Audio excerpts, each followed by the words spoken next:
Have your sports curiosity cured.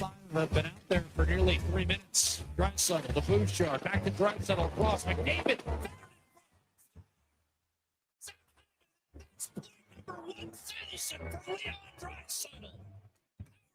Goal for Drai and the entire bench out to celebrate. A veteran of the sports reporting game for over 25 years. Now grab in with Macklin. Spin it up. Wow! What a goal! Breaking down Edmonton's favorite teams. And Zach Hyman now has 6 goals in his last 4 games.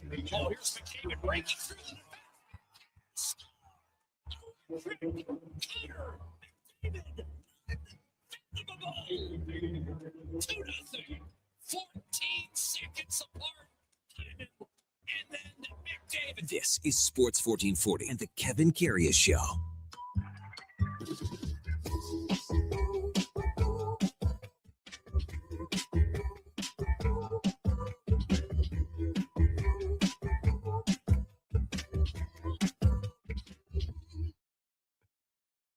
All right, here we go for Saul 566, Wednesday, December the 16th. Man, get your shovels out today. She's going to be coming down here the next couple hours, and we're expecting a fair bit of the white stuff here in the City of Champions. Hey, good morning. LD 1000 last night. Leon Draisaitl smoking his way to 1,000 NHL points as the Oilers beat Pittsburgh last night 6-4. Yes, good morning. Welcome to the Kevin Karius Show on Sports 1440 on your AM radio dial on your morning drive into work or wherever you're heading out on a Wednesday morning. Again, stay safe on the roads. We're expecting on a fair bit to come down, up close to a foot, something like that, but stay safe for sure. You can also watch us on YouTube at Sports 1440 AM. You could drop us a like and a subscription. We would really appreciate that. We're also on X, Facebook, Instagram, and Twix, and you can text us 833-401-1440. What did you think of the big game last night in Pittsburgh? What did you think of Leon cracking 1,000? It was inevitable. Yes, it was, but it's always nice to see when it finally happens. We're always streaming on iHeartRadio, the TuneIn app, even on sports1440.ca. If you miss any part of any show, it turns into the many, many podcasts that are out there on Apple, Spotify, Google, even Amazon. Just subscribe, select the auto download. You'll never miss a second of any show. Yeah, Oilers with a convincing win last night, 6-4 in Pittsburgh to improve to 16-12-6. There were so many storylines going into this one, most notably the goaltenders, and then Leon Draisaitl to reach the 1,000-point plateau. First time a German-born hockey player has done it. Basically, a shoe-in for the Hockey Hall of Fame down the road. He is the 20th fastest, 4th active to reach 1,000 points. 824 games career. When they had the list of all the guys that were quicker to 1,000, and for European-born players, and Peter Stastny's just the number, the name jumps out at you with 682. So Leon Draisaitl, incredible accomplishment, 1,000 points in 824 games. And to see, how the goal went down, Zach Hyman scores it, and then to see Leon really not that emotional, and then Zach Hyman jumps into his arms, and then the bench clears, was really cool to see, and maybe hard for Stu Skinner because, he's 10 feet away when the bench clears. And, these are all the guys that Stu Skinner went to war with for 2 long hockey Stanley Cup playoff runs. And that there was a little, something in the heart and the gut for Stu Skinner to see, a good friend like Leon. And you saw before the game, Connor McDavid waiting for Stu Skinner, in the bowels of the arena in Pittsburgh, and waiting to talk to him and to, give him a hug. You saw that. And then you saw the stick tap on the ice as well. So that the emotions were there for sure for Stu Skinner, because so many games here, so many memories, so close to winning a Stanley Cup twice over. But Connor McDavid scoring that goal 14 seconds later when everyone was still basically celebrating Leon, and Connor went through 14 seconds later, went through through a goose through that Pittsburgh defense and scored just a beautiful goal. And from there, the Oilers basically had the game in control. Connor McDavid finishes with 4 points, 2 goals, 2 assists. He had the scoring lead for a while until Nathan MacKinnon played later in the night and had a couple of points. And Connor's got 56 points. He's 2 back of Nathan MacKinnon. Leon now with the 4 assists that he had last night, well on his way to the next 1,000. 47 points. He's 4th in league scoring. Text line 833-401-1440. How about this? Our buddy Schwackhammer down at Edmonton International. He says it's really snowing out at the airport. Adjust travel. A lot of cancellations. Check your air carrier before leaving home. Yikes. And hopefully this stops before, we get going here because of Christmas travel. We're not that far away where people are going to be starting to go even, next weekend and things like that. What did you make of the storyline, our listeners? Text us 833-401-1440. The storyline of the 2 goaltenders. And again, for Tristan Jarry, he must be going, well, if you're going to put 6 goals on the board for me, I think I can come away with a win here and there. 2 wins for Tristan Jarry. The Oilers pump in 12 goals in front of them. The 2 goaltenders let in, 9 goals, the empty netter, so Stu let in 5. Jarry lets in 4, another late one that, alters and tilts the save percentage going the other way. But yeah, the Oilers are scoring for Tristan Jarry. There's no question about that. 833-401-1440. The Oilers are in Boston tomorrow. The Bruins won last night over Utah. Connor Geekie had a couple of more goals. Geekie is just, when it comes to goal scoring since last year and around the Four Nations Cup, Geekie he's the man. He's got 24 goals right now, only 4 shy of Nathan MacKinnon for the overall lead in the NHL. The Oilers win last night, moves them to within 4 points of the Anaheim Ducks in the Pacific Division. They are 3rd right now in the division. The Oilers with 38 points, Anaheim with 42, and in Boston, as mentioned, tomorrow. Hey, let's welcome in the Duke of Delburne on a Wednesday.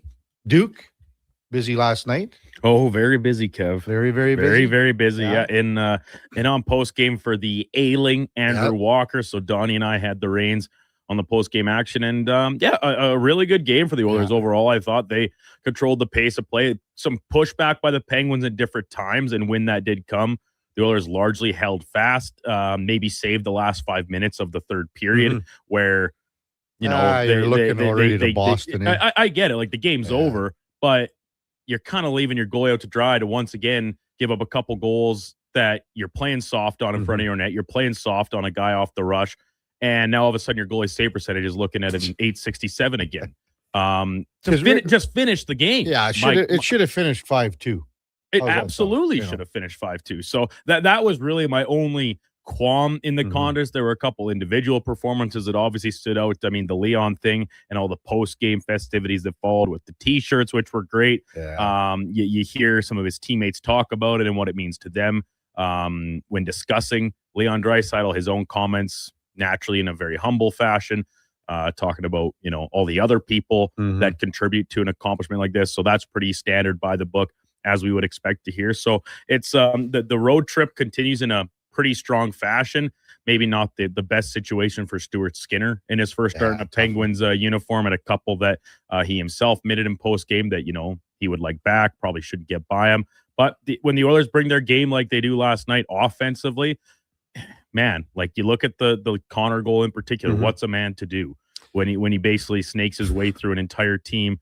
And penalty trouble, doze and man. Oh, for sure, right? And the penalty trouble got to the Penguins. Obviously, the Oilers cashed in some power play chances, and then the Penguins, they scored one power play goal.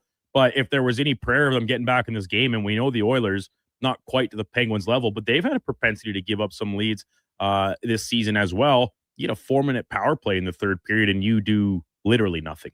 You barely even spend any time in the offensive zone. So might be a sign of maybe more things to come for the Penguins this year. Off to a surprising start through the first 2.5, almost 3 months now. But they certainly didn't really look that team last night, at least not to my eye. Missing so many guys, too. Oh, for sure. Malkin's out. And, I mean, they look like a team that isn't going to be able to challenge for a playoff spot. That's what they look like right now. Yeah, I mean, we mentioned the shirts off the top with LD 1000 smoking his way. They had some great pictures. The Oilers posted on their social medias. It's a great shot of Leon, and of course, it's from the wedding when he had the dart hanging out of his mouth, and a great picture of the whole team in the dressing room.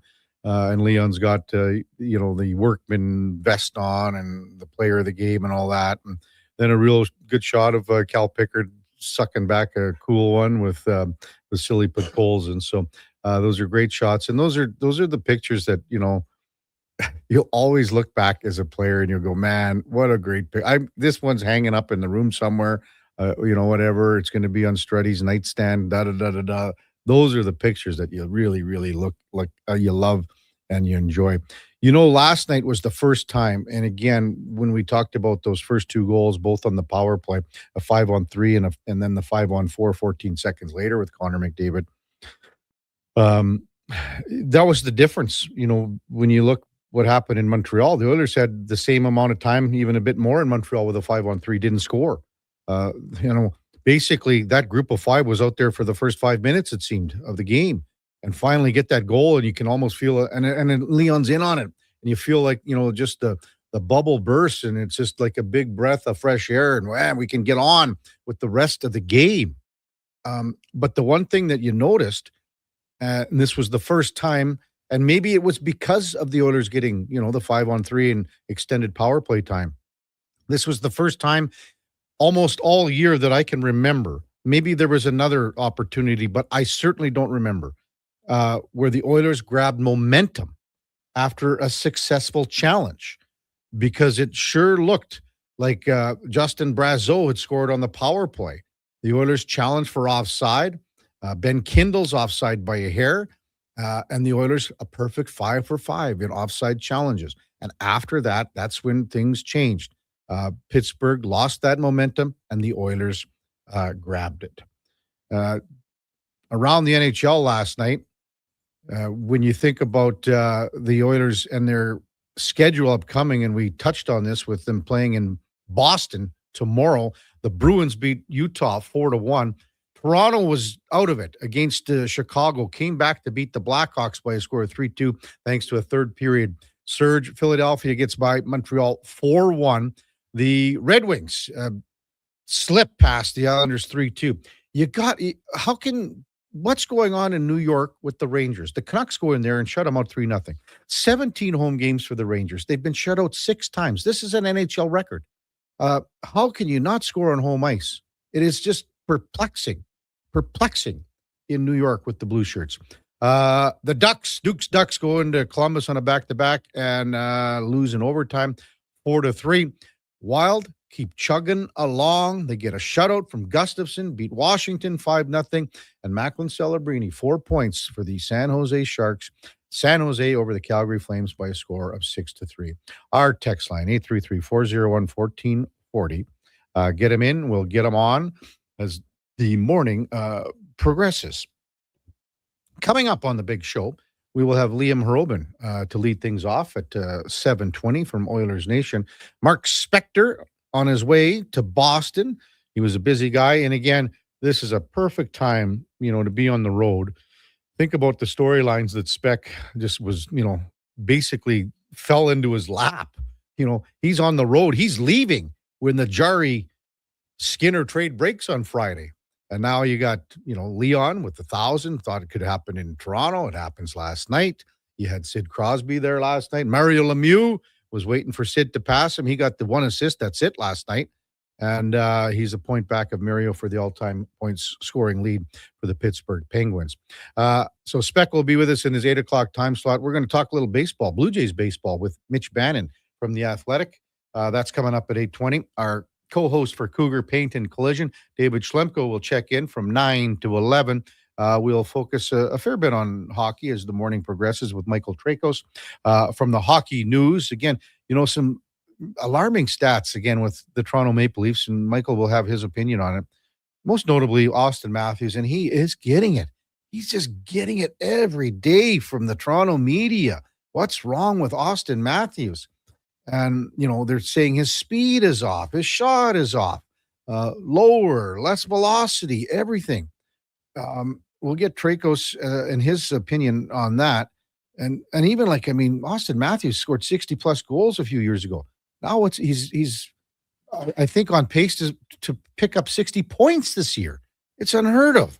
Then at 10 o'clock, Pete Jensen from NHL.com will be with us. We'll also go in and out with Schlemmer in that 10 o'clock hour. When we come back, Liam Harobin from Oilers Nation. It's the Kevin Karius Show with the Duke of Delburne, Josh Fenwick on Sports 1440. We're also streaming on YouTube, X, Facebook, Instagram, and Twitch. We want orange. Give us the orange. We want orange. Bring back the orange. You got it, Canada. Booster Juice orange smoothies are back by popular demand. The original, the marathon, and orangesicle smoothies are back and bursting with tangy zest of oranges. They're Canadian favorites. Orange, you glad they're back? Only for a limited time. So squeeze the day, smoothie lovers, and head to a Booster Juice near you now. Booster Juice, Canadian born, blending since 1999.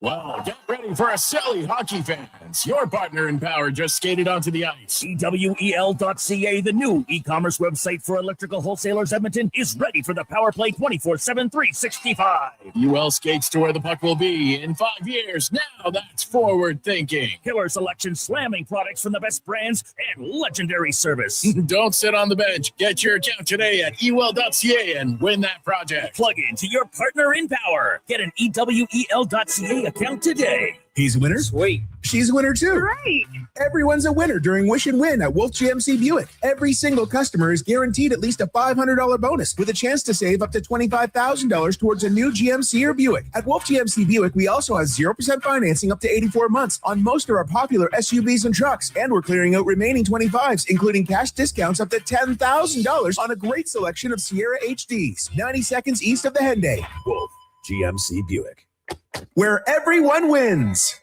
Top quality flooring, locally owned, and Canadian products from Beaulieu. Yeah, that's CFI. CFI what? No, CFI, Custom Floors Inc. From free estimate to professional installation, contact Custom Floors Inc. at customfloorsinc.ca. Get ready, Edmonton. Glow Christmas Festival returns to light up the Edmonton Expo Center from December 4th to 31st with dazzling activities for the entire family. Wander the glowing trails, meet Santa in his sleigh, and shop from over 30 local artisans and vendors with handcrafted gifts and holiday treasures, perfect for everyone on your list. Get your tickets and learn more about what's on this season by visiting the calendar of events at edmontonexpocenter.com today. At Fountain Tire, success is a team effort. They're committed to their team members and their customers. And that means treating your vehicle like it's their own and finding solutions that suit your needs. Because whatever the road brings ahead, they're on it with you. Visit fountaintire.com today. A huge thank you for making Sports 1440 the most listened to sports radio station in Edmonton. From Gregor to Karius to Low Tide, we've got in-depth analysis on all your favorite sports. We are Sports 1440. Heard of Uline? You know, the have-it-all in stock, ready to deliver shipping and industrial supply specialists. The company that does things for you that are unheard of, like keeping 41,000 items in stock in our own warehouses. With customer service reps on the line to get you what you need when you need it 24/7, 365 every time. Maybe you heard it here first. Want to hear more? Visit uline.ca. ULINE, your shipping and industrial supply specialists. Reason number 37 why Nissan is built for our winter. Because winter getaways should be cozy, not cold. Kick's standard heated front seats and side mirrors help keep you warm and your view clear. That's winter ready. Now, lease a 2026 Kicks S front-wheel drive for $349 monthly at 3.9%.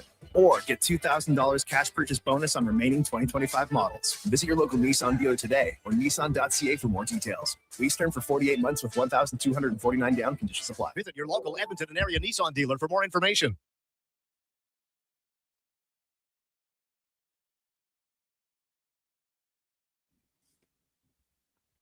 Portions of this hour brought to you by Nectar.io. Learn more about how we can help your business automate processes, streamline operations, and save money at Nectar.io. Nectar.io, your business made better. Have your sports curiosity cured with the Kevin Karius Show. This is Sports 1440.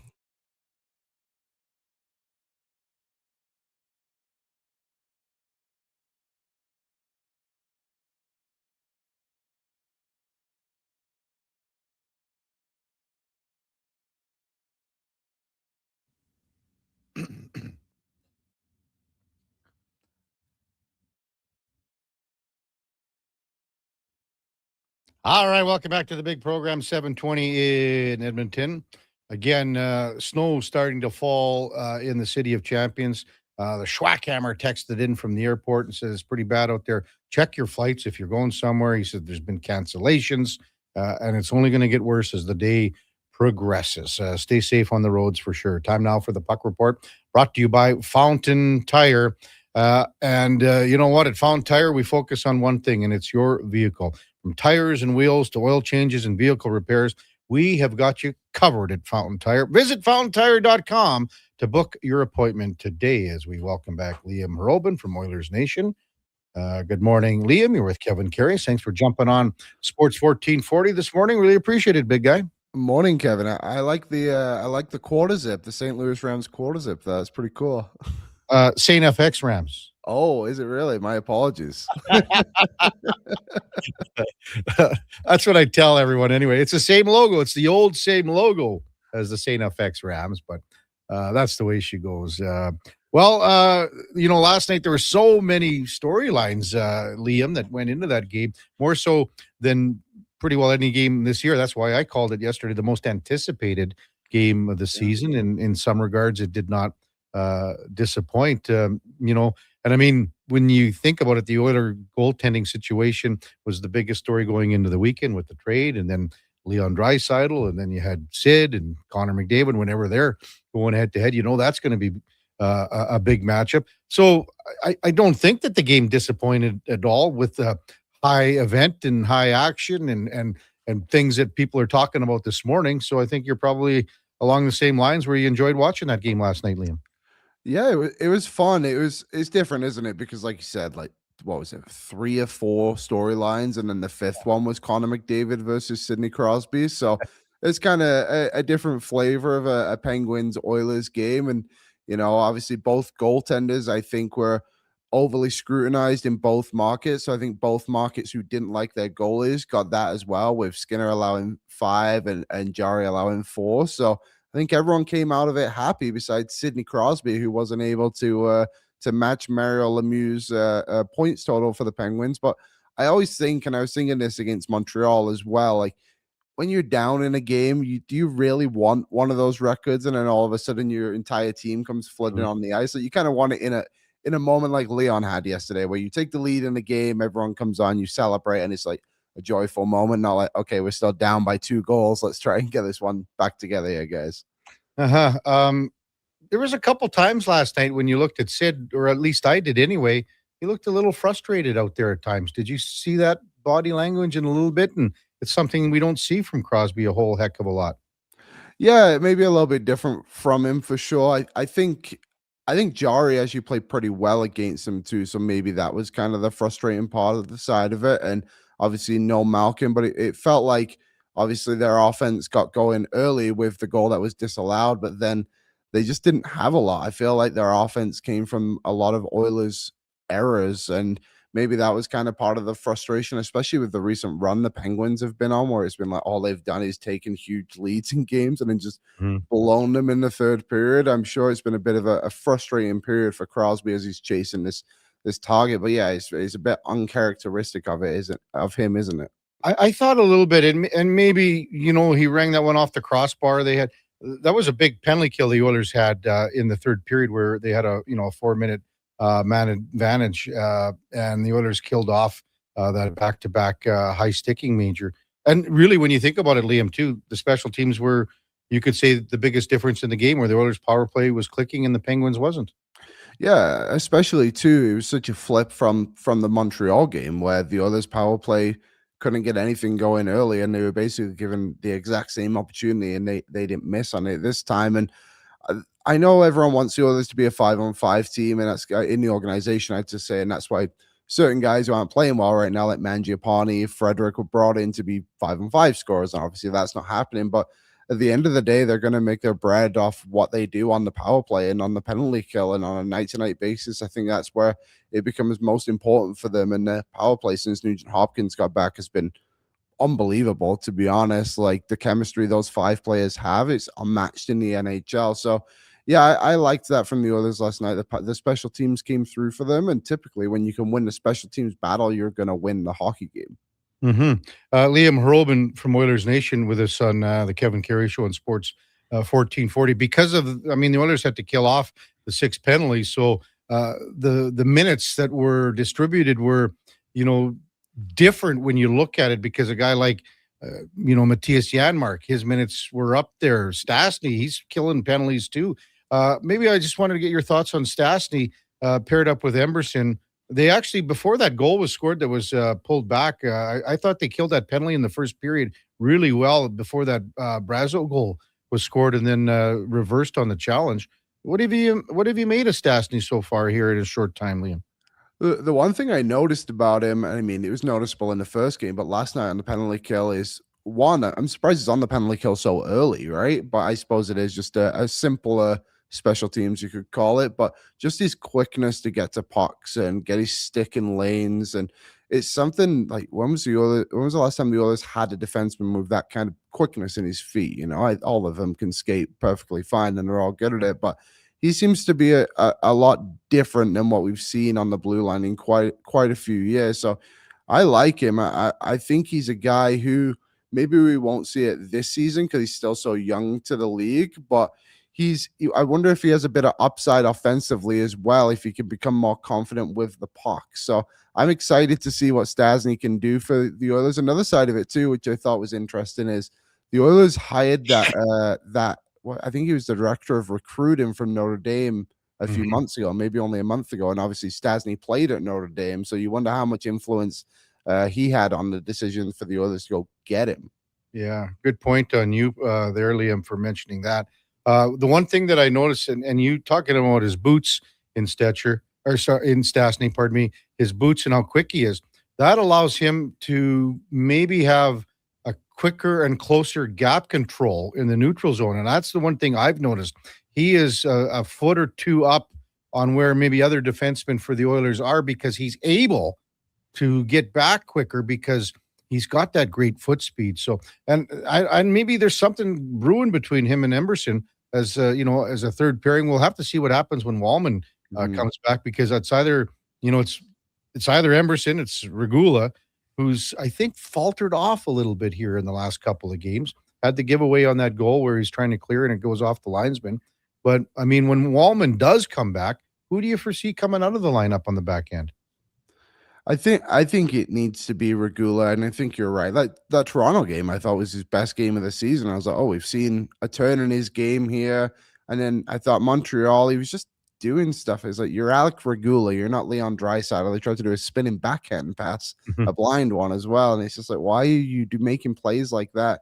And even yesterday, like you said, I thought the pairing of him and Nurse struggled mightily, to be honest, and their minutes were incredible considering how poorly they played. And you even think it didn't end up in a goal, but right after Pittsburgh scored in the first period, Nurse then also puts one right onto a Penguins stick with like 5 seconds left. And at the end of the game, I thought Regula made a poor play at the blue line too, that then allowed the winger to come down and get the puck across. Sure, that was probably the forward's fault too, but it comes from being lazy on your stick at the blue line and allow a guy to get across so easily.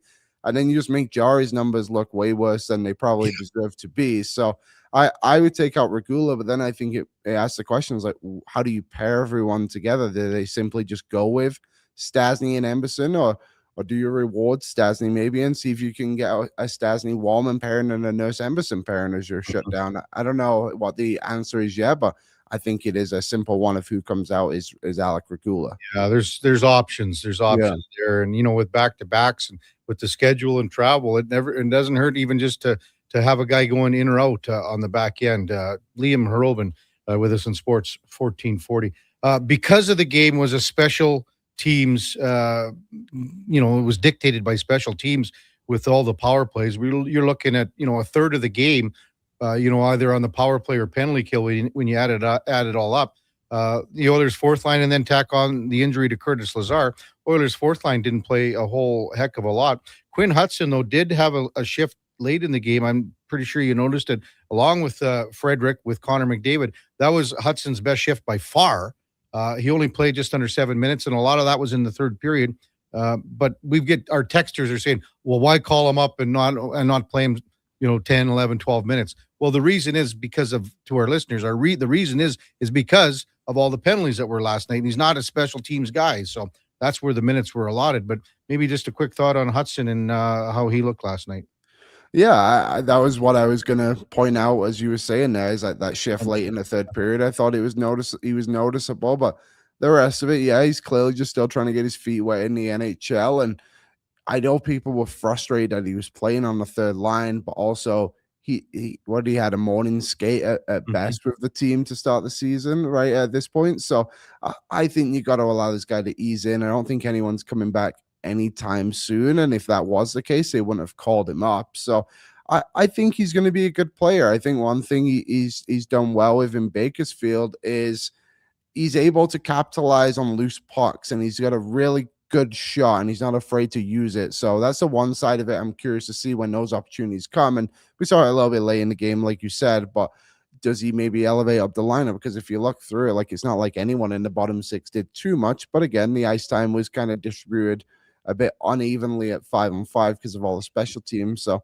I think he'll be fine. I'm sure we'll see his minutes elevated a little bit next game as well in Boston, as long as it's not a special teams game again. But yeah, I think he was a solid player. The other side of it too is Chris Knobloch loves to give guys the opportunity when they have these milestone games. Like we saw it a little bit with Isaac Howard when they went back to Detroit and all his Michigan teammates were there. It's like, well, Quinn Hudson went to Boston University, and then the next game they played Boston.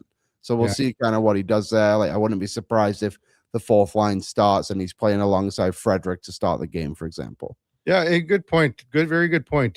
Because again, that happened with Howard, as you said, in Detroit, and he had more jump, didn't he? I mean, he was playing in front of his buddies and his coach, and you saw that in Detroit there. Yeah, I think it matters. It's happened a ton this season, and it just shows that Knobloch has a bit of a pulse on his team. Like, obviously, Rico starts his 1000th game, I think it was. Trent Frederick starts in St. Louis when all his family's there. Like, it's important to these players, and I think that's one way the coach can get everyone on his side is like when you recognize these things are happening and you execute on it and allow the players to have that moment for themselves. Yeah. How do you think Chris Knobloch handles the goaltending moving forward? Would you go? I would go with Jari tomorrow. Would you go with Jari again? And then obviously, they got a back-to-back on the weekend, and Jari has the opportunity to play at home here on Sunday. Yeah, I would go to Jari tomorrow and then almost sacrifice the game a little bit when you play on the Saturday. And then obviously it's a divisional game on Sunday against Vegas, right? So you go back to Jari. But Pickett played well last season in Minnesota. Obviously, it's a bit of a different team now, but I think you can trust him. I think if the others have played a little bit better on what was that in Sunday against Montreal, we might be talking about Pickett a little bit differently because played fine in that game. He obviously stopped 4 or 5 breakaways, whatever it ended up being. But yeah, I would go Jari tomorrow against Boston, and then Saturday Pickett. I like the way you just throw him to the Wolves in Minnesota, as you said, like it's a throwaway game, but you never know because Minnesota, shuts out Washington last night. Maybe they're on a roll right now, and it ends on the weekend. Liam Harobin with us on Sports 1440. Zach Hyman's caught fire here in the last week or so. Had the hat trick last week, another goal last night. Is he doing enough here, you think, to make the Olympic team, Liam? Or is it just a little bit of lack of runway because of the time amount that he missed? I think it's an interesting question because last season, he obviously had a rough start to the year, or a slow start to the year. It wasn't rough, I guess. He just wasn't scoring. And they didn't take him because of that to the Four Nations.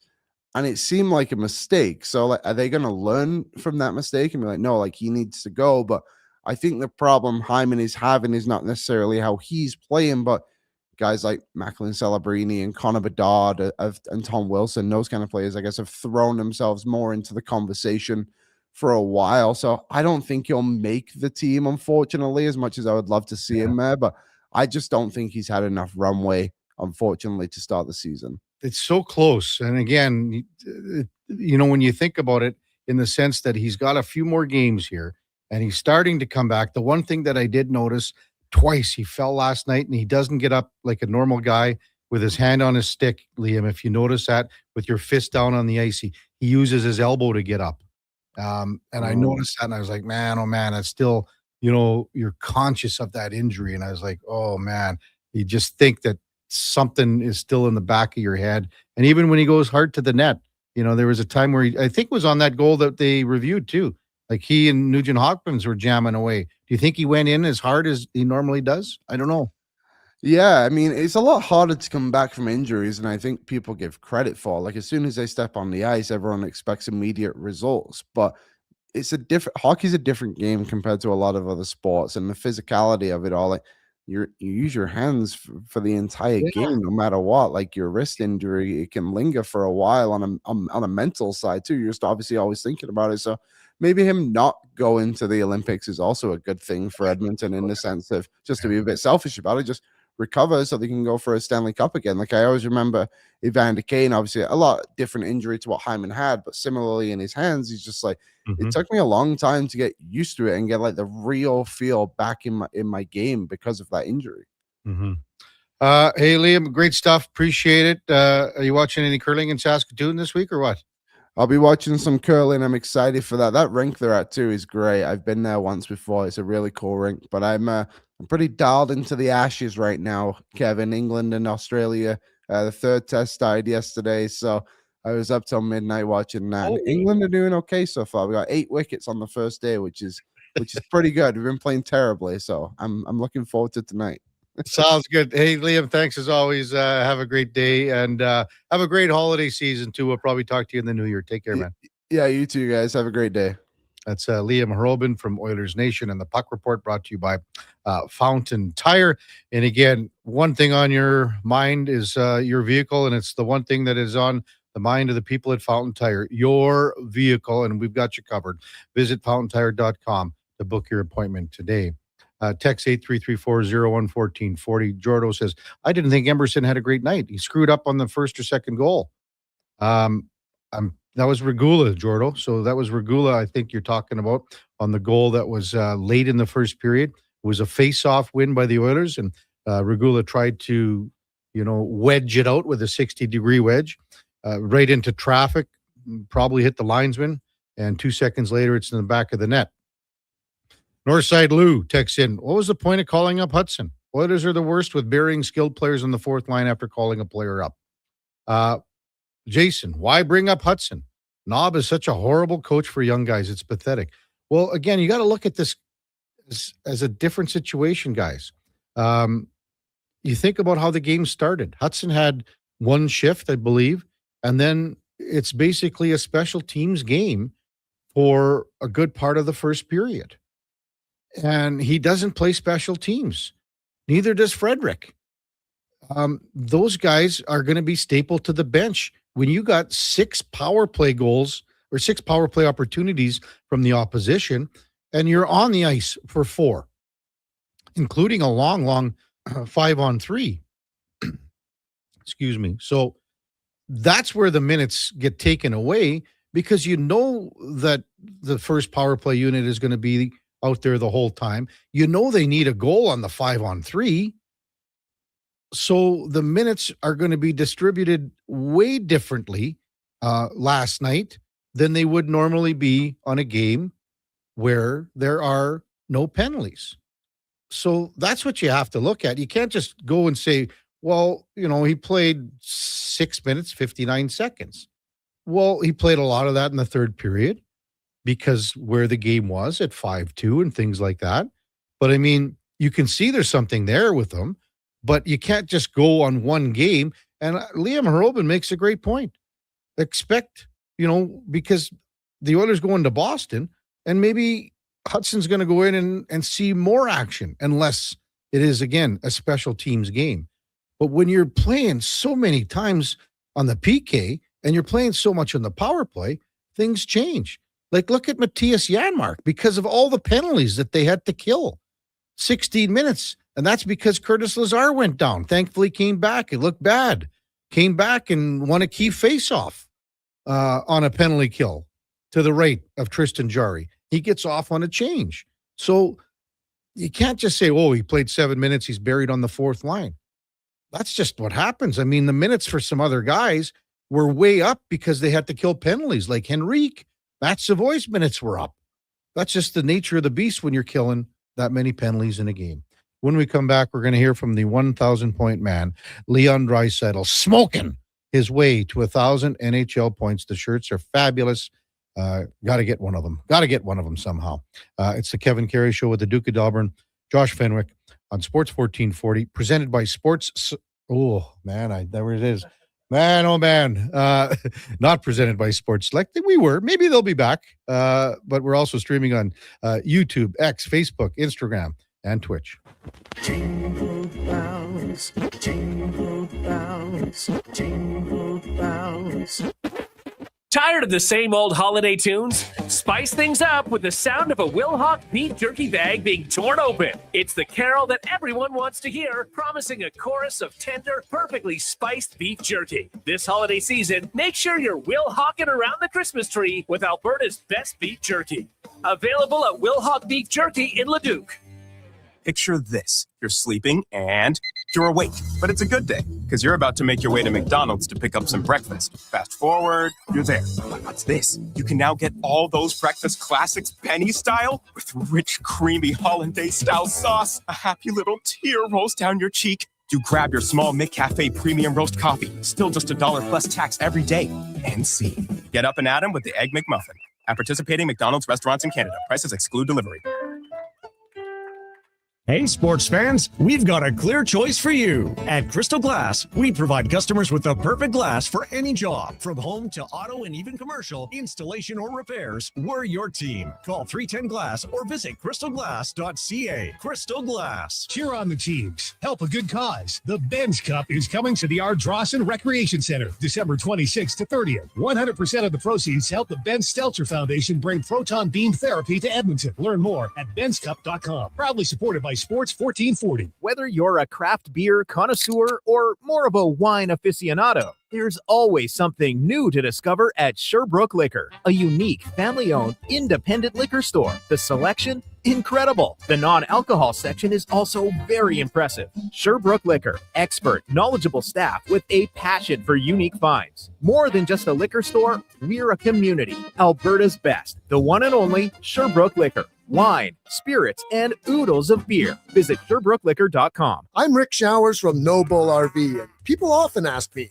hey, Rick, do people actually buy RVs from No Bull in the fall? Fair question, Rick. Why would you want to buy an RV just when it's time to put it away in storage for the winter? And I have the answer, Bob, because the RVs at No Bull are used. And that means every RV on our lot is a one-of-a-kind. So when you're looking for a used RV, you can be really picky. One of a kind means you don't have to compromise on what you're looking for. That's right, Bob. But it also means when you find the right one, you grab it up before someone else does. Sometimes that's in the fall, but No Bull makes it easy because when you buy your used RV now, we include winterization and winter storage for free. We even get it prepared for spring camping at no charge to you. All you need to do is be ready for the great outdoors come next spring.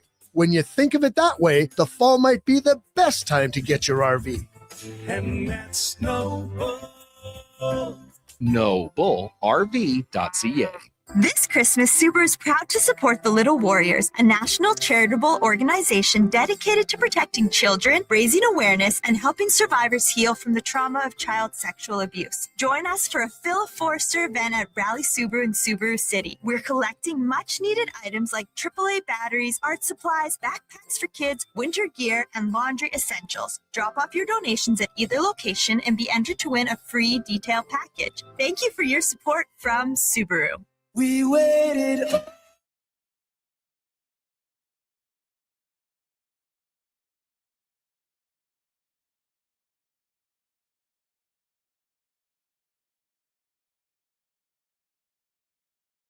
just in time for the morning skate. This is the Kevin Karius Show on Sports 1440.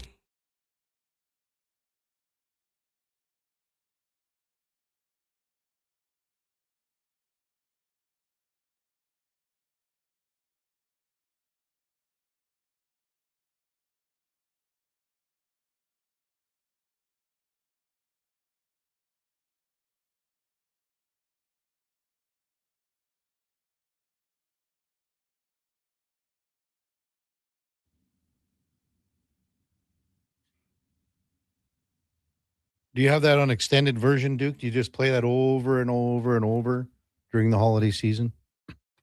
No. Why not? It's your buddy. Well, yeah, it's my buddy. And by the way, the number one spun artist on The Breeze in 2025. Not, like all year, like the number one from January 1 to whenever they pulled the stats here. Our friend AJ Keller down the hallway had some fun stats for me yesterday about our three sister stations here inside the Stingray building about the most spun artist on each respective. What was what on CFCW? What was it? Do you have a guess? I don't know. I mean, see, it's more something like it's older country there, right? You know, in the well, they play a little bit of everything, right? That's kind of what makes CFCW so great, is that it is a nice something blend. Shania Twain? No. I just thought because of Canadian content. Too. Yeah, that's fair. Their numbers 2 and 3 on the artist list were both Canadian. Okay. But number 1 was the king himself, Elvis. George Strait. Oh. I thought Elvis was maybe doing some country songs. But then the Canadians, Gordie Bamford and Brett Kissel, number 2 and 3. Oh yeah, I think AJ said 82 different George Strait songs got played on CFCW, totaling in we're talking a couple thousand total plays, which is it's crazy to think about. But hey, it's a long year. There's a lot of airwaves a lot of air minutes, excuse me. Wow. Welcome back to the big program. Text 833-401-1440. Kevin Karius, Duke of Delburne. Josh Fenwick with you here on a Wednesday morning, coming up to 7:47 in Edmonton. Again, we're looking at a lot of snow coming here as the day and the morning progresses. The Schwackhammer sent some pictures out from the Edmonton International. It's not looking very pretty out there for sure. It was pretty last night in Pittsburgh with Leon Draisaitl, LD 1000, smoking his way to 1,000 points, 824 games played, the 20th fastest player in NHL history, fourth active. And you think about it, Pete Stastny, 682 for a European player. Leon, first German to do it. Unbelievable career so far. Many, many, many more great years ahead of him. Following the contest last night, Leon had these post-game comments. Leon, congratulations on 1,000. What kind of goes across the mind when you think of that number? Yeah, a lot. I mean, a lot of hard work, a lot of people that help along the way. These accomplishments, they're always directed at the single player, but there's so many people that play such a big part in that. And I'm highly aware of, the fact that I got a lot of people in my life over the last couple of years that have just, kept everything off my plate and kind of let me do what I do and what I want to do. And just super grateful, super thankful, and of course, a little bit proud. Could young Leon ever dream of something like this? No, it was surely just a dream. Yeah. Growing up in Germany, seems like it's a long ways, so obviously I'm extremely proud of that, but again, I don't want to underestimate how much work comes from the outside as well.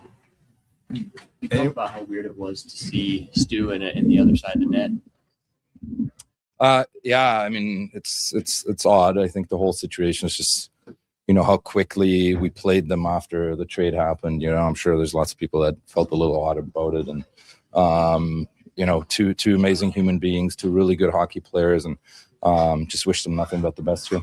How did you think Drai handled himself given those circumstances? Yeah, really good. I mean, he's a vet. He knows what he's doing. I think that last one we probably want back for him, just for the stat line, but thought he was great. Leon, I have to ask, because you're wearing the shirt, do you have a favorite part of that shirt?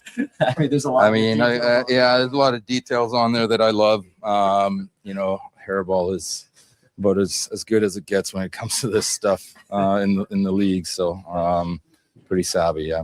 Any chance to have any interaction with Stu at a whistle?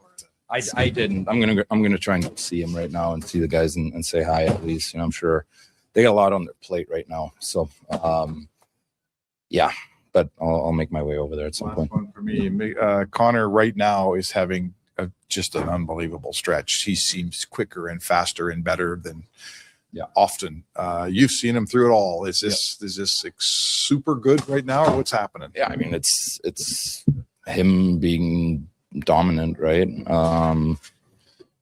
Certainly, he has stretches like that, I think every season, where it seems to be a bit unstoppable. So hopefully he can carry this out for a while. Leon, sorry, one more question. You talked about growing up in Germany. You mentioned your idols in the past, and a lot of them were Europeans. Well, you're the 5th fastest born outside of North America to reach 1,000. How do you even conceptualize that? 5th fastest. Yeah, it's pretty amazing. There's some incredible names on there. Some names that are absolute legends in our game, in our world. And, to put myself into that list is, it's special for sure. But yeah. That's Leon Draisaitl following last night's contest. 4 assists on the night, 1,003 points so far. Cracks the 1,000 mark. Text 833-401-1440. Tim says, so happy for Leon. What an absolute talent he is, but couldn't help feel awkward about the whole thing with Stu sitting next to them. All celebrate. Felt worse for Stu than I did happy for Leon. Well, I guess you could look at it that way, but inside that Stu was saying, I'm glad you got it. I wish it wasn't against me. And then what Leon was saying, I'm going to try to get down the hallway and say hi to him. People think that the guys in the dressing room were like losing confidence, faith in Stu. I don't know if that's ever a really true story that came from within the room. And I mean, our text line would say it all the time. The team has lost faith. It's lost confidence in Stu. I don't think that ever happened. I think it was a change that necessitated change. But you can tell how close those guys were to him. And you don't have that closeness. I mean, when you go to 2 Stanley Cup finals, it's there, man, it's there. He was asked there by Tony Brar, Duke, about his favorite players in growing up or being just from Europe. His two favorite players, were.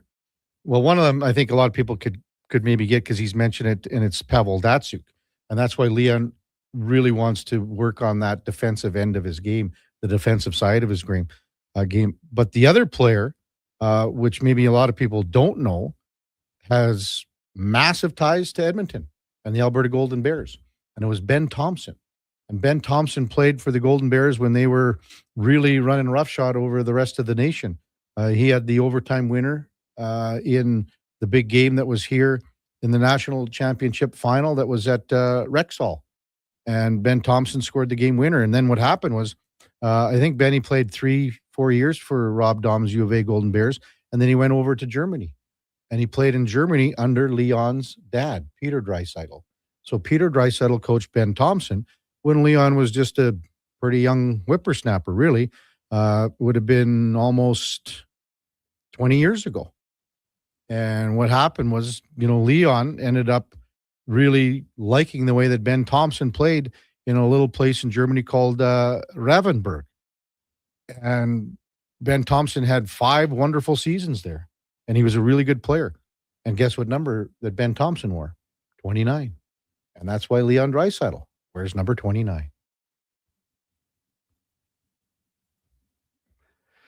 Text 833-401-1440. We'll get to them as the morning progresses. Coming up at the top of the hour, we got Mark Spector from Rogers Sportsnet. He will check in. He's on his way to Boston at some point today. Mitch Bannon from The Athletic will check in at 8:20. We'll talk a little Toronto Blue Jays baseball. David Schlemko, our co-host for Cougar Paint and Collision, the former NHLer, and he'll slide by at 9 o'clock. I basically gave up Duke on Brendan Dillon. They play tonight. I don't know. Maybe we'll get Schlemmer on it in the new year. Michael Trakos from the Hockey News, Pete Jensen from NHL.com also sliding into the big program over the course of the next 3 hours. Again, stay safe out there. The snow's starting to hum down here. Call the Edmonton International. If you got a flight, there's a good chance it's delayed or even canceled today, according to our man with boots on the ground down at EIA, the Schwackhammer. Before all that, time now for a Sports 1440 update brought to you by Nectar.io, transforming field data into boardroom insights. Nectar.io is the all-in-one solution for your fleet, for your safety, time tracking, and materials management needs. Nectar.io, your business made better. Here is the Duke. This is a Sports 1440 update.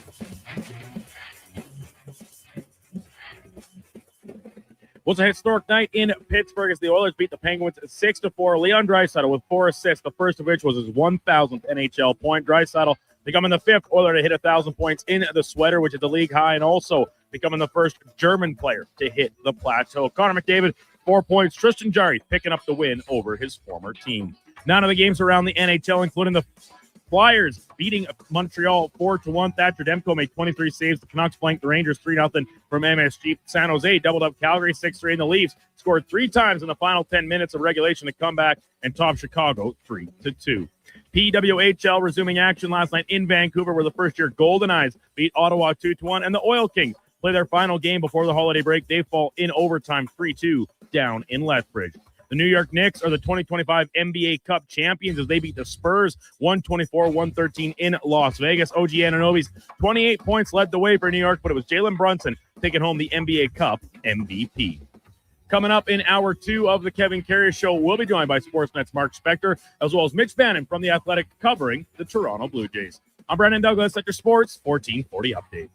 Sports 1440 in West Edmonton Mall and Wetaskiwin. CKJR is a Stingray radio station. Download the free radio player app and listen wherever you go. When you have lifting and material handling needs, Northwest Crane delivers. Western Canada's Sandy dealer, backed by the industry's toughest one. 3 years, 3,000 hours, no compromises. They service all crane makes and models with skilled technicians and deep industry expertise. Alberta owned with locations in Leduc and Grand Prairie and fully equipped service trucks. Northwest Crane keeps your operation lifting. For more information on sales or service, visit northwestcrane.com or call today. Today on Hey Culligan, how smart is your water? Here's Tracy. Hey, Culligan. I think my water might be dumb. Good news, Tracy. Your water's not dumb. It's just not talking to you. You can make my water talk. No, but the new Culligan Smart Drinking Water System can talk to your phone to tell you when your water filters need changing and help you meet drinking water goals. Now that's some brilliant H2O. You said it, Tracy, and we're already on the way. Let us help you out with a free in-home water test from a local Culligan water expert at culligan.ca.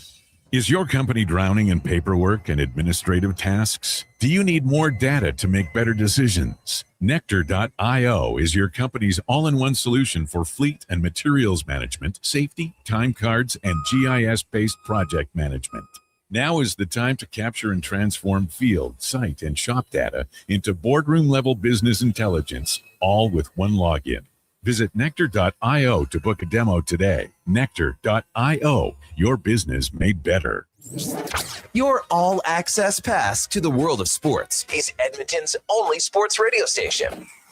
From pre- and post-game hockey shows to in-depth analysis from your favorite commentators, the action never stops on Sports 1440.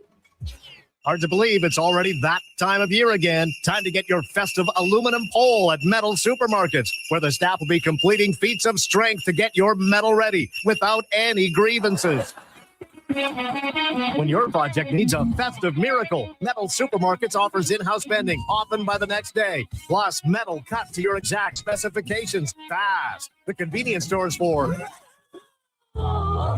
Southside, West End, metalsupermarkets.com. 'Tis the season for Selly. Selly Sports Bar and Lounge. Take a break from the holiday hustle and bustle. Cheer on your favorite team and ask about the daily game night food and drink features. Plus, there's tons of TVs and Oilers watch parties this December and all season long.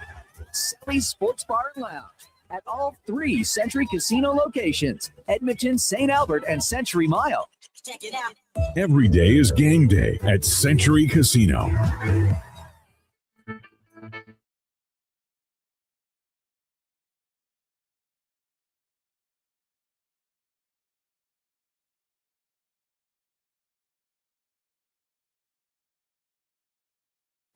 Stories, guests, and insights. This is Sports 1440 and the Kevin Karius Show.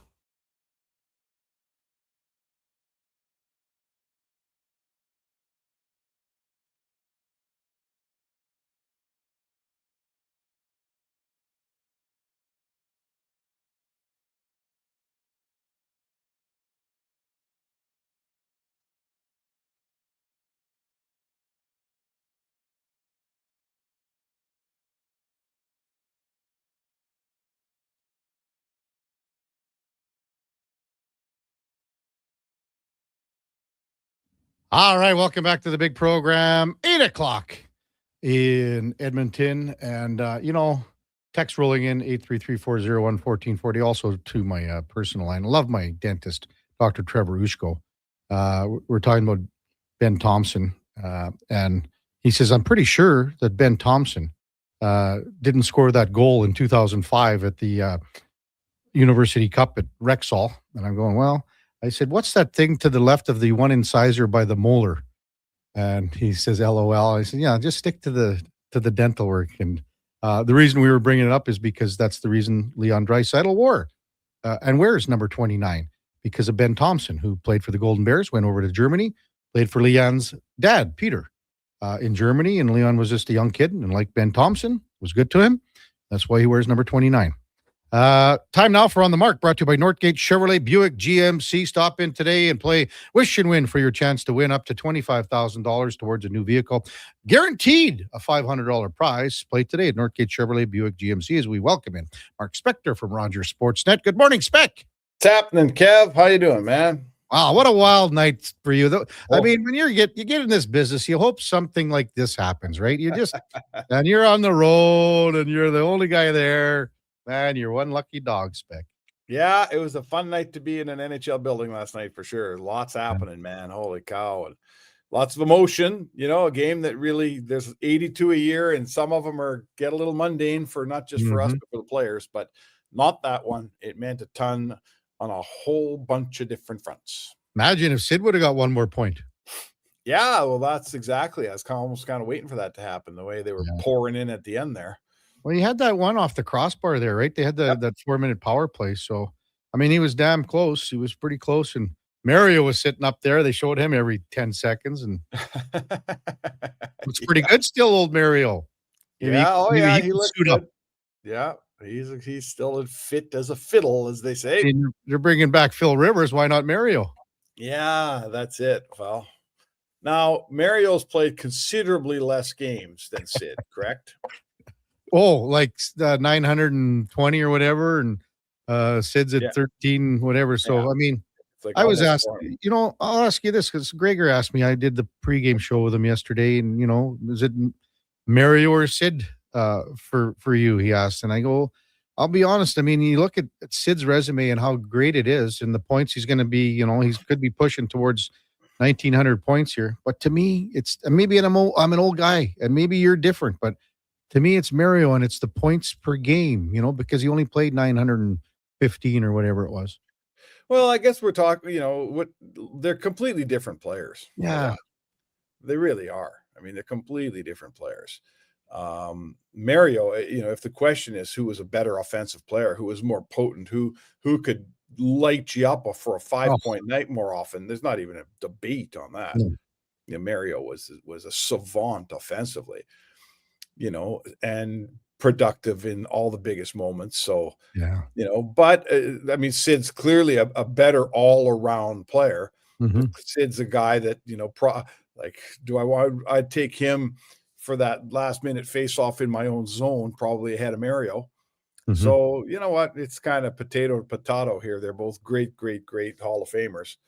I don't know what's the question? Which guy do you like more? It was more to kind of like, if you have the Mount Rushmore, and if you're going to have Gretzky on it, most people have Gretzky, right? So who's the other three? Like, I mean, some people are they have Sid on it. Some people have Mario. You know, it's just the way it is. It's going to be a debate that goes on forever.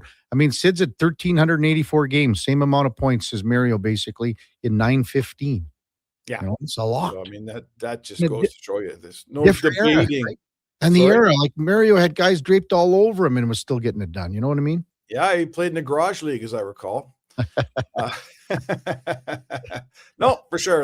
Again, there's no debate upon over who's the better offensive player, but hockey's an all-around game. It's great. You know, no matter how we frame this, you won't get me to say anything negative about Sid Crosby. So exactly, don't even try. So last night, Spec, when you think about it, and I mean, we just had Leon's post game availability. You know, he was talking about, I want to get down and talk to Stu, and you know, there was a moment before the game where Connor McDavid waited for Stu to get into the building. Then the little tap on the ice. I mean, you know, they were, as I said, they were a very close-knit group because they came so close to winning a cup together for a couple of years. So that was nice to see last night. Yeah, you know, I mean, it takes me back to the old Freddie Sherrill line when the Flyers were one game away in the mid-'70s. What did he write in the board? Like, win tonight and we walk together for forever, something like that. And, you know, when teams are close, hockey teams have to be close or they don't make it. Like, it's just a prerequisite of being a good team. Is you got to be close and you got to love your brothers and all that stuff. When you win, when you get as close as the Oilers have got, you get even closer because, you know, let's face it, if you don't go through 1 round, 2 round, 3 rounds, the 4th round, you know, the Calgary Flames can't get as close to each other as the Oilers are because they're not going through walking through the fire the way the Oilers have. So the bond is really strong in an NHL room of guys that have been to a couple of cups, and everyone loves Stu because he's a great guy. You know, I like Stu a lot as just a reporter. We're not friends and I don't hang with him or anything, but he's just a really decent human being. So Connor McDavid's quote at the end of the game, after the game last night, was strong. He said, you know, he says, I always look at it from the human side, and we are still human, all us players. And he said, there's just a ton of emotions. There's 2 guys with young families suddenly moving across the country, and their lives come apart. They got to put them back together in a new city, in a new country, at the other end of the 2 time zones away. There's a lot. That's all. No one's feeling sorry for a guy that makes millions of dollars. I can hear you in your car right now, but there's a lot going on when 2 guys get traded like that. That's all. Yeah. Mark Spector with us on Sports 1440. You know, the only bad thing about Connor's goal last night, well, the first goal to make it 2-0, was that it happened so fast after the first goal because I don't think no one was ready for it, including the Penguins. So what was it like to be in the building for that one? Oh my God. Yeah, I know. Exactly. Right. I mean, I thought the picture, like the visual, I retweeted the video this morning. I found it. The visual of the Oilers celebrating with Leon Draisaitl just to the left of Stu Skinner's crease. Well, he kind of stood there and swept up his crease. Like I was watching that from the press box. And to me, that was really, you know, that was weird. That's all. Like he should have been in that scrum of guys congratulating Leon, and he wasn't. And I'm not sure that anyone was quite ready for what happened next. I mean, you know, it was the old handoff play. Draisaitl just handed it off to a blazing McDavid, and he just came flying through. Was Stu Skinner ready for that? He's supposed to be. You know, he's supposed to be ready for that. It's what was it? 14 seconds? 12 seconds? 14. 14. 14. I mean, he went by Carlson. Spin. Yeah, we had Carlson in the spin cycle, and then is anyone ready for that? Like, I guess I'd ask you. We watched that play. They weren't ready for it in Toronto the other night. They're not ready for it in Pittsburgh last night. Like, I don't think anyone's ever ready for a guy coming at you that fast. Yeah, no question. So, I mean, obviously the goaltending story was the big one last night with Tristan Jarry returning home. They had a quick little video thing for him. We didn't see a whole lot of it in the commercial break on TV, Spec, but maybe just your thoughts on that too. Yeah, it was just nice, and the crowd gave him a lovely cheer. You know what? They gave Draisaitl's 1,000th point a very hearty cheer. The people in Pittsburgh, like they're good hockey. It's a good hockey city, man. They love the game and they know the game here. So they gave Draisaitl a good hand. And when the Jarry thing went up, when the tribute went up, he leaned back in his crossbar and he patted his heart and he raised a stick and they gave him a nice cheer. And you know, it's fans fall in love with their players, man. There's a lot of guys out there with a lot of kids, a lot of people with Stu Skinner jerseys right now in the city of Edmonton who are, they're kind of sad, right? They're kind of sad. Yeah.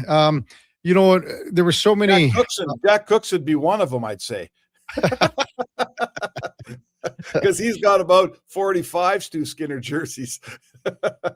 Oh, exactly. Mark Spector with us on the Kevin Karius Show on Sports 1440 on your way to Boston today. But last night, and Duke and I talked about it, and he was on the postgame show last night too, Spec. When it's 5-2, the Oilers got him down 5-2. They sort of, they had the 4-minute penalty kill. They killed that off. That's where Sid hit the crossbar. But, Russ scored with over 3 minutes left. And was there something at the tail end of the game that I wouldn't say was a high level of concern for you, but you're like, all right, close this one out a little tighter maybe? Yeah, for sure. I think they're guilty of this in that 9-4 win over Seattle. I think last night they certainly let a couple in. I thought the Leafs got a cheap one at the end, if I'm not mistaken. Okay, look, it's December. Are the Oilers playing 60 minutes of shutdown hockey? Nah, they're not. Right? Should we complain about a team that gets up 9-2, that gets up 6-2, that gets up 5-2? I'm not complaining about that team. They got games well in control. Yeah, the last 7 or 8 minutes, you'd like to see them lock her down. I get it. Certainly the goalie would. Connor McDavid spoke last night. He said, I wish we could have shut this thing down for Jari a little better. Like 4 goals doesn't look good. It should have been 2. But I think we know that when it gets later in the season and it really matters, and it's not 5-2, but it's 3-2, I think we've seen a team that wins series hanging on to that 3-2 lead. So I'm not worrying about this stuff in December, man. Talk to me about that in March. Curtis Lazar went down sort of just, all of his weight was on his one leg into the boards. Did come back, didn't play a whole heck of a lot, won a key face-off. Yes. On that 4-minute PK. Did you see him after the game, Spec? Was there anything mentioned about him? No, I did not. I'm afraid I did not. I don't know. But the fact that he came back and was killing penalties is a pretty good sign. Yeah. Typical hockey player, right? Like tough as hell. We were talking about Roslovic last night in the press box. And, remember that in that Dallas game, like he basically got a puck, where. Yeah. And it was bad enough that he's missed all this time because of, the remnants of that injury, but he came back in that game and scored a goal. Yeah. Right. Like who gets that puck in the cup that keeps them out of the lineup for 3 weeks, but before they go out of the lineup, they come back and they score. Like that's just a hockey player, man. Holy cow.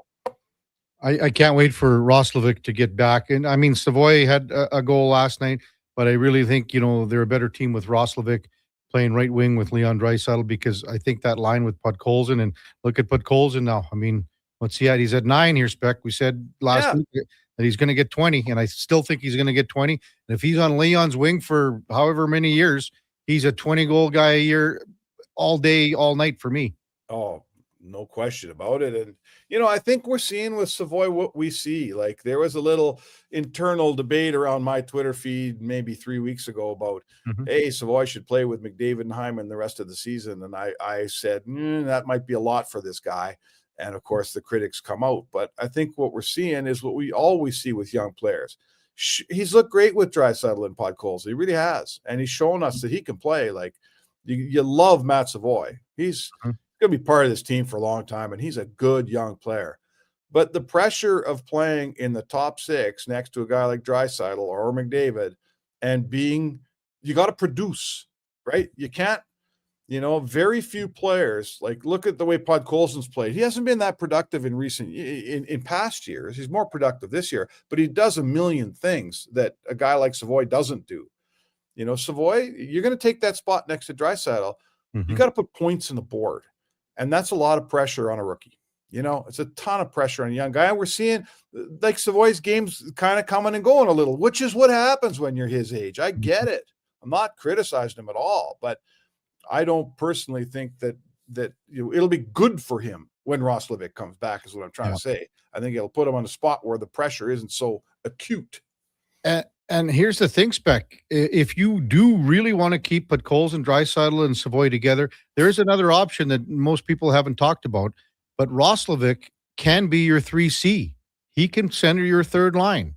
And now you move Henrique down to 4C, and now you're building around Roslovic on that third line. There could be something there because he is able to drive his own line. I guess. I mean, I haven't watched him play enough center to just flat out agree with you. I'd have to see it with my own eyes. But yeah, I mean, I think I like the, I think I love the fit with Draisaitl and Podkolzin, man. So do I. If your first line, and now you can always put Nuge at 3C too. But if your first line's Nugent Hopkins and McDavid and Hyman, that's as good a first line as there is in hockey. And their second line is Draisaitl and a emerging Podkolzin and a veteran scorer like Roslovic. Man, your top six is awfully wicked. And if they could just squeeze some life out of some third liners here and get a little production out of somebody, somebody's got to give them some production. I guess Savoy falls down to that line, which would help it. And now you got, maybe you find 3 good lines. Now you got 9 forwards that are working, and all of a sudden you got a mighty hard team to handle. More depth, the better. More depth, the better. For sure. When are you leaving to Boston here, Spec?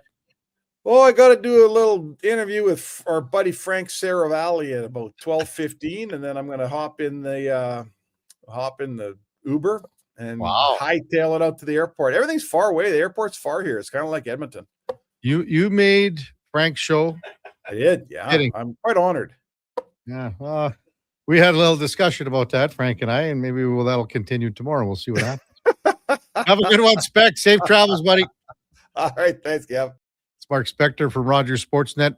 On the Mark, brought to you by Northgate Chevrolet Buick GMC, powered by Northgate Chevrolet Buick GMC. This truck's for you. Check them out at northgategm.com. When we come back, we're going to talk a little Blue Jays baseball, maybe a little bit around the American League, maybe the National League too, with Mitch Bannon from The Athletic, covers the Jays. It's Kevin Karius Show with the Duke of Delburne, Josh Finnewick on Sports 1440 AM radio. We are streaming on YouTube, X, Facebook, Instagram, and Twitch. At GS Construction, we focus on building a culture of collaboration, innovation, and respect. Our teams work together, supporting one another and striving towards shared goals. We're committed to creating a work environment that empowers individuals, values teamwork, and ensures everyone feels respected and safe. With decades of experience in the field, GS Construction prioritizes our people, our culture, and safety. This is what makes us unique. To find out more, go to gsconstruction.ca. Hi, Mike here from Northgate Chevrolet Buick GMC. December is here. Christmas shopping, Christmas wrapping, Christmas baking, grocery shopping. What about our vehicle? Does it need tires? It's not running? No problem. We got you covered. At Northgate GM, we have a tremendous selection of newer used vehicles, winter tires at cost, and of course, service with a smile. Come in and see us today, 13215 97th Street, or visit us online at northgategm.com. You're in Northgate country. They're not just a grocery store. They're a butcher, a baker, a cafe, deli, rotisserie pizza, and restaurant, all under one roof. Loca Quality Market does food differently with 2 locations to serve you. Edmonton and Sherwood Park. Visit loca.ca. This is Andrew Walker, host of the postgame show on Sports 1440. After every hockey game this season, tune in and chime in as we talk about the game. It's all sponsored by Legacy Heating and Cooling. Don't get left in the cold. Visit legacyheating.ca.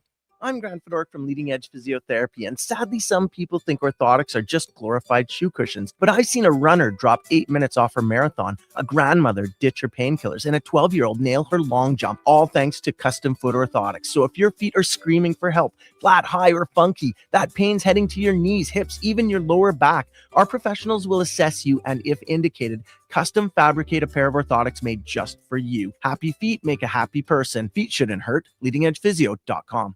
At Fountain Tire, success is a team effort. They're committed to their team members and their customers. And that means treating your vehicle like it's their own and finding solutions that suit your needs. Because whatever the road brings ahead, they're on it with you. Visit FountainTire.com today. Diablo Boots sells only Canadian-made work and biker boots made by Canada West. No American or boots made in China, so no tariffs. All of Diablo's boots have replaceable soles and heels for longer life. Sizes 6 to 14 EEE. Buy quality, buy Buy Canadian and support Canada West and Diablo, the two best names in the boot business. So save on boots by Save On Foods. That's Diablo Boots, 3340 Gateway Boulevard on the east side of Save On Foods. Buy Canadian. They're terrific.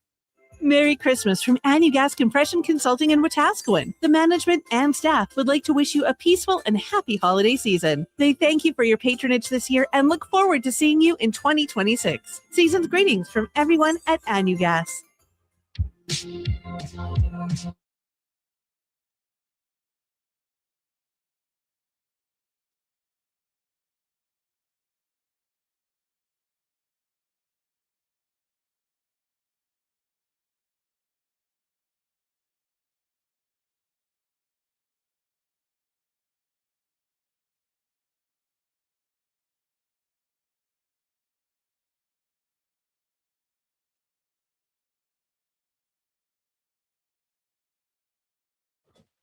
The Karius Show, breaking down Edmonton's favorite teams, even though his favorite junior A hockey team is the Yorkton Terriers. Thanks for checking in with Sports 1440.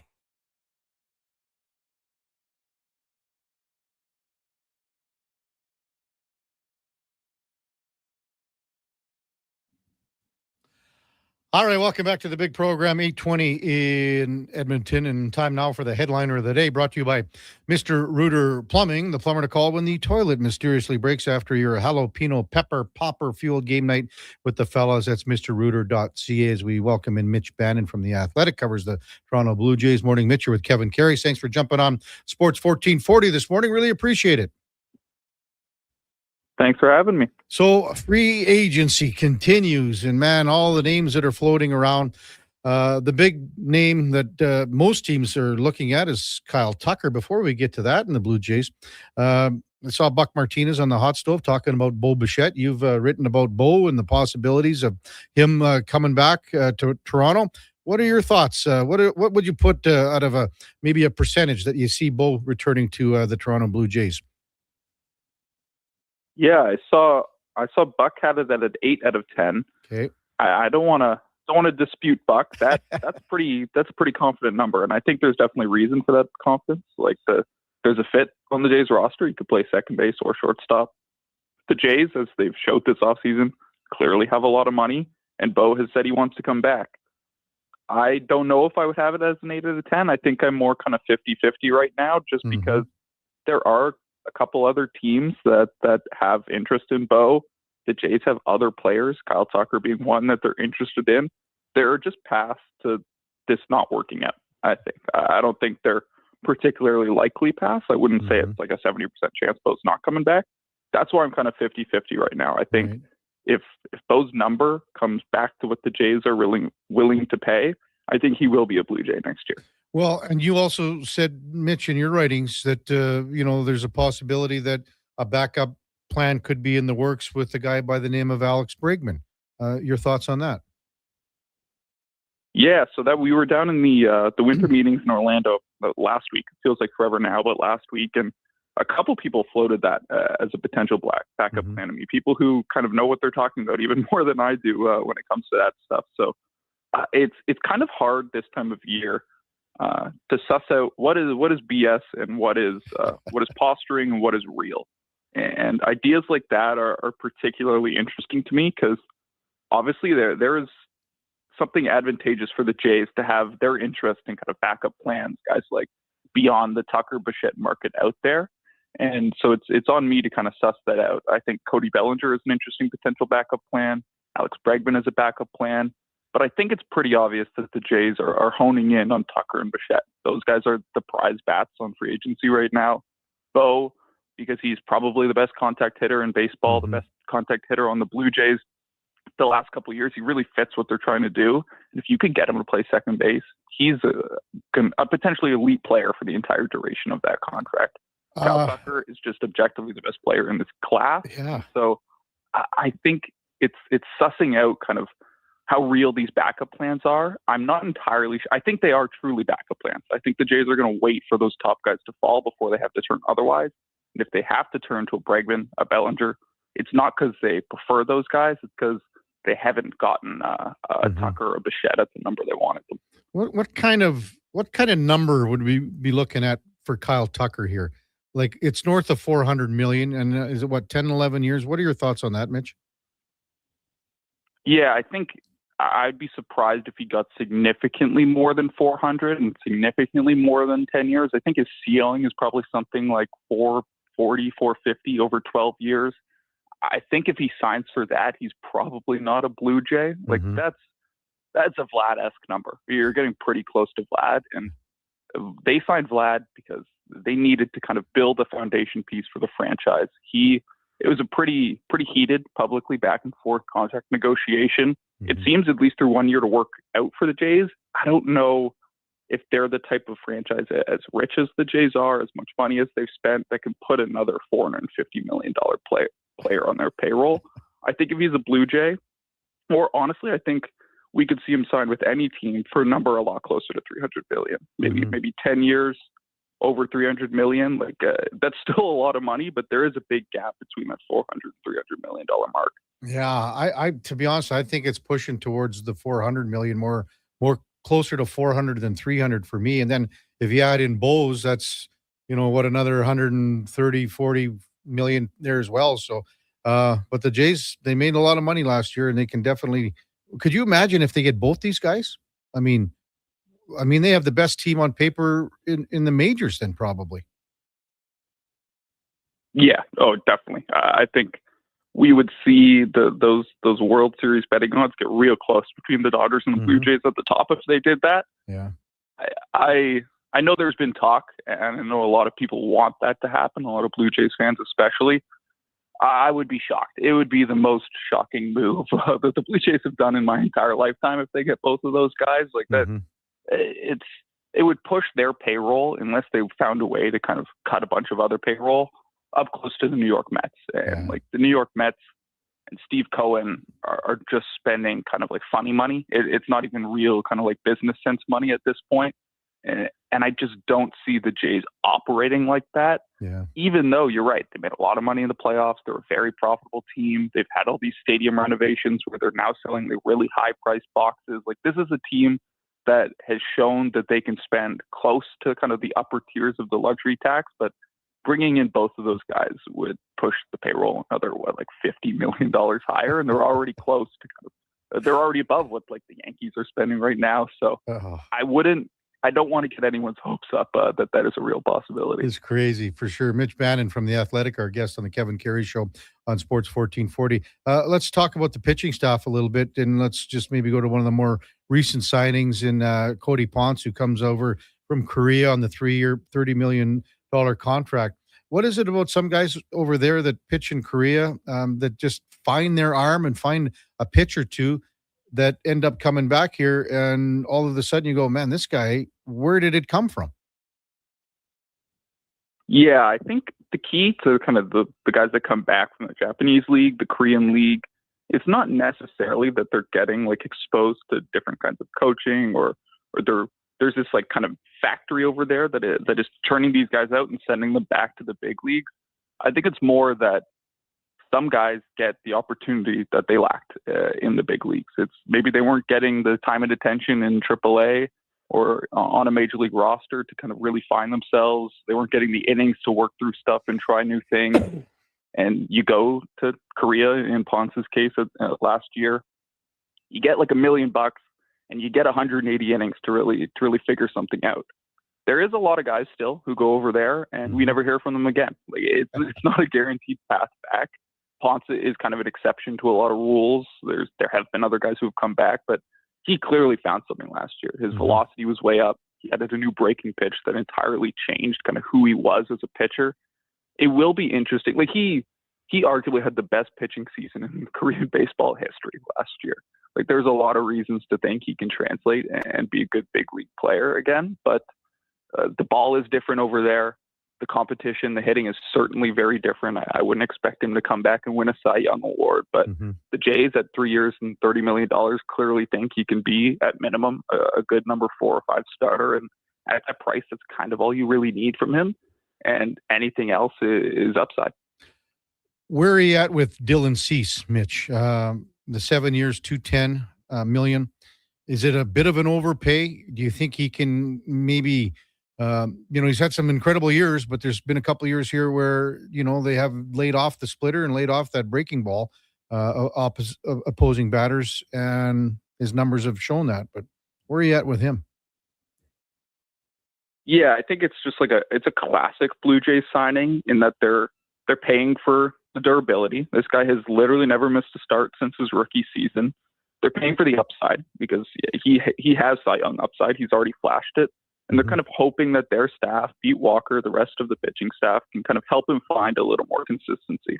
I think at $30 million a year, which is what kind of the ticker price is at 210 over 7, it seems like a big number, but there are some deferrals in the deal that bring it closer to kind of like $27 million a year.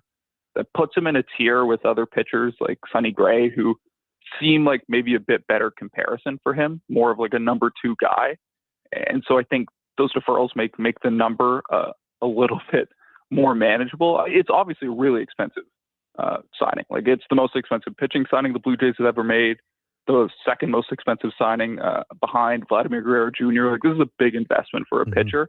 He's 30 years old now, so there are like some potential downsides to a deal like that, but this is a team that just barely lost the World Series. They're in go now mode, and if you get the upside version of Dylan Cease, he's a guy who can help you get back to the World Series. Yeah, Mitch Bannon with us on Sports 1440. What do you think the team will do with Jose Barrios? Is the things that have happened, in the World Series and not being around, and then the things that have been said this year, can things be patched up? Do they want him back? Can they trade him? Where do they go with a guy that's been pretty dependable for them as well?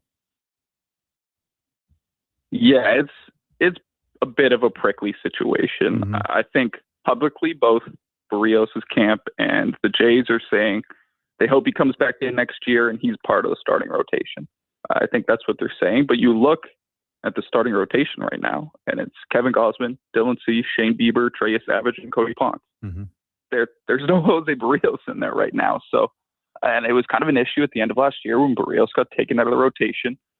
He was not particularly happy about that, and I get why. He is in one of the most durable starting pitchers in baseball. He had the longest active start streak from any pitcher since he really started that streak in baseball, and so it was a bit of a blow for Barrios, and it created a bit of a situation with the Jays. And I think the worst case scenario is the Jays go into spring training. Barrios is still around. The other 5 starters stay healthy, and you face that exact same issue heading into opening day, where it's like, okay, what do we do with this guy? Do we put him in the bullpen? Is he okay with that? I think if a trade arose, it would make sense for the Blue Jays. They would probably have to eat some money. I don't think they're particularly willing to attach a prospect with him. So it would need to be a team that wants him and doesn't need to be coaxed into taking him. I don't know if that trade's going to arise, but I think if it does, it would just make everything a lot easier for the Blue Jays, because if everyone else stays healthy, which for pitchers in big leagues is kind of a big ask, but if everyone else stays healthy, we're kind of cruising towards another potential situation ahead of opening day. Yeah, and speaking of health, what's your concern level with Shane Bieber going into next year? Yeah, I have my kind of flags up for Shane Bieber. There's just been some weird talk around him. Like, obviously he opted into the 1 year, $60 million deal. A lot of people kind of celebrated that, rightfully so, as a guy choosing for an underpriced deal to return to Toronto, wanted to kind of reinvest in what happened last year, wanted to stay a part of it. There has been some kind of rumblings, or there were rumblings that he wasn't particularly healthy. Maybe that was why he opted in. I know rival executives were pretty skeptical of that decision and assumed he was hurt. It has come out that he was dealing with some forearm fatigue at the end of the season. General Manager Ross Atkins said they're hopeful, or he gave a quote. I don't know the exact quote, but essentially said he's hopeful that he'll be ready for opening day. That is not something you say about a guy who's completely healthy on December 15th or whenever that quote came out. And so I'm certainly looking to see what Shane Bieber looks like in spring, how often he's making starts. If he has a late start to spring or something like that, that would definitely lead credence to this. So I think he's going to be a big storyline at the beginning of spring, just to check in on how healthy he truly is. Yeah, Mitch Bannon with us on Sports 1440. I said last week when they signed Tyler Rogers, I want to see Rogers come in for Trey Savage and see the release point of 7 feet, whatever, and then Tyler Rogers when his knuckles touching the ground and see how batters react to that. This is a big part of the bullpen, the Tyler Rogers, and then Louis Varland. I mean, do you see Louis Varland as well possibly closing sooner than later? I think there's certainly a shot. Like he obviously shown kind of like the upside potential to do that, the big strikeout numbers, the big velocity. He's kind of built and throws like a classic closer these days. Like he has the 100-mile-an-hour fastball. He has a devastating secondary pitch. That's kind of what you want at the back end of your bullpen right now. I don't think they're going to hand him that job in like the third week of spring training and say, Louis is our closer, let's go. I think there's kind of two paths to what could happen. Either we go through spring training, opening day starts, Jeff Hoffman is the closer, and he does what he did last year, and he maintains the closer job throughout all of next season. I think there's a very real chance of that. I think with the weird home run stuff, he still had a lot of strikeouts, looked pretty good at times last year. I think there's a real case to just give Hoffman the job next year and hope it goes a little better than last year. But if not, I could see it being kind of like a by committee, a bit of an open battle for that ninth inning job. I think Jimmy Garcia coming back from an injury has a shot. Louis Varland, as we talked about, obviously has a shot. I don't expect Tyler Rogers to kind of take on the ninth inning. It's just maybe it's just me and like a weird optic thing about putting a submarine guy as your closer. Chad Bradford in Oakland years ago. Contact. Yeah, exactly. Like there is like a chance to do it, but it's just like a guy who lets up so much contact in the ninth. I don't know. I'm just like, if I was a manager, I probably wouldn't do that. And so, but I do think I think the paths are Hoffman is the closer, or it's kind of an open battle, and it's may the best man win. Hey, great stuff, Mitch. Really appreciate it. Thanks for giving us an update on all the Blue Jay news and what could possibly happen here over Christmas. Have a wonderful holiday season. Thanks for coming on, and I'm sure we'll speak in the new year. Thanks a lot. Sounds good. Thanks for having me. Happy holidays. Yeah, Mitch Bannon from The Athletic, and our headliner of the day, brought to you by Mr. Rooter, the true goat of local plumbing. That's mrrooter.ca. During the course of that interview, pretty big news sliding out of the NFL. The Miami Dolphins are benching quarterback Tua Tagovailoa for Quinn Ewers. They'll start his first start. Ewers will be Sunday against the Bengals. So Tua benched. I guess none of that hurry up offense had to do with Tua, I guess, against Pittsburgh on Monday night, Duke. And do you think that the plays were coming in and Tua was going, hang on here, let's take our time? I don't know if that's so much the reasoning here, as opposed to, all right, you're mired in another disappointing season. Your quarterback play has more often than not been good enough. On watching that game on Monday night, my biggest thing watching Tua was like, why does he take so many sacks? And for a guy that is athletic, he's not 44-year-old Phillip Rivers back there. He's not Joe Flacco. He's not a statue. This is a guy that has mobility, and with his injury history as well, you would think like you want to take as few hits as possible. Instead, he just seems willing to absorb them in the backfield. But listen, it's a lost season for the Dolphins. The Monday night game eliminated them from playoff contention. The Quinn Ewers draft pick, right? It was very nonchalant. It's like a depth type move. This is a guy out of Texas that in years previous was kind of trending towards a first round type quarterback talent, right? So he leveled off and plateaued with the Longhorns, and maybe if he could do it all over again, and the same for Texas with the way Manning played most of this year, would they want him to come back for one last season and give another kick at the can, because he was a little more consistent than Manning. But all that to say, why not? Why not? The season's over. McDaniel, he got a vote of confidence from ownership, so maybe he thinks his job is secure enough that he can at least roll out and see what you got. Give a few other guys a chance to audition. And for me personally, I'm hoping that this just means we see the usual high-dose, heavy utilization of Devon Achane as I look to try and secure a spot in a fantasy. That's the last thing I need. A fantasy football league final. That's the last thing that I need. Is that you're up against Achane this week? Yeah. And Gibbs. Ooh, it's the first thing I thought about. Thank goodness we have Adam Schefter looking at the numbers. Tua Tagovailoa, he already has $54 million guaranteed to him next year, Duke. March 15th, $3 million of his 2027 salary becomes guaranteed. Cutting him would leave $99 million in dead money. Oh. A post-June 1 cut would equal $67.4 million in dead money in 2026, $31.8 in 2027. That's a lot. Text 833-401-1440. We'll get to him when we come back. We'll also hear from Oilers captain Connor McDavid when we return on the Kevin Karius Show with the Duke of Delburne. Josh Fenwick, man on the boards on Sports 1440 AM radio. We're also streaming on YouTube, X, Facebook, Instagram, and Twitch. Mr. Rooter decorates a gingerbread house. Wow. What did you do here, Mr. Rooter? Well, we've got a Jube Jube toilet, complete with an icing-based wax seal. The main water line is licorice, red for hot, black for cold. You got your standard marshmallow hot water tank and a candy cane sewer line. And on the outside, candy corn hose pips. Disgusting, but they get the job done. To have your Yule clogs fixed, trust one plumber, Mr. Rooter.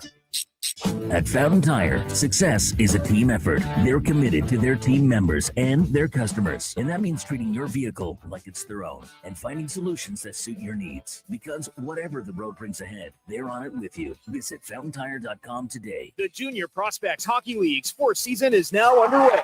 The JPHL offers elite athletic and academic opportunities for players in the 14U, 15U, 17U, and 18U divisions. All games are broadcast live on Silent Ice TV, featuring a showcase-style schedule and competitive matchups across Western Canada. Players work with experienced coaches, trainers, and elite hockey personnel. Learn more about Western Canada's fastest-growing elite hockey development stream at juniorprospectshockeyleague.com. Vinny and Don in Hockey are dedicated to skill development for all hockey players. If you know a student athlete interested in growing as a person and a player, register for a free shadow day. Beginner or experienced, this program develops a student athlete skill in a supportive environment. It's a great opportunity for prospective student athletes entering grades 3 through 12 to see what Vinny and Donnan have to offer. Visit vinnyridge.epsb.ca or donnan.epsb.ca for more info and to sign up. Picture this. You're sleeping and you're awake, but it's a good day because you're about to make your way to McDonald's to pick up some breakfast. Fast forward, you're there. What's this? You can now get all those breakfast classics penny style with rich, creamy hollandaise style sauce. A happy little tear rolls down your cheek. You grab your small McCafe premium roast coffee, still just $1 plus tax every day, and see. Get up and at 'em with the Egg McMuffin. At participating McDonald's restaurants in Canada, prices exclude delivery. Start your day with a blast of sports. Kevin Karius, along with Brandon Douglas, brings the fire, the fun, and the fearless takes. Weekdays, 7 to 11. Text Kevin, 883-401-1440. Mornings with Sports 1440. Oh, 'tis the season to find the perfect gift at the perfect price at Leduc Goldsmiths. The annual Christmas sale is on now with 10 to 25% off all in-store products. All natural and lab-created diamond engagement rings up to 25% off with a wide selection available. You'll have no trouble finding the right piece. The team at Leduc Goldsmiths have years of expertise to help find what you need. Leduc Goldsmiths on Main Street, Leduc. Leduc's Jewelry Store, family owned and operated for over 30 years. Canada's own Crave is soaring to new heights and is now bigger and better than ever. Crave has added over 10,000 new hours of amazing content, including the biggest live events. And the Oscar goes to? Select live sports like golf and NASCAR. And even news. We have exclusive details tonight. Plus, hit shows and movies from 18 leading TV channels. And all at the same price.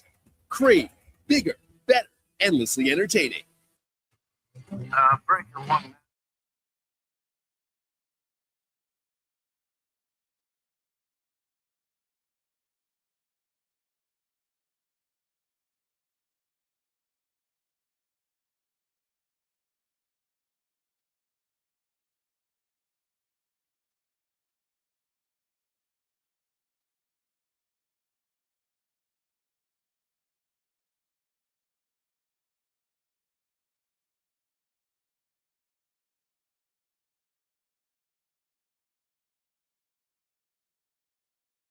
Have your sports curiosity cured with the Kevin Karius Show. This is Sports 1440.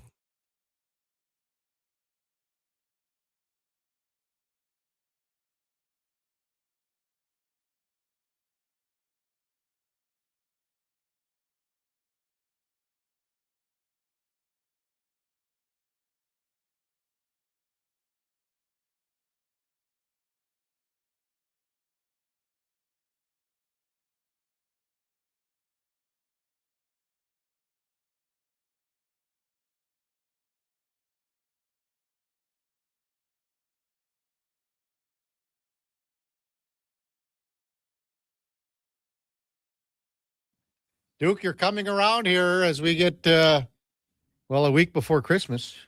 A week before Christmas. Snow's falling out there. Is it coming down hard now? I have no idea. I just assume. I live in a sheltered world here in this building. Have for the past 2 years and Josh, 4 your boy's months. going to look right now.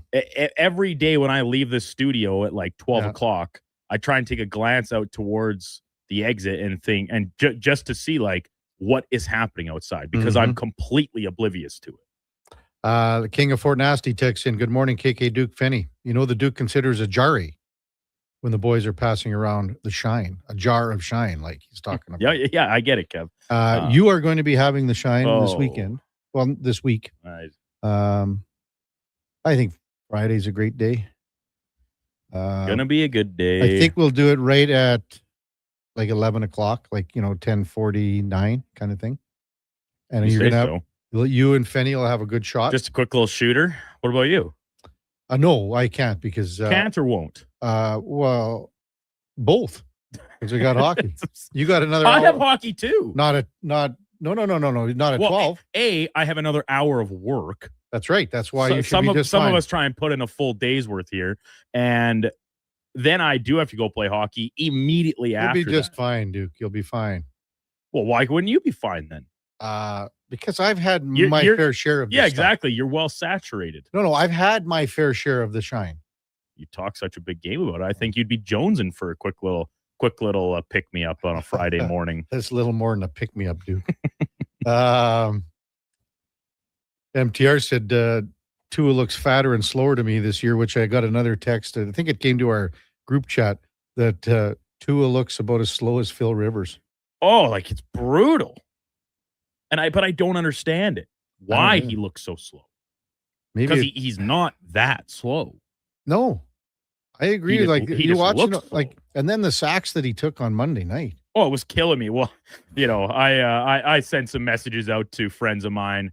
I think Connor and Declan maybe received it as well. In like when he took the one sack when they were actually moving the ball. Whatever, I can't remember specific, but it was basically like how Tua was making me feel, which was not particularly positive. And I said some things that I maybe regret a little bit, especially considering I managed to pull out the fantasy wins as discussed yesterday. Oh, there you go.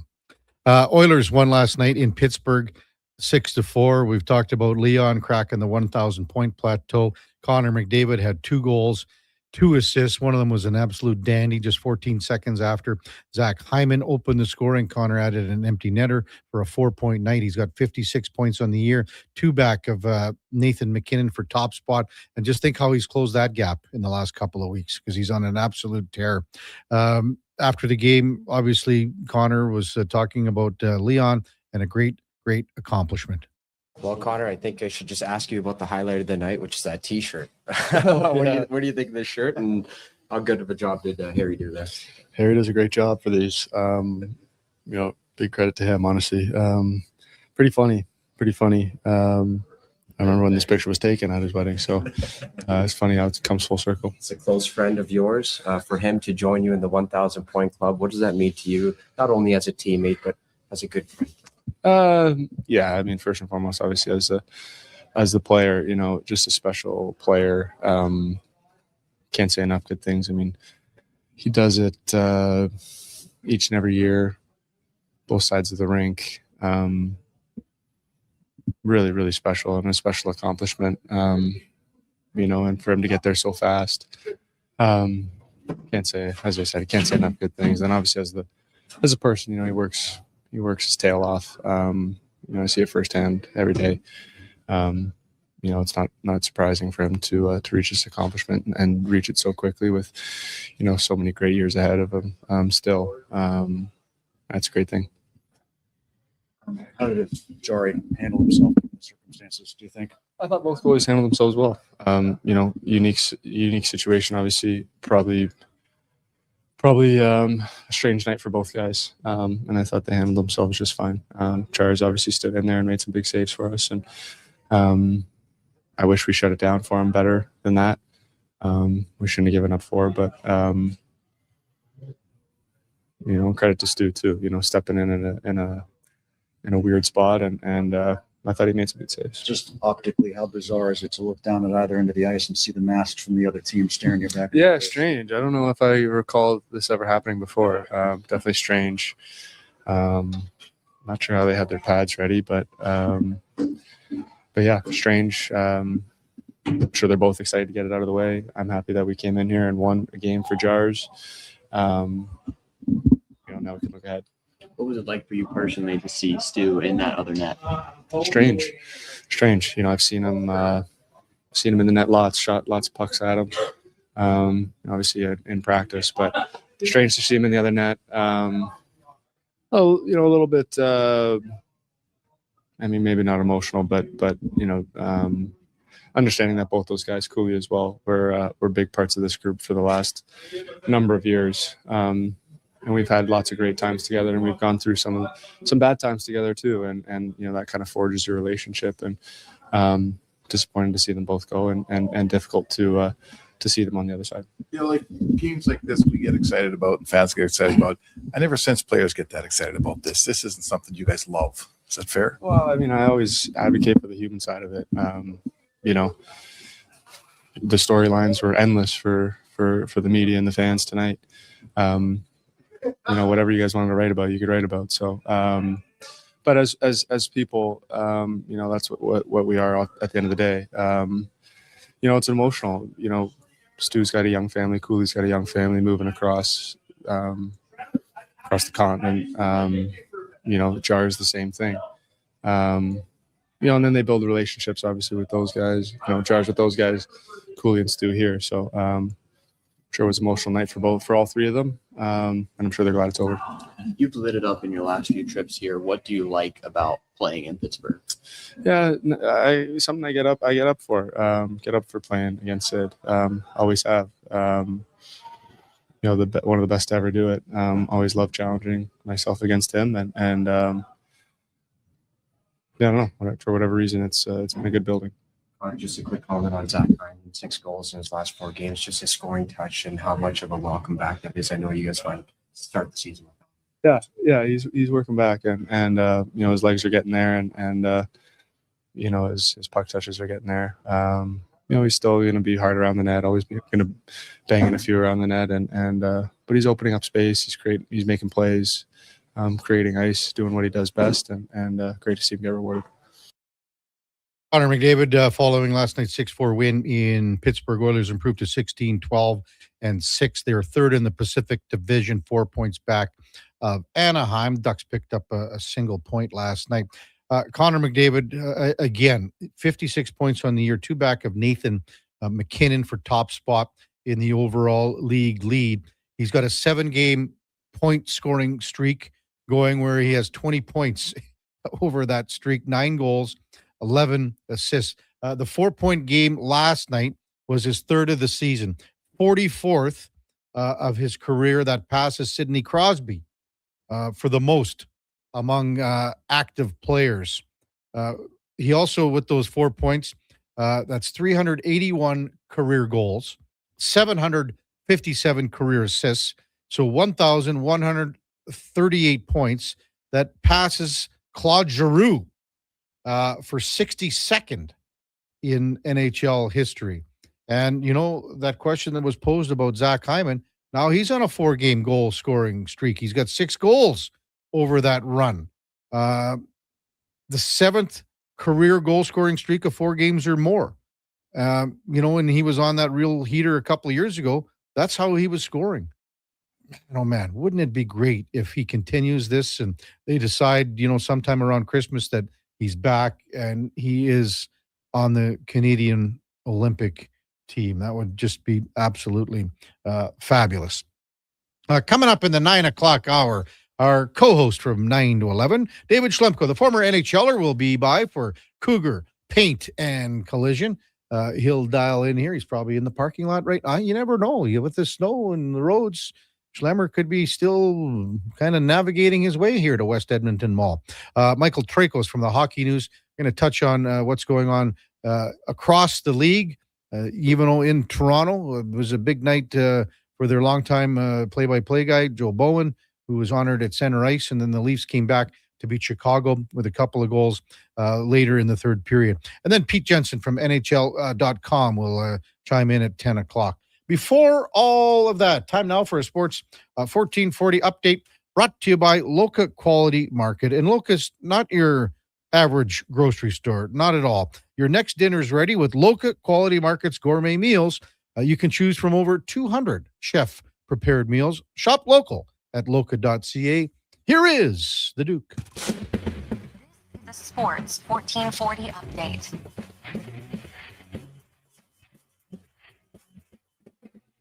It was a historic night in Pittsburgh. The Oilers beat the Penguins 6-4. Leon Draisaitl with 4 assists, the first of which was his 1,000th point in the NHL. Draisaitl becoming the 5th Oiler to hit 1,000 points in the sweater, which is a league high, and also became the first German player to hit the plateau. Connor McDavid had 4 points, and Tristan Jarry picked up the win over his former team. 9 of the games around the NHL, including Philly beating Montreal 4-1. Thatcher Demko made 23 saves. Canucks blanked the Rangers 3-0 from MSG. San Jose doubled up Calgary 6-3, and the Leafs scored 3 times in the final 10 minutes of regulation to come back and beat Chicago 3-2. PWHL resuming action last night in Vancouver, where the first-year Golden Eyes beat Ottawa 2-1, and the Edmonton Oil Kings playing their final game before the holiday break. They fell in overtime 3-2 down in Lethbridge. The New York Knicks are the 2025 NBA Cup champions as they beat the Spurs 124-113 in Las Vegas. OG Anunoby's 28 points led the way for New York, but Jalen Brunson took home the NBA Cup MVP. Finally, some breaking news out of the NFL this morning. Miami Dolphins are benching quarterback Tua Tagovailoa in favor of 7th-round pick Quinn Ewers. Tua threw a league-leading 15th pick in Monday's loss that eliminated the Finns from playoff contention. Coming up in Hour 3 of the Kevin Karius Show, we'll be joined by Michael Trakos from the Hockey News and our Wednesday co-host, former NHL defenseman David Schlemko. I'm Brandon Douglas. That's your Sports 1440 update. This is Sports 1440, a Stingray radio station broadcasting on Treaty 6 territory. Download the free iHeartRadio app and listen to CKJR wherever you go. Across the province, Albertans are taking their shot on Play Alberta. With casino winners every hour, jackpots worth millions, and revenue that stays in the province, there's never been a better time to sign up. Right now, our listeners can score a $50 free bet when they make a minimum $50 deposit with code Gregor50. That's code Gregor50 for a $50 free bet. Start playing with your game sense today to find out if you're Alberta's next winner. The job won't wait. Why should you? At AWS Welding Supplies and Repairs, conveniently located in Nisku, we've got everything you need to get it done. From product sales to servicing and calibrating machines, we're your one-stop shop. We're a proud, locally owned and operated business, committed to serving our community with a proven track record of customer service. Don't let a broken tool slow you down. We offer fast repairs and free same-day delivery of in-stock items to Leduc, Nisku, and South Edmonton. AWS Welding.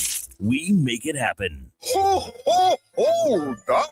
Are you pulling my beard? Booster Juice has 2 new booster balls for the holidays this year. That's right, Santa. The Eggnog Booster Ball and Caramel Pecan Pie Booster Ball are 2 new flavors to put some extra jingle in your step. So are you a pie guy, Santa, or a nog guy? Both! Good call. That's extra jolly. Happy holidays from your friends at Booster Juice. Canadian born, blending since 1999. Looking for the perfect used ride? Now's the time. Drive away for as little as $25 bi-weekly. Go Auto has over 7,500 used vehicles in stock with something for everyone. From budget-friendly cars and road trip-ready SUVs to powerful work-ready trucks. With around 70 locations across Canada, your next vehicle is closer than you think. Whether you're upgrading, downsizing, or buying for the first time, we've got the right ride at the right price. But don't wait. These deals won't stick around forever. Start shopping today at goauto.ca. You matter. Your mental health matters, and you're braver than you think. Not Alone is an organization focused on creating a space of acceptance and support through tough, meaningful conversation. My name is Tyler Smith, and you are never alone. NotAloneCo.com. It's okay to not be okay. You wanted local sports on weekends. Saturday mornings at 9, check out the Saturday Sports Setup, where we'll tee up what's happening on the weekend sports scene. Tune in Saturday morning at 9 on Sports 1440. And what can I get for you this year, little fella? I want a new Ford F-150 with the FX4 package. Adults need toys to play with on Christmas morning, too. And Nisku Ford has the best toys in town. If you decide to wrap one up, you can get rebates as high as $10,000 or choose interest rates as low as 0%. This Christmas, get the toy you really want. Add Nisku Ford to your holiday visits or make your wish list at niskuford.ca today. Above expectations.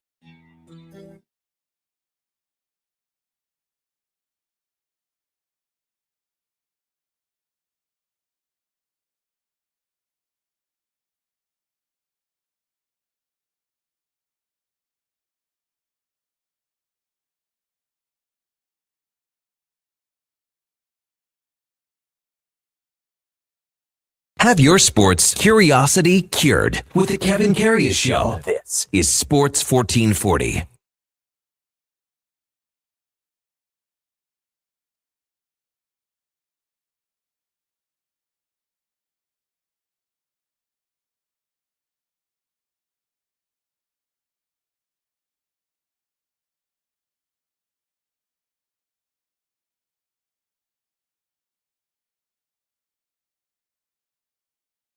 All right, welcome back to the big program, 9:01 in Edmonton. Again, stay safe out there. If you got a flight at the Edmonton International, maybe call ahead, check your provider, because the Schwackhammer texted in a few hours ago and said a lot of cancellations, a lot of delays, things like that. And it's going to snow more as the day progresses. Kevin Karius with you, Duke of Delburne, and Josh Fenwick here in Sports 1440. Time to welcome in our Wednesday co-host for Cougar Paint and Collision. Cougar Paint and Collision, our family helping your family for over 40 years, part of the Napa Certified Auto Body Program, cougarcollision.com, as we welcome in David Schlemko. Good morning, Schlemmer, and little Testy driving in here. Morning, KK. This morning, how was it out there? Just it's coming down out there. Yeah. There's a lot of very cautious drivers out there. Yeah, not you though. I wasn't one of them, I guess. I don't know. I was going about 100 down the Henday. Like, I didn't think too bad, but I was flying by most. Really? Well, that's your aggressive driver. Just how you played. You were very aggressive on the ice. I got a truck with good winter tires. Yeah. Not slipping around. Mm-hmm. What What if you got to stop? Well, slam. No, I don't know. What if I'm you trying gotta to slow down in time. You got a little beard coming in there. I thought that Well- wasn't allowed. What are you talking about? I Well, I'm thought trying to catch up to the Duke. I thought the wifey didn't let you. That's too bad for her. I'm just, Oh, here we I'm go. just kind of going, it's right around the Christmas season. Looks good on you. Well, thanks. But Yeah. yeah, just got a little salt and pepper in there. Love it. It's just been a week. I shaved last Monday. Yeah. So It's got a little shape to it coming yeah, in. a little bit, so I'll probably have to shave it before we go back to Saskatchewan. Yeah. We'll see. We'll see. The game last night, obviously Leon Draisaitl, the big news with 1,000. I'm trying to think, and I never really did any research till you walked in the door. And I'm thinking, could it have been Joe Thornton? I'm thinking about anyone else that you played with. And were you on the ice for anything? Not on the ice, but did a teammate of yours? Yeah. Okay. Yeah. Ray Whitney got his Oh, 1,000th okay. point in Arizona when I was there. And I was kind of mentioning it to my wife last night when I'm watching the game, like, wow, like I thought that was so crazy, like for Ray Whitney to get 1,000 points. And he was like 38, 39. Like Leon's doing it at 30 years old. It's pretty impressive. Yeah. Well, so were you on the bench? Were you on the ice? What happened? Yeah. I was on the bench. So Okay. everyone jumped on the ice. Same kind of thing. Felt really bad for Stu Skinner in that moment. What do you do? I mean, it was almost inevitable that, they were going to score last Yeah. night. I mean, it was going to happen. Just like Yeah.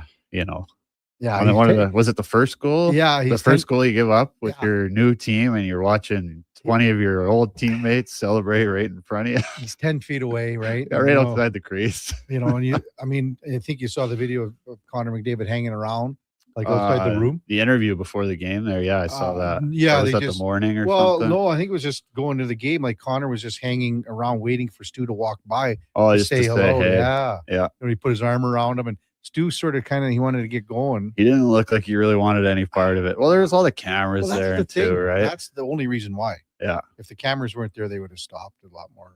I would think so. Yeah. Like Ray Whitney, that's a hell of a story. Yeah. Because, he was the Oilers stick boy. Right. Here he was waived by the Oilers. Right. And then he ends up Went to Florida and San Jose, and San Jose first. Yeah, and that's had right. a remarkable career. Then Cup in 06. And Great guy, too. yeah, he's still down in Phoenix, is he not? Yep. Yeah, I think. Well, he Plays a lot of golf. Yeah, well, he's a good golfer. He's a really good golfer. He came up here and won the Millwoods Pro-Am one year. Did he? Yeah. Yeah, he's a shtick. He is really good, and his dad's one of the best guys ever, Floyd. But I remember when he, when he was here, and then he got waived, and then everyone was like, "Well, what's the big deal?" And then all of a sudden, it was like the worst waiver wire guy that was ever put on waivers in the history of the league, it seemed. Yeah, I mean, local boy too. Yeah. Weren't really the glory days exactly for the Oilers either. No, but you just think there was room for him, and then all of a sudden the points, everything started coming for him. Overall, what did you? I mean, there were so many storylines last night, as we said. Yeah, I mean, I was just listening to Connor's interview in the parking lot. He said it best. I think the media could have wrote about whatever they wanted to last night. Anything. Lots of storylines. I haven't heard anybody talk about this yet. How well Tristan Jarry plays the puck. Mm-hmm. I thought there were 3 instances last night, especially like that backhand juicy little dish up the middle to McDavid from behind the net there. Like some defensemen don't even make that play. Mm-hmm. There's another one where he iced it on the penalty kill. The PK one was the big one for me. And then really, I thought the pass up the middle was nicer. Or even in the third period, he kind of just held on to it, really poised and just waited, and 2 guys kind of peeled off, and then he just ended up leaving it behind the net for his D-man set breakout. When you were playing, you had a goalie that was like that. Maybe just discuss first the communication that you have to have, and how obviously they still have so much time to work on this right now. Yeah, I mean, it's for a D-man, it's huge. It is huge. Like I got to play with Mike Smith and Carey Price, 2 of the best guys to do it, and it totally changes how you play the game. Honestly, there's a dump in. You're not thinking like, oh, I better sprint back as fast as I can to get first touch and get my toes up ice. You're just thinking, okay, I just got to get open. Just look through the forecheck here, find a seam, and like Smitty's going to snap it on my tape. It's funny, then did you watch any highlights of the Montreal game last night? Jacob Fowler? Yeah, tough one. So the guy, whoever, I can't remember who's behind the net. Michkov. Okay, yeah, but he's going, leave it. Yeah. That's just dirty, eh? Smart, though. Yeah, really, really smart. Yeah, so. That kid, I saw his interview after. He handled it well. Yeah, I think he did too, yeah. And I mean, he's still trying to find his way as well. Yep. So, I mean, I was thinking, comparing the two and whatever. Back to the goaltender playing the puck. The one thing, too, that Jarry has over Stu would be the quickness to get to the puck. Yeah. And maybe it's the skating. Stu's a bigger guy. Maybe he's just... I don't know. He just looks so much more confident with it. Like he can make plays with the puck, which is huge. It's like having another defenseman back there. Yes, and that's, to me, it was just like, that's the one thing that you notice. And you've seen that over the course of the goalies that you played with, and even the goalies now, Schlemmer, how much of that advantage helps the D-man. And it could only be a split second. Oh, yeah, but it's huge. Yeah. I mean, you talk about wearing teams down. That's how you do it, right? You go and you get your lick on that guy every time. And by the third period, maybe you get to touch first because he doesn't want to get hit. But I think of the goal that Buffalo scored with Bouchard. That, like, to me, okay, that's 100% on Bouch. Yeah. Okay. Yeah, me too. But there were still some people that said, okay, when Stu's going from behind and then releasing and getting back to the crease, a little bit of a it's just slow. It could be a split second. Yeah. Yeah. Yeah, I'm in on that. Yeah. But again, that was 100% on. Yeah, that one was on Bouch. On Bouch for sure. As far as the other defensemen, and now we've seen Spencer Stastny for a few games here. We saw him on the weekend, and then last night, kills a lot of penalties. Yeah. And the one thing that I noticed, and I mentioned it to Liam Harobin, his gap control, he's able, because his foot speed is really superior. He's able to, and that's not cheating. His gap control is tighter. Yeah. Because he has the ability to get back. Yeah, he's got some good feet. Yeah. He's definitely got some good feet on him. He's been used pretty sparingly. I mean, 18 minutes last night. Oh, that's pretty good actually. That was more than I thought. Six penalties. So He's out there on the PK a lot. There's nothing really to not like about his game. He's kept it pretty simple. Like you said, he skates well. It's still, for me, it's a serious downgrade on the third pair, just because Cooley can make so many plays with his feet. He can move up and down the lineup. He really kind of anchors that third pairing. Yeah. But he's a good young player. He's, like I say, hasn't made any mistakes. He's come in and kind of done everything right so far. That first goal that Brazeau, well, not the goal that was pulled back, but the first goal that was scored that was allowed by Tommy Novak. Yeah, it just came to me. So that's off the face-off. Regula's got the puck, and he's just trying to flip it over. Trying to do that neutral zone flip. So he just defend on it? He hit the linesman. Yeah, I get it, but I don't think he's trying to hit the linesman. No. Linesman's been there for 100 years. Yeah, no, you just got to pick your head up. Like I think the flip was good. I don't think he fanned on it. I think he just hit the liney in the ass, and yeah, I thought there it was you go. Low. And then if you're Darnell, I understand why he's caught there. Like I used to do that all the time. You're going to get your pick coming underneath, so that guy can pick up the puck, and then you're going to activate, take off, right? Yeah. You're expecting that puck to be out of the zone. And then Emerson, for the most part, on the penalty kill with Stastny, I thought that first penalty kill, they were really, really good. Yeah. Solid. And really good. So what have you thought of the two of them playing together here? I think they've been steady defensively. I'd like to see the puck moving a little bit more efficient. A lot of just hot rimming the puck for me. But like I said, like there's no mistakes. There's no glaring errors, which is really all you're asking for from a third pair, right? Go out there, move the puck, be steady, eat up some minutes. Yeah. Kevin Karius, David Schlemko with you on a Wednesday morning again. Stay safe out there. What have you made of Jari just in the crease? Not talking about going out to get the puck. What have you made about him movement-wise? I think that the 3-2 goal, the power play goal by Carlson, he might want back.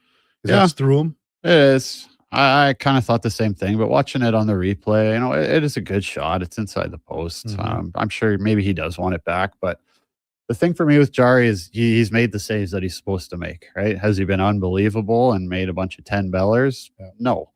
But you go and look at the other end last night. Look at that fourth goal by Savvy. Like those are the killer goals that we kept seeing go in on Skinner. Third, yeah. Or was it the third? Okay, yeah, the that's third. a 3-1 goal. That's the under the left pad is two. That's the under the pad goal. He has to stop that puck. Those are the ones that that Oiler fans and everyone was kind of fed up with. Those are the momentum killers. Yeah. We were talking about. Actually, it was over at K97 this morning, and they were asking me about the Bouchard goal that he scored. I was listening. Yeah. Oh, really? Wow. Yeah, I heard it all.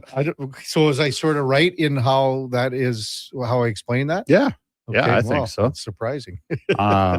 He timed it perfectly. Like I think it was Achari. He was kind of down on one knee in the lane, and he just sold the pass so well that he kind of readjusted and then went down the other way. Yeah. And then he shot behind him. Perfect shot, top shelf. It goes in 99 times out of 100. Yeah. And as I said, like, it's almost like a baseball player, like when you get that ball in your wheelhouse and you got it, everything's the perfect timing, and you're probably pulling it down whatever line. This was perfect for Bouchard because the puck was in the perfect position for weight transfer, for his hands to work together. Right between the hash marks. No one around him. Bat flip. So the other thing that I was saying, Schlemmer, too, over there was that how the guys have changed from when I played, how they shoot the puck. There's just so much more whip on the sticks now. And that top hand, they pull it back just a hair to create a little bit more that torque, right? Yeah. And I heard one of the K97 guys ask about the slap shots come out of the game a bit, and I think it has.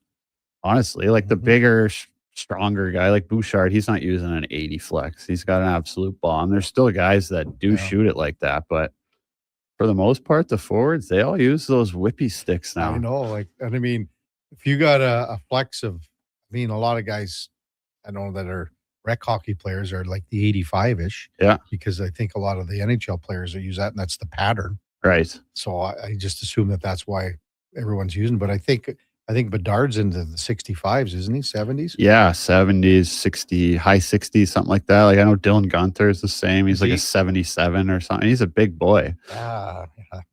Just get that whip on it. I need to bring back the old West Stars out of Medicine Hatch. Oh yeah, those things you couldn't bend them at all. And I was telling those guys too back in the day that when and I don't know if you ever used them, but the aluminum shafts. Oh with yeah, the wooden blades that everyone, you got the torch going and you'd slide the blade in. Yeah, you don't want to take one of those aluminum shafts in the ribs. Those were the best. Those were the best cross-checking guys in front of the net. Yeah. Oh man, you could just feel it hurt the guys. So when we come back, we're going to talk a little hockey from around the league. Michael Trakos will check in. Longtime writer, longtime reporter. And Michael's with the Hockey News now, so we'll check in with him. We got Pete Jensen also coming up in the 10 o'clock hour. It's a Kevin Karius show with David Schlemko, our co-host for Cougar Paint and Collision from 9 to 11, and the Duke of Delburne, and as well Josh Fenwick on Sports 1440 AM radio. We are streaming on YouTube, X, Facebook, Instagram, and Twitch. Hi, Mike here from Northgate Chevrolet Buick GMC. December is here. Christmas shopping, Christmas wrapping, Christmas baking, grocery shopping. What about our vehicle? Does it need tires? It's not running? No problem. We got you covered. At Northgate GM, we have a tremendous selection of newer used vehicles, winter tires at cost, and of course, service with a smile. Come in and see us today, 13215 97th Street, or visit us online at northgategm.com. You're in Northgate country. Bring in the new year with a Canadian country legend. December 31st, in concert at the Silent Ice Center in Nisku. Brett Kissel. She drives me crazy. With special guests Haley Benedict and Morgan Clyburn. Bring your friends, your cowboy boots, and your party spirit for a night full of hits, celebration, and unforgettable memories. Hosted by Chris Sheets. The countdown to 2026 starts with Brett Kissel live on stage. Get your tickets now at silenticecenter.com/events. At Fountain Tire, success is a team effort. They're committed to their team members and their customers. And that means treating your vehicle like it's their own and finding solutions that suit your needs. Because whatever the road brings ahead, they're on it with you. Visit fountaintire.com today. After 20 years, Canada's most prestigious international hockey tournament returns. The Camrose Viking Cup, December 28th to January 4th at Encana Arena. Tickets at vikingcup.ca. Brought to you by Sports 1440. Wing Wednesday at First Round. Whether you're coming for the first round, the last round, or a few rounds in between, they've got you covered. With half-price wings every Wednesday night. Half-price wings. Over 35 delicious flavors like Cajun salt and pepper, maple bacon, and Inferno wings. Now half price every Wednesday night. Wash them down with a cold pint of Canadian or Coors Light for only $5.75. Half price Wing Wednesdays at First Round in West End and now downtown. First Round, burgers, beer, sports. Boxing Week blowout starts early at the Brick. Find real Boxing Day prices early and beat the rush on the 26th. Score the best deals on electronics and appliances. Plus, save up to $1,000 off sectionals. Buy more, save more. Up to 25% off bedroom and dining. Up to 40% off mattresses. And up to $500 off big screen TVs. Don't wait for the crowds. Shop the Brick's Boxing Week Early Access event. Some exclusions apply. The Brick, saving you more. Warm wishes for a happy holiday season from Bashaw Concrete Products. May you enjoy this festive time of year with family and friends, making memories to last a lifetime. Merry Christmas from Doreen, Dallas, Dylan, and all the staff at Bashaw Concrete Products. This holiday season, bring the party home with the one and only Singing Machine Wi-Fi machine. With 2 microphones included and more than 20 voice effects, the fun can begin. Find it online at singingmachine.com.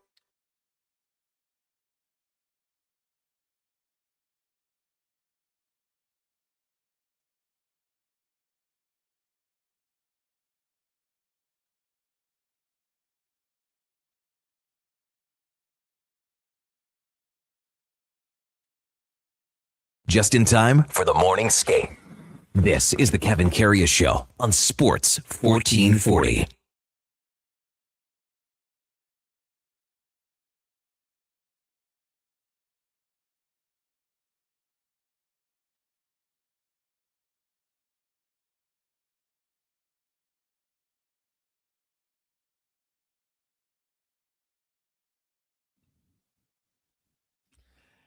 All right, welcome back to the big program. 9:20 in Edmonton. Kevin Karius, David Schlemko with you here on a Wednesday morning. Again, stay safe driving out there. It's coming down pretty good here in the City of Champions. We got the Duke of Delburne, Josh Fenwick running the boards here at Sports 1440 AM in the West Edmonton Mall. We're also streaming on YouTube, X, Facebook, Instagram, and Twitch. Time to talk a little hockey from across the NHL with Michael Tracos from the Hockey News. Morning, Michael. You're with Kevin Karius and the former NHLer David Schlemko. Thanks for jumping on Sports 1440 this morning. Really appreciate it. Hey, thanks for having me on, guys. Appreciate you sending out the invite. Yeah, so looking forward to talking a little hockey across the league. We've basically exhausted the Oilers and Penguins here for the last couple hours here, Michael. But just maybe let's start with that Leafs game last night with Chicago, where man, oh man, and you go from getting booed off the ice to where the Leafs come back with a couple goals in 8 seconds. Just what did you make of that one last night against the Hawks, the 3-2 victory for Toronto?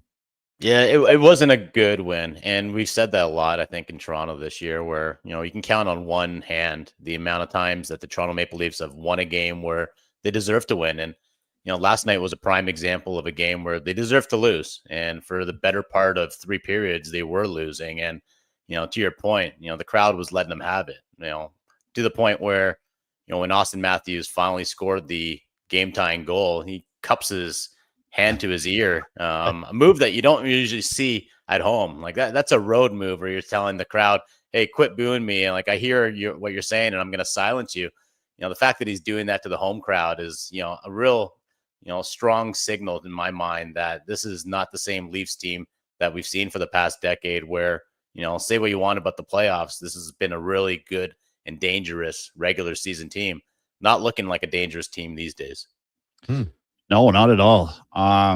Maybe one of the lone bright spots, my old teammate and buddy Oliver Ekman-Larsson kind of got the comeback started last night. I think he's been a little bit of a bright spot. Is there anybody else? Yeah, OEL has been great. There was a lot of concern when he went down a couple games ago, and it looked like Leafs are going to lose yet another defenseman, and this is a team without Chris Tanev and Brandon Carlo. So to lose Oliver Ekman-Larsson would have been just catastrophic. But he's been fantastic, and playing on a pairing with Morgan Rielly, he's really brought out the best of Rielly this year. When you're saying who else has been good for the Leafs, it's a short list there, Dave. Basically, the goalies have been fantastic, and Joseph Wall returned after a 4-game absence. This guy can't stay healthy, but when he's been in net, he's shown everything to lead you to believe that he can be a legit number one starter. But to my point, there's just not a lot of guys driving things right now for the Toronto Maple Leafs. Normally you look at the high-paid stars, whether it's Matthews, whether it's William Nylander or John Tavares, and on any given night, those guys can do things that only superstars can do. And I think last night was a prime example of that. You can sleepwalk through the whole game as Austin Matthews was. I think there was a stat I saw on Twitter saying that he had basically held the puck for 11 seconds in the entire game. That's just astounding to me. But at the same time, he can score a game-tying goal and just, quiet all the critics. But it can't be like that. We are all peeking and seeing what Connor McDavid and Leon Draisaitl were doing in Edmonton. And, that's what superstars do. They're noticeable every single time they're on the ice. With the Leafs, you're seeing them every now and then. Michael Tracos, our guest on the Kevin Karius Show with David Schlemko on Sports 1440. So what is it with Austin Matthews? I mean, he's getting more heat. I can't remember the last Leafs guy to take this much heat. Maybe it's Larry Murphy, Michael, back in the day. Holy smokes. But and maybe it is for good reason, but can you put your finger on what the problem is with Matthews this year? Well, Kevin, the simple answer is there's no Mitch Marner. And, you take away one of the best playmaking wingers in the NHL, a guy that really can drive a line like no other. And you're going to see just, a step down in terms of what Austin Matthews can do. Now, that being said, he's playing with William Nylander and Matthew Knies. And Matthew Knies is probably, if he's not on Team USA for the Olympics, he's at least on a short list of guys that are probably going to get snubbed. And William Nylander, this is a guy that finished second in the goal scoring race last year. So, it's not like he's, carrying two average Joes on a line. So I don't know what's going on with Austin Matthews, but to your point, he looks slower. He's not as dangerous. The shot's just not there. Maybe it's him trying to play Craig Bruba's system and saying, this is a team that has failed in the playoffs. What do they need? They need me to be Alexander Barkov. I'm going to be more defensively responsible. I'm not going to cheat out of the offense or out of the defensive zone. I'm going to play basically a stronger two-way game. If that's the case, then I kind of applaud him and, give him his due for trying to change his game. But the Toronto Maple Leafs need offense, and they need Austin Matthews not just to be an average star. They need him to be a superstar. And right now we're just not seeing it out of him. And there really isn't a real good answer as to why he's fallen off so much. That's interesting. Some people are kind of saying the same things about McDavid 2-3 weeks ago. There's all of a sudden in the media, there's these conversations like, is McDavid far and away the best player anymore? Is it McKinnon? And do you think he kind of heard some of these whispers because the past, he's got 20 points in his past 7 games? Connor, yeah. Do you think the superstars kind of hear that noise and say, hang on a second, I'm going to go on a tear here and show him what's up? Yeah, McDavid shrunk that scoring lead that McKinnon had real quick. Like it's only a 2-point gap now between those two players. And, maybe Austin Matthews has to take a cue from McDavid and do the same. Yeah. But, he's capable of doing it. And, a couple years ago, this is a guy that was flirting with 70 goals. So it's not like, he didn't just age out. It's not like he's in his 40s or something like that. So he's quite capable, and maybe it's going to be something where going to the Olympics, playing with some other players, and playing in that competitive atmosphere. Maybe that'll be the thing that kickstart him because I agree with you. These guys are far too good to be passengers in games, and right now we're seeing just not a whole lot out of Austin Matthews, and for a guy who's one of the highest paid players in the league, it's just not good enough. But I agree with you. I'm not ready to say like, oh yeah, he's finished, he's washed. This isn't the guy that is going to be a dominant player anymore. No, he's capable of doing it. It's just a matter of, McDavid has woke up and, is playing with the burr in his saddle. Can Matthews do the same? Yeah, he's just got to get it going. I mean, when he had that 69 goal season, as you mentioned, Michael, I mean, he's not even on pace for 69 points this year. That's what's so crazy about it. So I would expect that he gets things rolling. Michael Tracos from the Hockey News, our guest, Kevin Karius, David Schlemko here on Sports 1440. Around the league, with the trade that was made with Minnesota, that Central Division, it's just like it's the gauntlet right now between those three teams. And we don't even talk about the Winnipeg Jets, who won the whole shebang last night in the President's Trophy. That league, that division, Michael, is so lethal right now. I don't know if you'd ever want to play one of those teams. You might just get smoked in 4 straight. No, I'm with you. And if Minnesota's playing in like the Pacific or even the Atlantic, they're probably far and away the best team. And, they're in the Central and you're going, okay, well, they're the third best team in that division. And you're right. It's become the division of death right now. How can you be a better team than Colorado? Like they might go down as one of the best teams in the regular season that we've seen since like the lockout era. And then Dallas is they're not slowing down. And, the 1, 2, 3, it's going to be a real interesting race. Like, I don't think there's another division where it's paramount to be the number 1 seed because that 2-3 matchup, that is the ugliest matchup in the playoffs. We saw it last year where I think Florida played Tampa in the first round and, you don't want to be in that situation. And I think we're going to see it in the Central where it's going to be such an important thing to finish as the number 1 seed because, you're going to see a Stanley Cup, a favorite go out in the first round if it's going to be, a Minnesota-Dallas 2-3 matchup. Yeah. Well, Michael, I was looking at some of your articles this morning and saw a headline that caught my eye here. It was that the Buffalo Sabres should fire Lindy Ruff and hire Pete DeBoer. I've had both of these guys as coaches. Lindy Ruff, for me, was one of the worst, and Pete DeBoer is one of the best. So I'm all in for that, but I'll let you elaborate a little bit.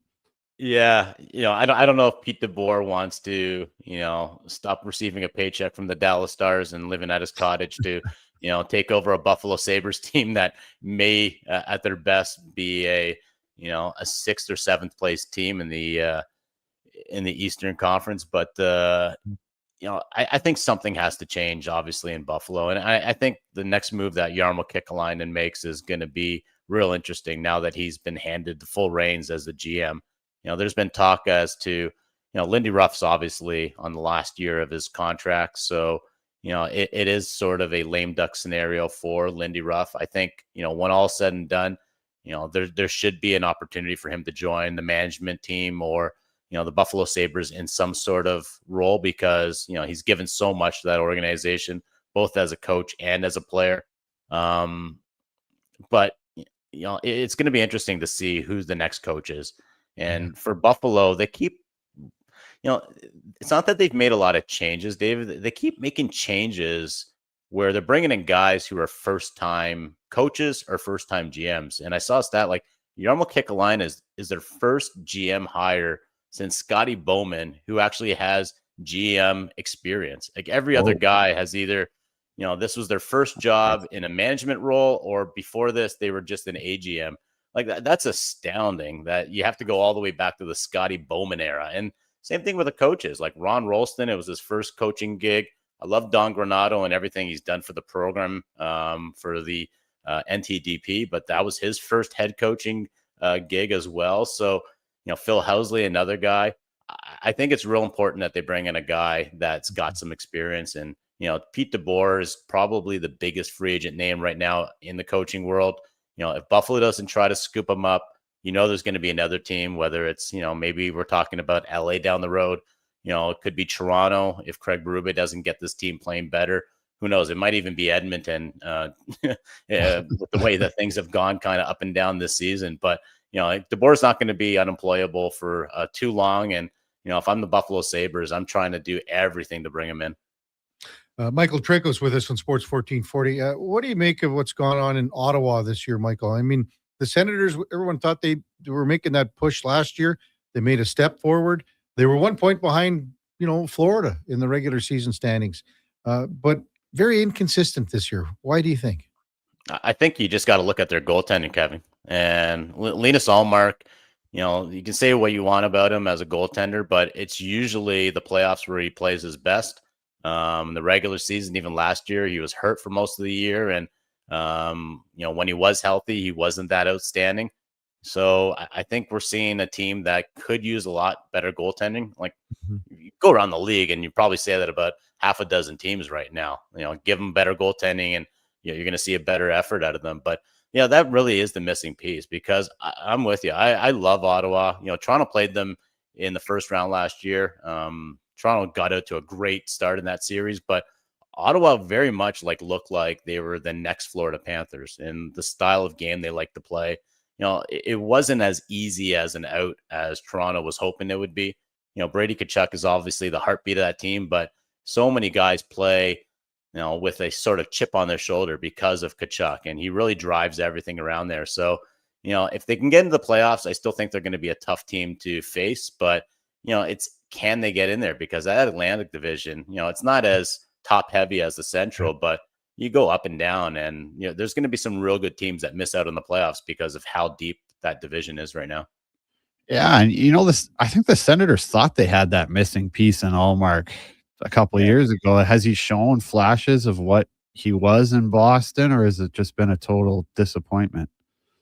I wouldn't say total disappointment. I just think like a lot of goalies, Dave, that, it's been inconsistent and you can pretty much go around the league where, you're getting a couple good starts out of him. And then you're just seeing, games where you're going, what happened to the goalie that we thought we got? And, that's, you guys have been around this long enough where, like how important goaltending is. Like, there's a reason why Stuart Skinner is not in Edmonton anymore. It's like the guy led the Oilers to back-to-back finals. And yet, it's that inconsistency that just kind of can kill a team. And especially in a league right now where there's so much parity, to have a goalie just go a couple weeks or a couple games where he's not on his game, it can really sink a team and really can kind of drag them down. So, I think that's the big thing with Allmark is just we're not seeing a consistent performance out of him night after night. And, that really has been the difference.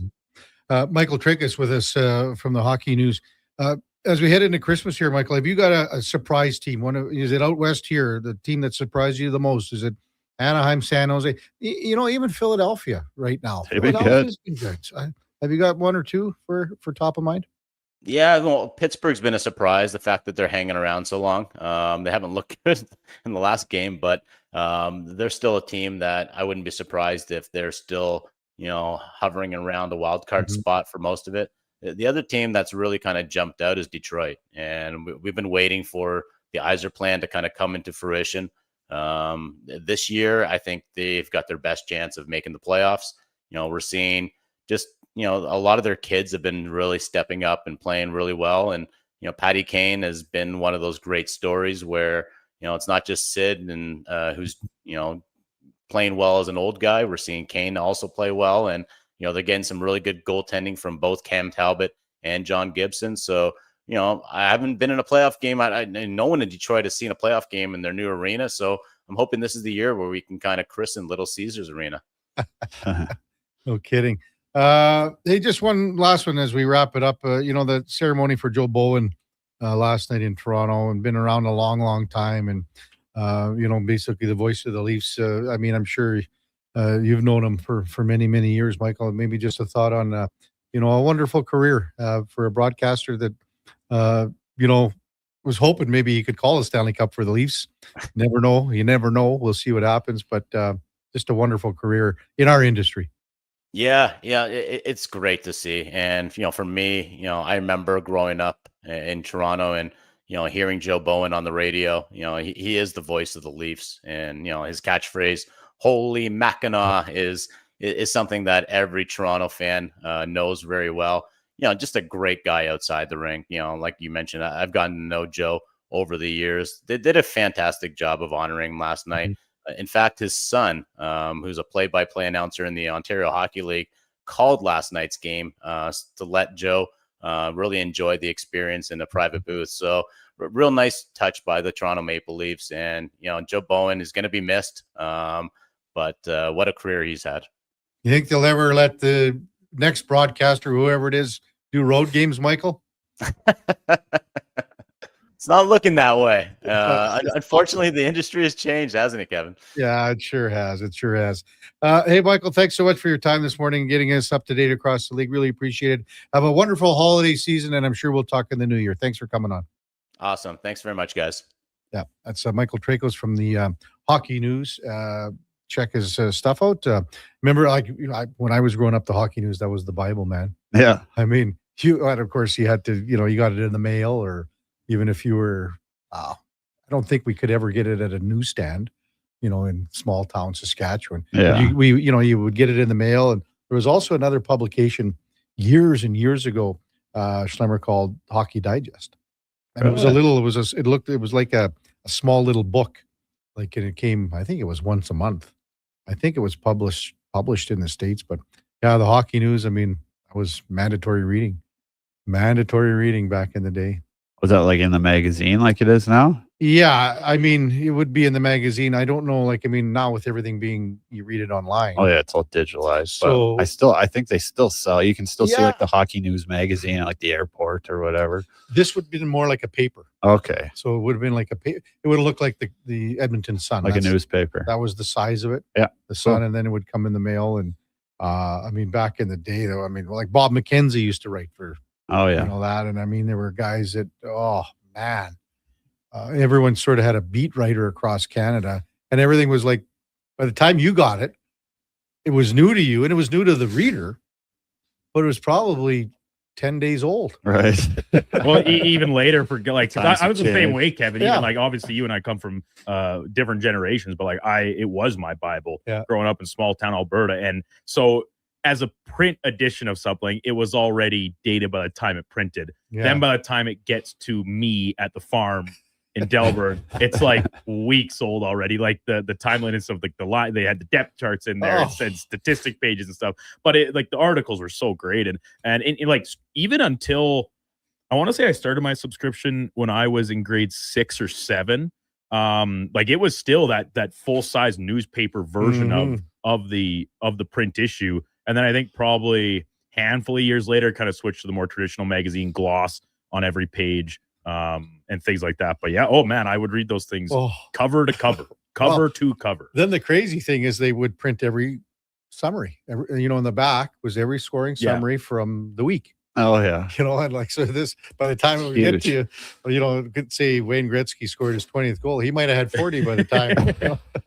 and then like the special editions every year from like the prospects one, draft preview, World Junior previews. Yeah. People of Power and Influence was always a really fun one each year because it would kind of go outside the actual on ice things to some behind the scenes working. So I loved it. I adored it. But when you were getting it, Duke, but by that time the internet was out there and everything, right? The internet was out there, but like that was kind of the beginning of sports media being online more so.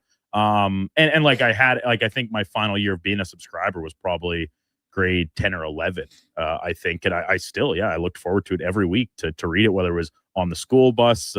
It was always a freebie in like reading time in English class or something where you just had to bring something to read for 20 minutes. I just bring in my edition of the hockey news and pour over that for 20 minutes. That was perfect. Couldn't beat it. And then again, way twice as old as you, Duke. So, when we were in minor hockey, even like that thing would be on the bus and someone would say, give me a couple pages. Oh yeah. Give me a couple pages. And you'd spread it around and you were reading like page 28 before you got to 4. And sometimes the story would be continued and you'd be reading the end of the story. So, I like it. Now everyone's got their nose in their phone. Nobody talks to each other. Absolutely. Absolutely. When we come back, we'll get to some of your texts, 833-401-1440. We get some open time till the top of the hour when we got Pete Jensen from NHL.com. Pete does advanced stats too, Schlemmer. So one thing that I think we got to really focus on here is Austin Matthews, because there's been that was talked about last night a little bit, and it was talked about this morning on some sites too, about he's maybe lost a step. He's lost some velocity off his shot, which that I don't get. I don't get that either, yeah. So, we'll have to ask him. I was checking out his stuff on X this morning. A lot of it crazy advanced stat. Huge hockey nerd. Absolutely, yeah. That's coming up at the top of the hour. We'll also go in or out with David Schlemko for Cougar Paint and Collision. Cougar Paint and Collision is our family, helping your family for over 40 years. Part of the Napa Certified Auto Body Program, CougarCollision.com. It's a Kevin Carey Show with the Duke of Delburne and Josh Fenwick on Sports 1440. We're also streaming on YouTube, X, Facebook, Instagram, and Twitch. Weekly NFL giveaways, great specials, huge screen TVs. The hits keep coming at First Round, Edmonton's NFL headquarters. Watch NFL football at First Round, and you could win a trip to your favorite NFL city for a regular season game next season. Catch NFL action Thursday nights, all day Sunday, starting with the Pro Bowl brunch from 10:30 to 2. Then Monday night with half-price boneless wings after 6 p.m. First Round, burgers, beer, sports. Downtown and Bourbon Street, West Edmonton Mall. Mr. Rooter decorates a gingerbread house. Wow. What did you do here, Mr. Rooter? Well, we've got a Jube Jube toilet, complete with an icing-based wax seal. The main water line is licorice, red for hot, black for cold. You got your standard marshmallow hot water tank and a candy cane sewer line. And on the outside, candy cone hose pips. Disgusting, but they get the job done. To have your Yule clogs fixed, trust one plumber, Mr. Rooter. At Cougar Paint and Collision, Christmas is a time of showing they care. And we get these little old ladies that they'll phone and they'll say, you know what, I'm too old to drive anymore and I don't have my license or car anymore. But I sure like those Christmas cards that you guys used to send. So we still got to send them a Christmas card. We actually had one lady that she'd moved into a nursing home and she wanted the Christmas card to go to her nursing home address. So we updated our files for her. She was pretty happy. From all the family at Cougar Paint and Collision, Merry Christmas and Happy New Year. Cougar Paint and Collision, part of the Napa Certified Body Shop Program. Smart, connected, community-driven. Jason Greger sets the standard for sports talk in Edmonton. Join the conversation on Sports 1440. Text Greger 833-401-1440. Sports 1440, where Edmonton talks sports. Diablo Boots sells only Canadian-made work and biker boots made by Canada West. No American or boots made in China, so no tariffs. All of Diablo's boots have replaceable soles and heels for longer life. Sizes 6 to 14 Triple E. Buy quality, buy Canadian. And support Canada West and Diablo, the two best names in the boot business. So save on boots by Save On Foods. That's Diablo Boots, 3340 Gateway Boulevard on the east side of Save On Foods. Buy Canadian. They're terrific. When your driveway's covered in snow, Toro and the Lawnmower Hospital have you covered. Toro's gas or battery-powered single-stage power clear snowblowers make it easy to clear right down to the concrete with incredible Toro-powered Propel technology. Face the next snow day without fear thanks to Toro and the Lawnmower Hospital. Visit lawnmowerhospital.com. The Lawnmower Hospital.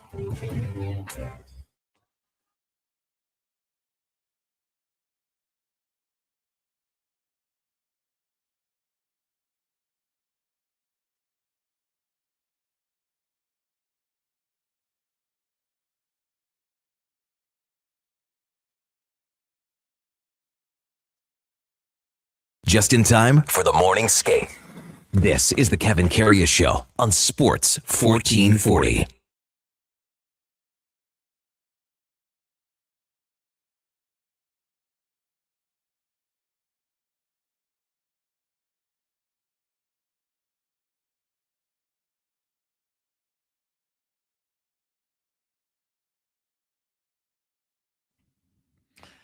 All right, welcome back to the big program. 9:46 in Edmonton. Snow falling in the city of Champions. Drive carefully. And again, Schwackhammer was with us earlier in the show from Edmonton International Airport, saying that flights were canceled, delayed. So maybe make a call, the whole bit. That's tough. Oh, That'd be real tough. Well, better this week than next Monday. And Fair enough. You know, at least you got a few days here to figure it out or whatever. Yeah. Thanks to Joe Daddy, texted in 833-401-1440. He texted in about an hour ago, but never got to it. And then he just retexted it. But it's funny. I was going to get to it because I thought it was a hell of a text. And maybe you noticed this guy last night too. Joe Daddy texted, hey guys, after watching the Oilers game last night, I can't help but wonder why the Oilers didn't go after Justin Brazeau on July 1. He was actually signed July the 2nd. $1.5 million a year for 2 years. That's what he signed for. Massive human being with good hands. Now, I mean, when you look at it, I mean, Brazeau's a young guy. He's 27. He bounced around a long time in the Marley system. He's a late bloomer. So he signed by Pittsburgh on July the 2nd for that 2-year contract. So he had in Boston last year. He was a 10-goal guy in 57 games. Then he gets traded to Minnesota, basically, you know, at the deadline for a Russian player and a round 6 pick in the draft. Didn't have much impact in Minnesota. So they said, we don't want you anymore. Signs with Pittsburgh. He's got 8 goals, 6 assists in 18 games. Had that goal that was disallowed yesterday. It's a nice little signing. I mean, you look at the contract we signed Frederick to, and then like this guy. I mean, for me, that's a show me contract, right? It's kind of like the Roslovic deal. Like, okay, this guy's a late bloomer. Okay. He had 1 year in Boston where he, you know, could put the puck in the net. So let's give him $1.5 million for a couple of years. It's a show me deal. Let's see if you can do it consistently, right? So it's about a third of the cash, and a lot of, like, even in the texters, it's a great signing. Like Mangiapane, it's between Mangiapane and Frederick who are coming out of the lineup here. Yeah. I mean, I didn't like either of those signings. No, well, I mean, but as I said yesterday, Frederick has the type of play inside of him that he should be able to get out of that.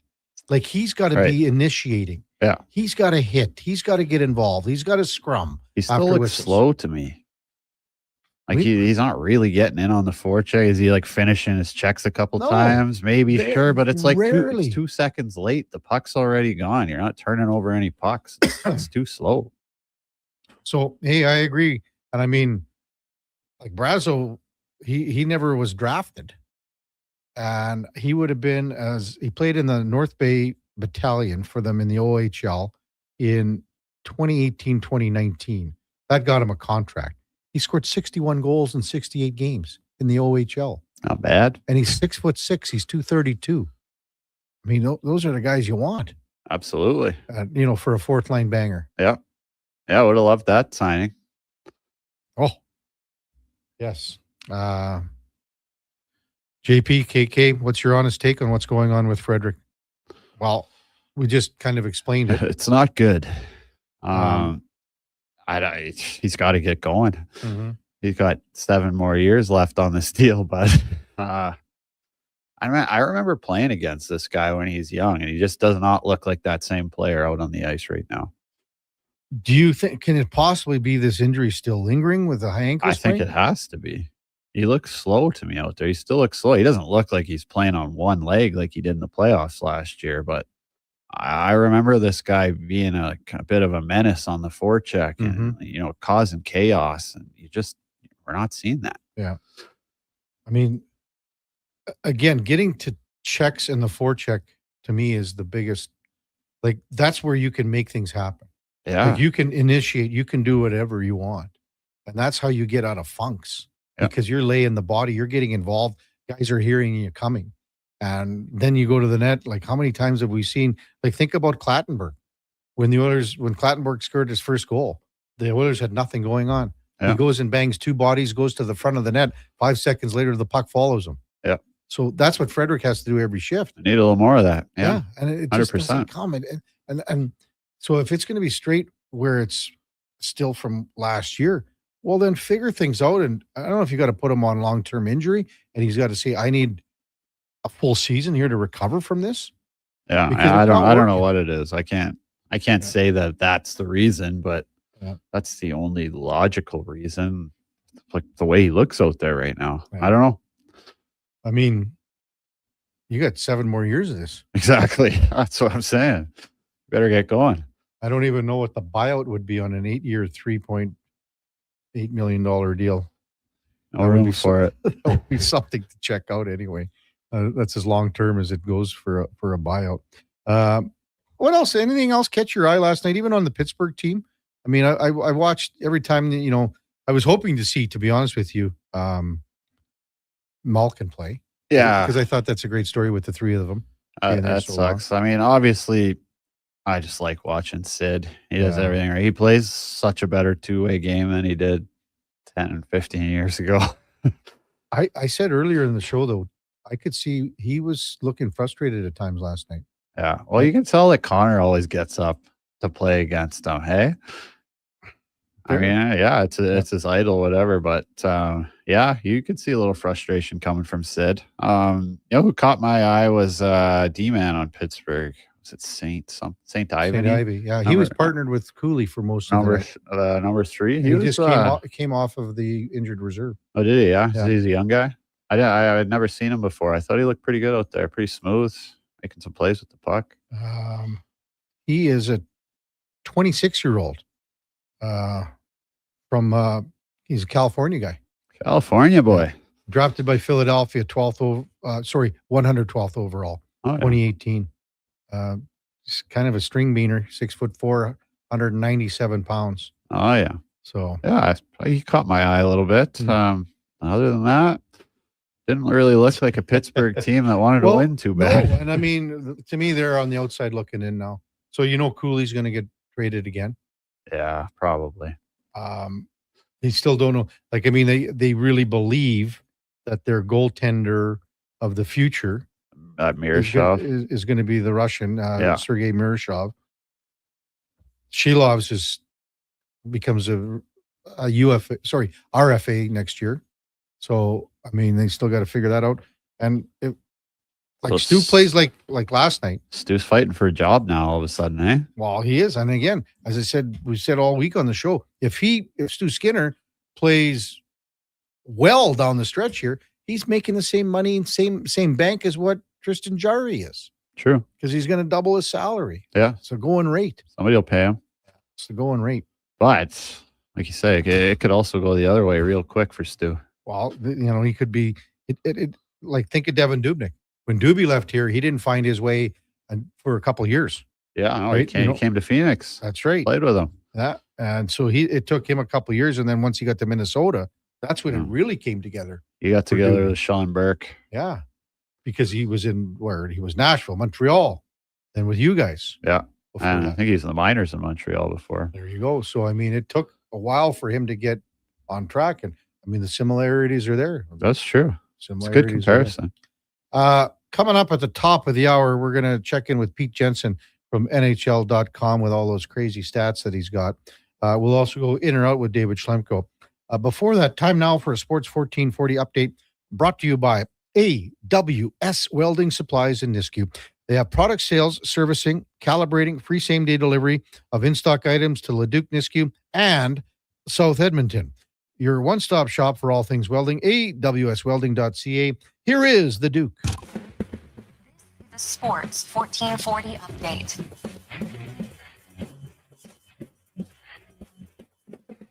Five-game slate across the NHL tonight. Panthers hosting the Kings in South Florida. Mammoth take on the Red Wings. Jets visit the Blues. Preds host the Hurricanes. And the Nightcap has the Vegas Golden Knights welcoming in the New Jersey Devils. Three games in the PWHL. Montreal's in Toronto, New York hosting Boston.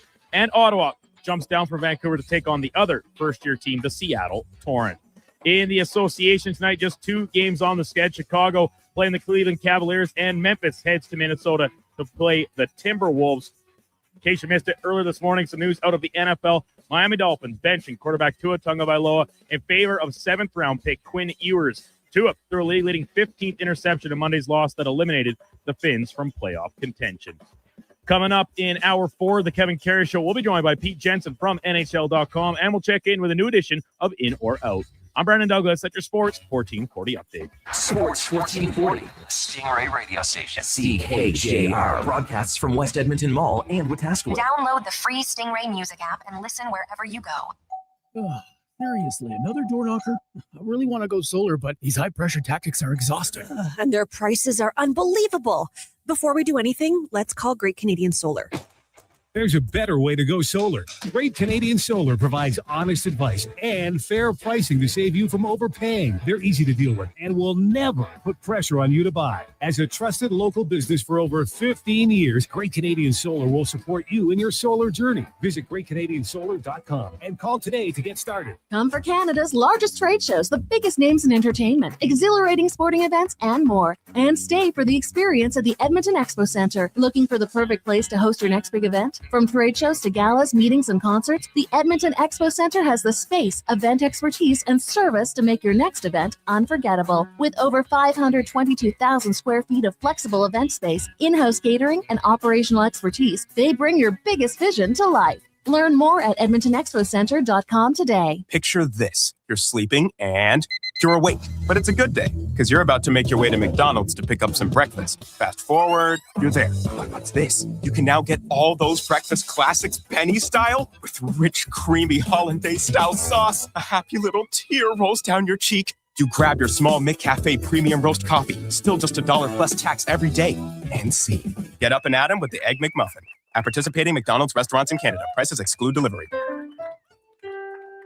At Cougar Paint and Collision, Christmas is a time of showing they care. And we get these little old ladies that they'll phone and they'll say, you know what, I'm too old to drive anymore and I don't have my license or car anymore. But I sure like those Christmas cards that you guys used to send. So we still got to send them a Christmas card. We actually had one lady that she'd moved into a nursing home and she wanted the Christmas card to go to her nursing home address. So we updated our files for her. She was pretty happy. From all the family at Cougar Paint and Collision, Merry Christmas and Happy New Year. Cougar Paint and Collision, part of the Napa Certified Body Shop Program.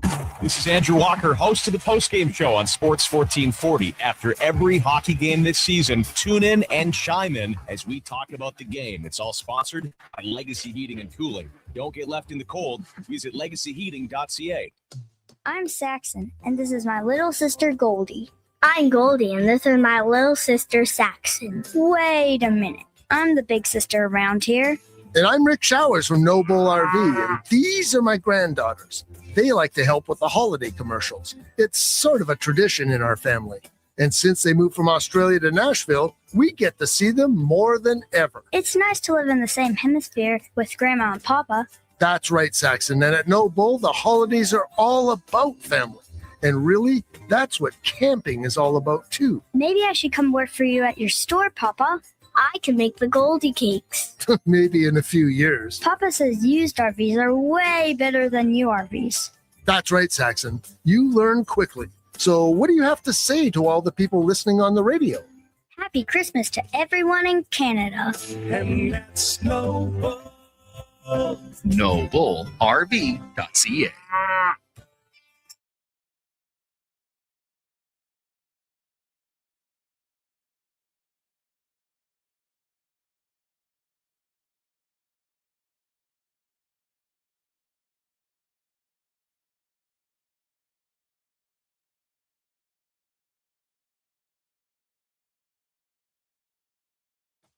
Stories, guests, and insights. This is Sports 1440 and the Kevin Karius Show.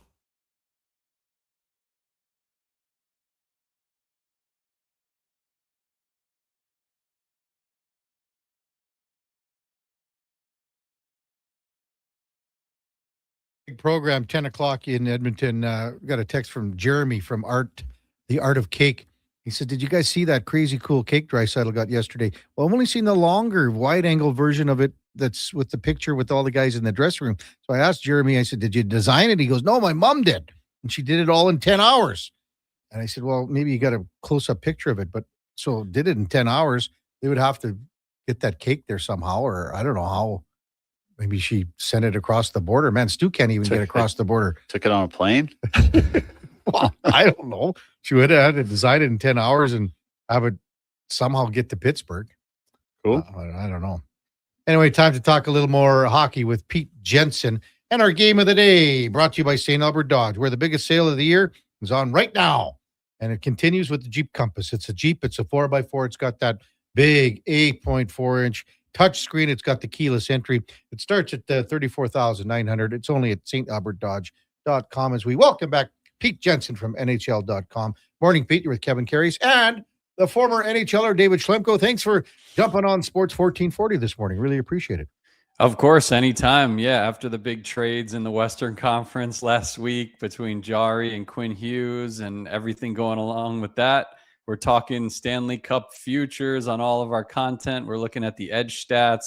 We're doing all the related teammate fantasy pickups. So it's a fun time of year to have some trades that early in the season. Usually we have to wait till after Christmas, Pete. So how far up did the Minnesota Wild jump in your futures with that trade? I would consider them a top 5 team to win the Stanley Cup this season. The problem is that they have that path with the Avalanche or the Dallas Stars, maybe even both if they can eke out one of them in a 7-game series. It's going to be really tough. I know that the Minnesota Wild have not had a good track record of getting out of the second round in their franchise history, or even the first round in many of those years.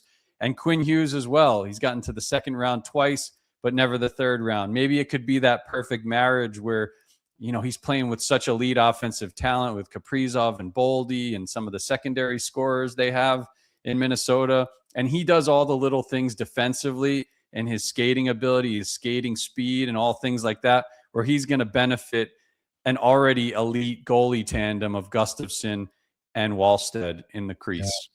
Yeah. What do you think of Quinn Hughes' chances of actually staying in Minnesota, though? Like, there's a lot of media buzz about this and then talking about Quinn Hughes, you know, thanking Billy Guerin for sacking up. And, you know, like you just said, this might be the perfect marriage. Is there actually a chance that he stays around in Mini, you think, or is this just a bunch of fluff?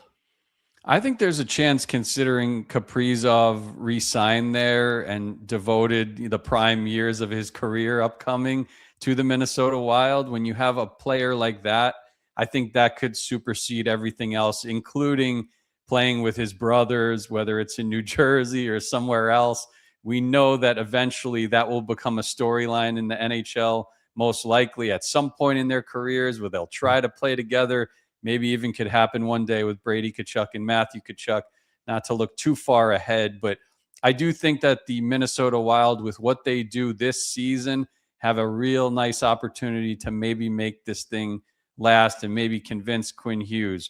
maybe the skeptic in all of us is looking back at that Mikko Rantanen trade last year, and how we were talking about how it could be a good fit with Carolina. Oh yeah, he doesn't want to stay there, and in a matter of a couple of weeks, he had to be traded again in his contract year, which is a little crazy for the NHL. We haven't really seen anything like that. But for now, a really good opportunity for Minnesota to convince this guy that they have one of the best offenses in the league that he could be a part of and help them reach the next level.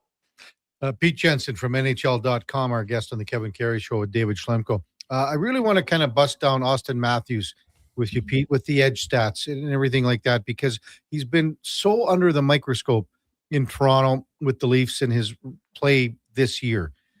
And talk about he's not as quick. His shot isn't have the velocity as it maybe has in the past. What are your numbers telling you when you take the deep dive on Austin Matthews, Pete?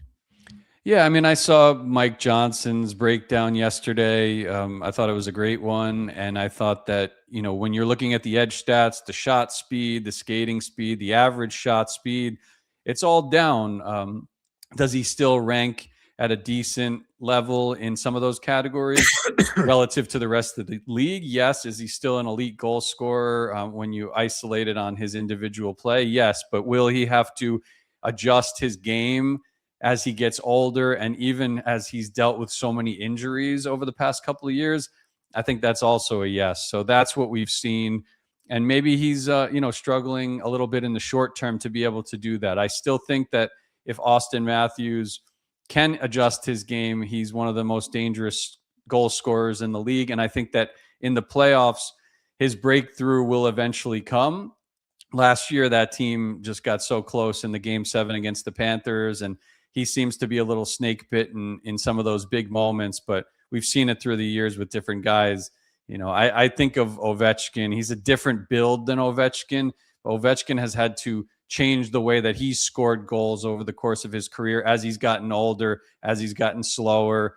He's maintained the shot speed in both average and max hardest shot speed, which is really impressive.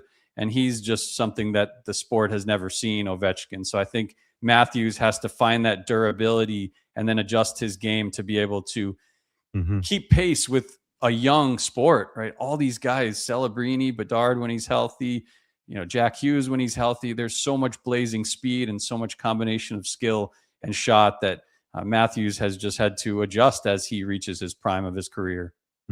Yeah, that makes sense. I wanted to ask you about Radish in Tampa. I saw this one player you had highlighted on X there. 27 points, career high last year. I think he's got 24 and 27 games this year. Is this guy like a late bloomer? Has he added another dimension to his game, or is this more just taking advantage of opportunity with Hedman out and getting to play with those top end players? It's definitely opportunity because, not going to lie, right? Being out there with Kucherov and Point, now that Point's back, and Gensel. Gensel is one of the best in high danger shots on goal, and he's second in high danger goals behind Tyler Bertuzzi. So he's just cleaning up in those prime areas, and Radish is getting a lot of primary assists, secondary assists as a result of playing with players of that ilk. So I do think that last year, I remember, and I think the year before, he was among the hardest shot leaders in the NHL, and that has held true this season. So he's always had kind of that raw ability. And now that Hedman is missing significant time, may not come back until the Olympics, you're seeing Darren Radish quietly produce close to a point per game. And I think it's since early November, he's tied or near the top of the entire defenseman landscape in points over that span, and power play points as well with this opportunity. Yeah. What did, like, with Radish, and like, I mean, this is a guy that with the injuries that they've had, he has stepped to the forefront there because they've had so many guys banged up there. How much does that come into play when you do your research, pardon me, Pete, and everything else? Because I guess even more of an opportunity for minutes and things like that.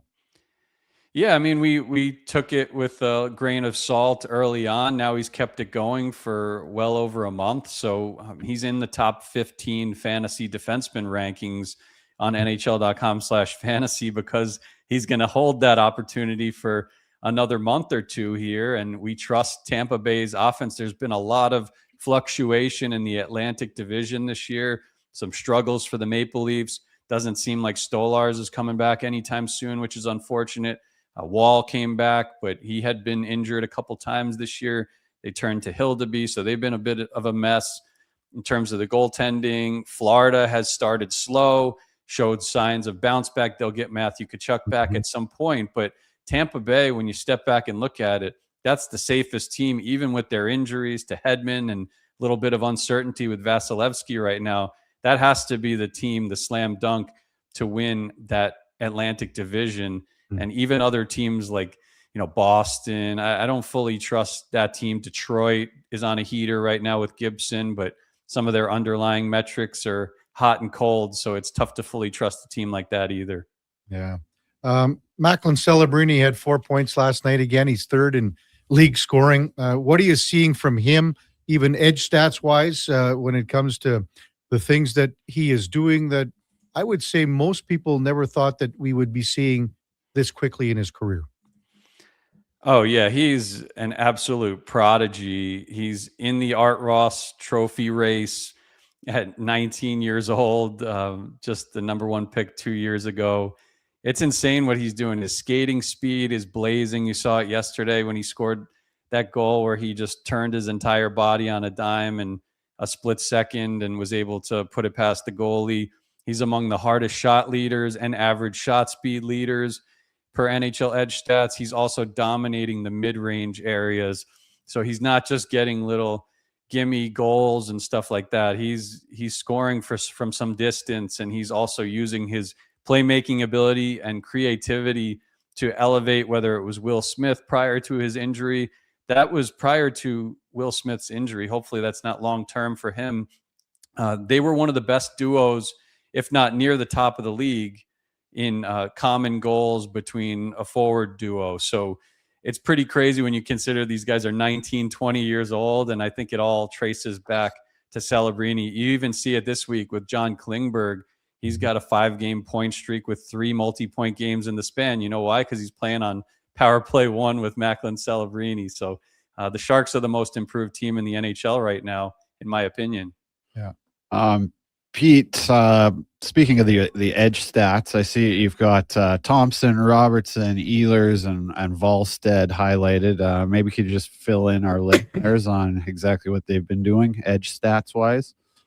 Yeah, definitely. And we on NHL.com/edge, we highlight these different player spotlights about twice a week. So you can check out that site. You can see the nightly leaders to immerse yourself into some of the trends like that. Oh, I didn't realize this player had this hard of a shot, or that this player was covering so much skating distance, or that, Josh Doan is top 5 in the entire NHL in high danger goals. And maybe the Sabres have some underlying numbers that, can help them after the GM change. And maybe they're not too far off, even though we all view them as a disappointing team over the past couple of years with their young core. But yeah, I love Ehlers and the edge stats boxes that he checks.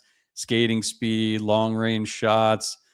He's got a hard shot. He's a guy that could help the Hurricanes in a wide open Eastern Conference when they do get to the playoffs to score that extra goal or two to finally tilt the scale in their favor. So I think Ehlers is a huge addition. Jesper Wallstedt and his running mate, Philip Gustafsson, have the Wild with the most shutouts as a team in the NHL this season. And Wallstedt is checking some other boxes like high danger save percentage and things like that as a rookie. So whether it's Askarov or Wallstedt, you're seeing some signs of them joining the Calder Trophy race. Not saying they're going to win it because of how good Schaefer has been for the Islanders, but they could both certainly join the equation with the workload they're getting, and then also some of the underlying numbers, especially Wallstedt is producing. Yeah, it's cool stuff on edge stats for sure. Pete Jensen from NHL.com with us. Check out that site, the link on NHL.com. The one thing I always it amazes me, and maybe you can just let our listeners know about how the computer program works and things like that, about like say for total distance skated. Like, everyone knows about the chips and things like that, Pete, but maybe just because the program must be quite,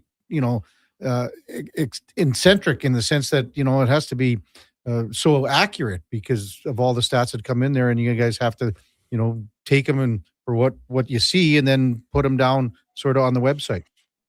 Yeah, I mean, it's we got a great crew, the NHL product team, the NHL stats team, the advanced stats team at the league, and those, hockey operations folks that are making all this happen and ensuring the accuracy of these stats. There's a lot that goes into it on a nightly basis. The stats update in the middle of the night after the games, and it's one of those things where, it's a big undertaking, and I think it's helping us really dive deeper than ever before into a lot of these huge storylines around the league, whether it's Morgan Geekie and his elite goal scoring, second in the league in goals behind Nathan McKinnon, or a big milestone like Alex Ovechkin. How has he reached 900 goals and scoring, 40 goals a season over the past couple of years in the late stages of his career?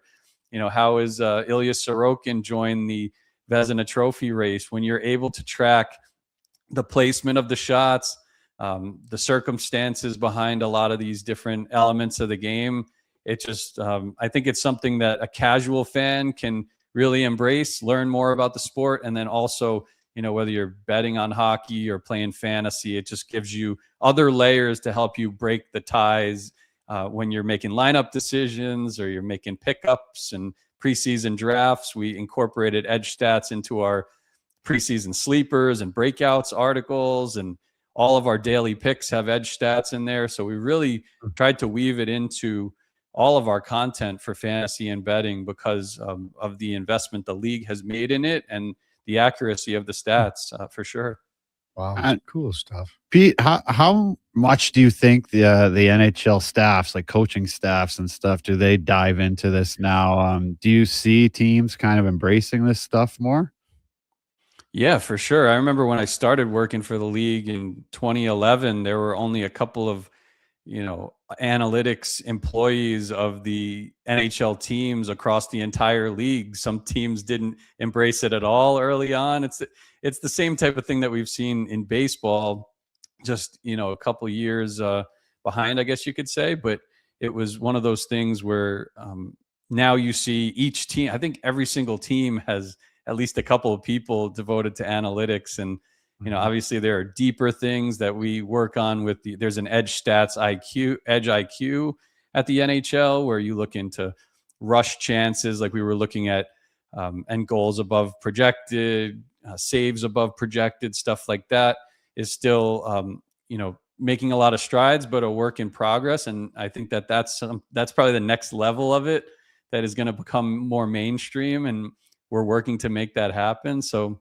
it's a cool thing. But I think to answer your question, every single team looks at these stats now, and maybe some more than others. There's still a lot of eye test elements and things like that. But if you have any potential edge as a team or a fan from this information, then you have to look at it. You would be, foolish not to look at it.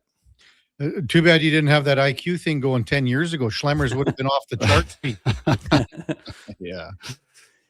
Yeah, it's interesting to see how it all has evolved and player contracts and everything like that. It's still evolving, but it's come a long way, even in the past 2 years, with all these different edge stats that are available to the general public, and then teams, of course, track their own stats and dig even deeper, and certainly take this information for what it's worth, at least.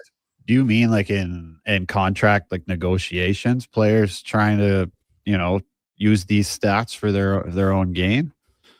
I mean, I can't really answer that for sure because it's not my neck of the woods, but I would assume that, Nikolai Ehlers' strong advanced stats standout, it had to at least be mentioned on one end or both, how valuable that guy was and how many boxes he checked. So I like that. That's a good point. Like there's a lot of intangibles, that guys bring that, couldn't be put on paper before. So I think that's a pretty cool point.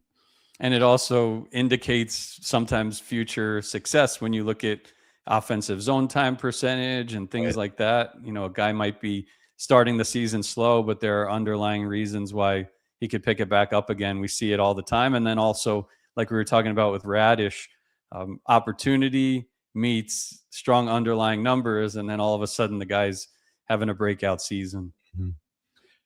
Pete, as always, great insight. Really appreciate it. Thanks for coming on. Have a wonderful holiday season. Merry Christmas and best of the season to you. Same with you guys. Merry Christmas. The Oilers are in the thick of what's going on in the Western Conference. So it's a fun time. I don't know how much of an improvement Jari is, but definitely at least a slight improvement around the holiday season in high danger save percentage, which is a big deal up there. You better believe it. Thanks for coming on, Pete. Take care. We'll talk to you in the new year. Sounds good. And check out NHL Fantasy on Ice podcast is where we also talk about a lot of this stuff and how it blends, the edge stats blend into fantasy and betting. So check that out. Appreciate you having me on. Betcha. Good stuff. That's Pete Jensen from NHL.com. And the game of the day brought to you by St. Albert Dodge. And again, that beautiful Jeep Compass with that 8.4-inch touchscreen. You can't beat it. Check it out at stalbertdodge.com. When we come back, we're going to go in or out with David Schlemko for Cougar Paint and Collision, our family helping your family. For over 40 years, part of the Napa Certified Auto Body Program, CougarCollision.com. It's a Kevin Carey Show with the Duke of Delburne and Josh Fenwick on Sports 1440 AM radio. We're streaming on YouTube, X, Facebook, Instagram, and Twitch. At Cougar Paint Collision, we've fixed so many cars and helped so many people. We really are a huge family. We always treat every customer as you'd want to be treated. You need to act out of kindness and you need to be accountable for your actions. That's the main thing. It's just something that we naturally do is take good care of people. And in turn, those people take good care of us. This holiday season, the family at Cougar Paint and Collision remind us all to show kindness and care. Merry Christmas and all the best in the new year. Cougar Paint and Collision, part of the Napa Certified Body Shop Program. I'm Gene Principe, bringing season's heatings from Legacy Heating and Cooling. For Yuletide comfort, you'll love this Christmas. You should. Call Legacy. Call Legacy. There's no better way to fix your furnace. You just... Call Legacy. They're professional, never rude, Dolph. You should. Call Legacy. Call Legacy. Plus, no interest and no prints of payments for 1 year when you buy with Legacy Heating and Cooling. At Fountain Tire, success is a team effort. They're committed to their team members and their customers. And that means treating your vehicle like it's their own and finding solutions that suit your needs. Because whatever the road brings ahead, they're on it with you. Visit fountaintire.com today. You wanted local sports on weekends. Saturday mornings at 9, check out the Saturday Sports Setup, where we'll tee up what's happening on the weekend sports scene. Tune in Saturday morning at 9 on Sports 1440. Winter in Alberta doesn't mess around. And neither does Titan Supply. For over 50 years, we've earned the trust of our customers across a variety of industries. Because we lead with integrity, honesty, and respect. I'm Joe. And I'm Brent from Titan Supply. When the weather hits hard, we're fully stocked with rigging, lifting, and hauling gear that works as hard as you do. Titan Supply. Built on trust, driven by safety. Serving Edmonton, Grand Prairie, Red Deer, and Calgary. Let us help you face the weather the Titan way. Visit titansupply.ca.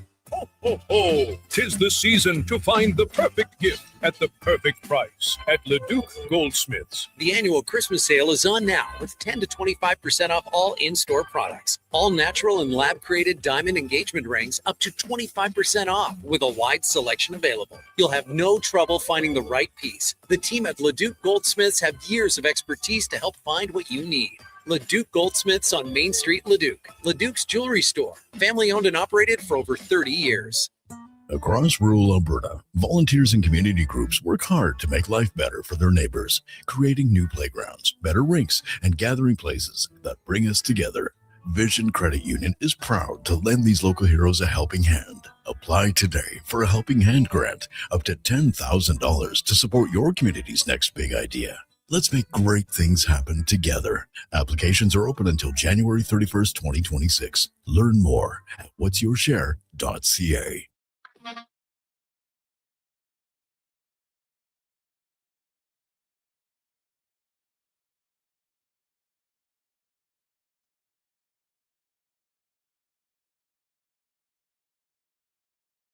Have your sports curiosity cured with the Kevin Karius Show. This is Sports 1440.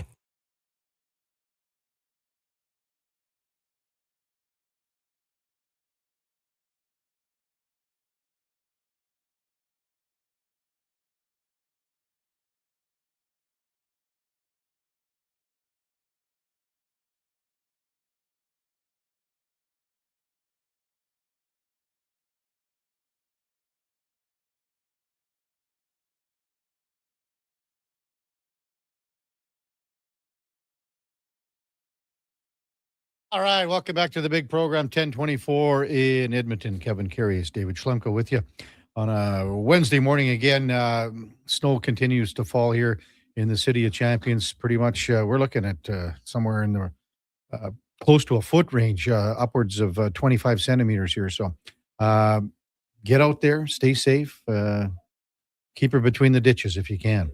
Time now for Are You In or Out? Okay, you know what? Moving too fast. Bottom line, are you in or you out? In or out of what? No time for questions, just action. In or out? Well, then I'm out. I'm sorry, Jet. Actually, you're already in. Are you in or are you out? On Sports 1440. I thought you would go, I'm in, Bob. We would have had a really cool moment, but you kind of ruined the whole thing. All right, Duke, let her buck. The Edmonton Oilers victorious last night, 6-4 in Pittsburgh. Leon Draisaitl, 4 assists in the game, the first of which was his 1,000th NHL point. When it is said and done, he will trail only the legendary Jaromir Jagr in points scored by a European-born player. Wow. Guess that. Can you give us a little context on where he's at? I absolutely can, Schlemmer. Glad you asked. So currently, obviously, Jagr leads the way as a Czech Republic-born player at 1,921 points. It'd be tough to catch. That's a lot. That is way up there. Currently, Alexander Ovechkin is the leading Russian-born player at 1,623. So we're talking another 623 points. Still in between Leon and that mark is guys like Malkin, Fedorov, McGillney, Kucherov, only 6 points behind, which is maybe something worth noting as well. In Slovakia, Stan Mikita, born in Slovakia, so he's on this list, even though maybe some might not consider him in it. But awesome. 1467, Peter Stastny, 1239, excuse me, and then Teemu Solani and Jari Kurri on the Finnish side, 1457 for Teemu.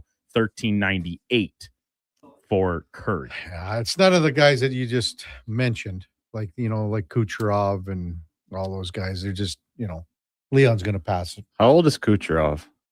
32, 33. And what's he at? He's right at 1,000, or very close to 1,000. 1,036. Okay, yeah. Oh, sorry, just ahead. My apologies. This is obviously an outdated list. That's okay. Yeah, I think he'll beat Kucherov too. I think that's a pretty good guess, Duke. I'll be in on that one. The Jagr's the only guy he doesn't pass. Yeah. The only thing is if Alex Ovechkin decides to play another year, that puts him at, let's say he gets another 40 points this year. He gets to like 1,700. Okay, then he's at that. Then Ovi's at 17. He plays another year, he could get to 1,760. Now you're looking at Leon again. That's 7 years of 100. 7 years of 100, yeah. So that's the only guy that's in the mix here. Leon is currently on a pace in which he has scored 100 or more points in 7 of the last 8 years. The only year he came up short, of course, was the shortened season where he had 84 points in 56 games. So, I mean, he was tracking obviously well towards that in a full campaign, and with no imminent labor issues on the immediate horizon from that side of things in terms of work stoppages. He's been a largely very healthy player in his career. He's locked up here in Edmonton for another 8 seasons. We don't know Connor's future beyond the next couple, of course, but I just think like another handful of seasons at near or at 100 points on average. I think like to get to that 1,600, 1,700 point mark is very much in the realm of realistic possibility. I think it depends on the way the game goes too, right? Like there's a lot of goals being scored right now. It usually goes in waves a little bit. You think there could maybe like in another half dozen years, a little bit of a trend back towards some shrinkage of goal scoring and output offensively? Possibly. The biggest thing here, the biggest variable is Connor McDavid. If Connor leaves after 2 more years after this year and says, I'm going to try something else, that changes the landscape immensely. Yeah, points might dry up a little bit. So it could go the other way. All of a sudden, it's Leon's team, and he continues to put up 110. He's scoring 140 a year. Yeah. All of a sudden. So worth keeping tabs on. A great night for Leon Draisaitl. He's been exceptional yet again this season.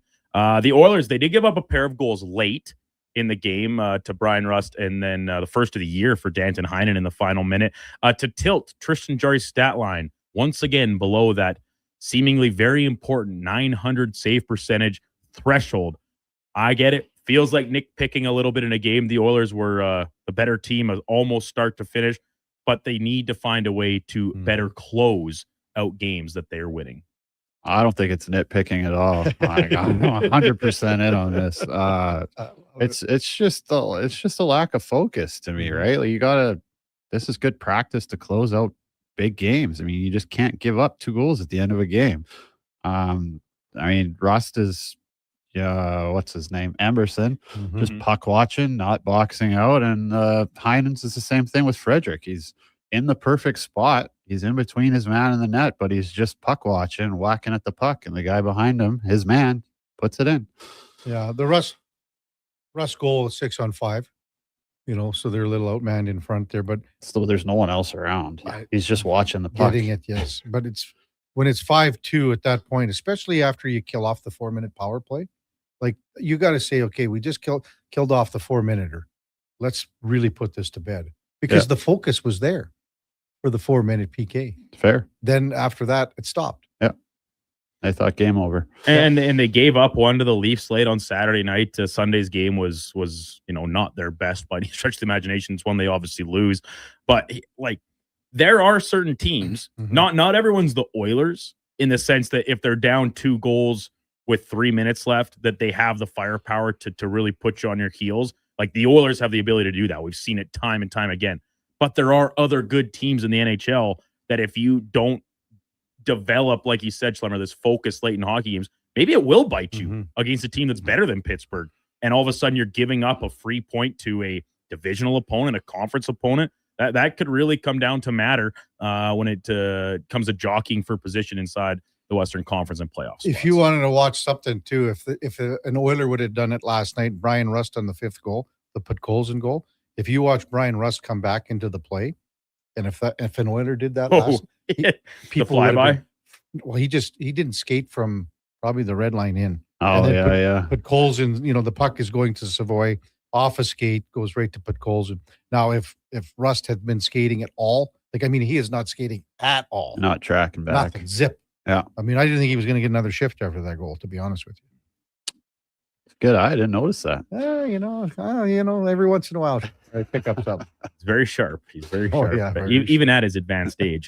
On the Oilers back end, but a little bit of a mixed bag for Alec Regula last night. Had a really nice heads-up play to find Matt Savoy for his goal, even if it's one that, probably the goaltender should have stopped. But he also dunks one off the linesman's back end unnecessarily, unpressured to do so. That leads to Pittsburgh's first goal. I get it. We don't see a ton of this guy, but he is playing top 4 minutes. And I think he's very quickly becoming one of the more polarizing players on the Oilers roster on a night-to-night basis. I think I'm going to go in on this one, Duke. You watch him and you go, man, there's something there. And if he turns the corner, there's something a lot more there. And then something happens and you go, I thought he just did something really good. And then you go, well, maybe that something wasn't just so great, was it? And then you go, he's like a step forward and a half step back. There's something there. Yeah, definitely. I love the kid. Personally, I really love the way he plays. I love his poise with the puck. He's not afraid to hang on to it for that extra second and make that little split pass that's maybe going to beat 2 forecheckers. I think he's really close. I mean, we got to remember this kid missed a full year of hockey. Right? He's playing with a lot of confidence with the puck for like a rookie D-man who missed a whole year of hockey. Yeah. I'll take the growing pains a little bit. I think he still makes way more good plays than he makes mistakes. And I think as he gets more comfortable and confident, he's going to be a really good NHL defenseman. I'm right there with you, Schlemmer. Like I think that like it shouldn't go understated that having a defenseman that is playing top 4 minutes, that when he gets the puck on his stick, his first instinct isn't just to put it off the glass and out. Like, safe plays are good sometimes, but also you need to make a play. And he has a willingness, a desire to make plays. Yeah, there have been a few bumps in the road and turnovers and bobbles that have headed back the other way. But like Kevin said, there's clearly something here. It might just be a matter of ironing out a few more details and you might have like a legitimate top 4 NHL defenseman on a contending team on your hands here. And he's been thrown into the fire a little bit. For sure, too, right? Like, I mean, not that Emberson and Stastny have done anything wrong, but for me, that's not a NHL third pair that's going to be a contender, right? For me, like Regula is probably like a really good 6 on a contender, Absolutely. not a 4. So I think for getting thrown into the fire, he's been pretty damn good. Around the rest of the NHL, last place teams in each conference are only 6 and 8 points out of a playoff spot, and we are only a week away from Christmas. We are not early in the NHL season anymore. It kind of begs the question of, is this going to hold a lot of teams into a holding pattern coming into the new year and trying to determine where they're at? I'm not buying it. I don't think we're going to see any change from the annual sell-off that usually does start once the calendar rolls over into January. I agree with you again, Duke. God, we're on fire today, man. We are rolling. Well, I think these teams, and they have staff on their teams that are always looking 1, 2, 3 years ahead. And like you said, I don't think teams are going to be willing to gamble their future just to give a little bit more hope to the fans or what have you. I think it's a different question when you say both conferences, Duke. Because the teams in the East are the teams that are expecting to be in the playoffs, are expecting to do something in the playoffs, and they're out of the playoffs right now. We're talking the Devils, Panthers, Rangers, Leafs. Ottawa was there last year. So that's 5 teams that are on the outside looking in right now.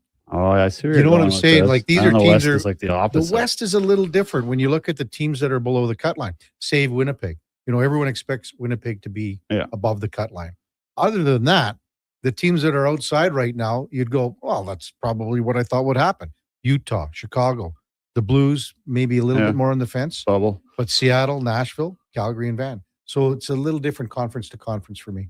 Okay. Very good point. A very fair point, and well taken, Kevin, because on fire that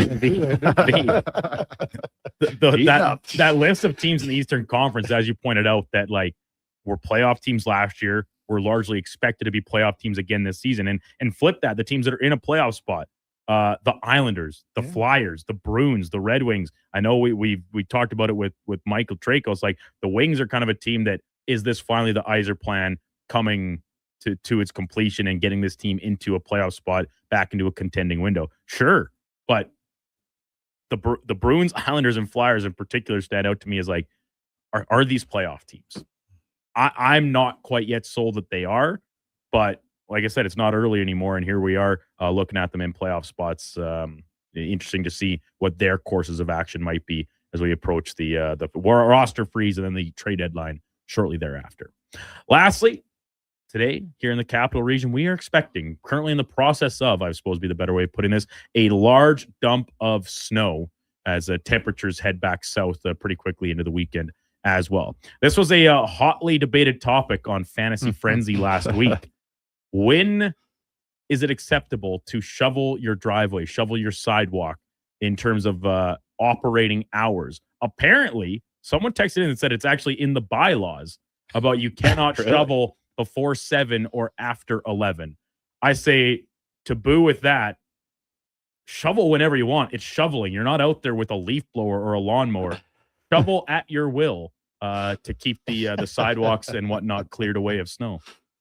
I don't know. I think I'm only partially in on this one, Duke. I think the morning is perfectly acceptable. Like, everyone's got to get up and get to work, and maybe what time? Maybe you want to shovel like off your driveway just so you don't pack it all down with your tires. Like, I get that.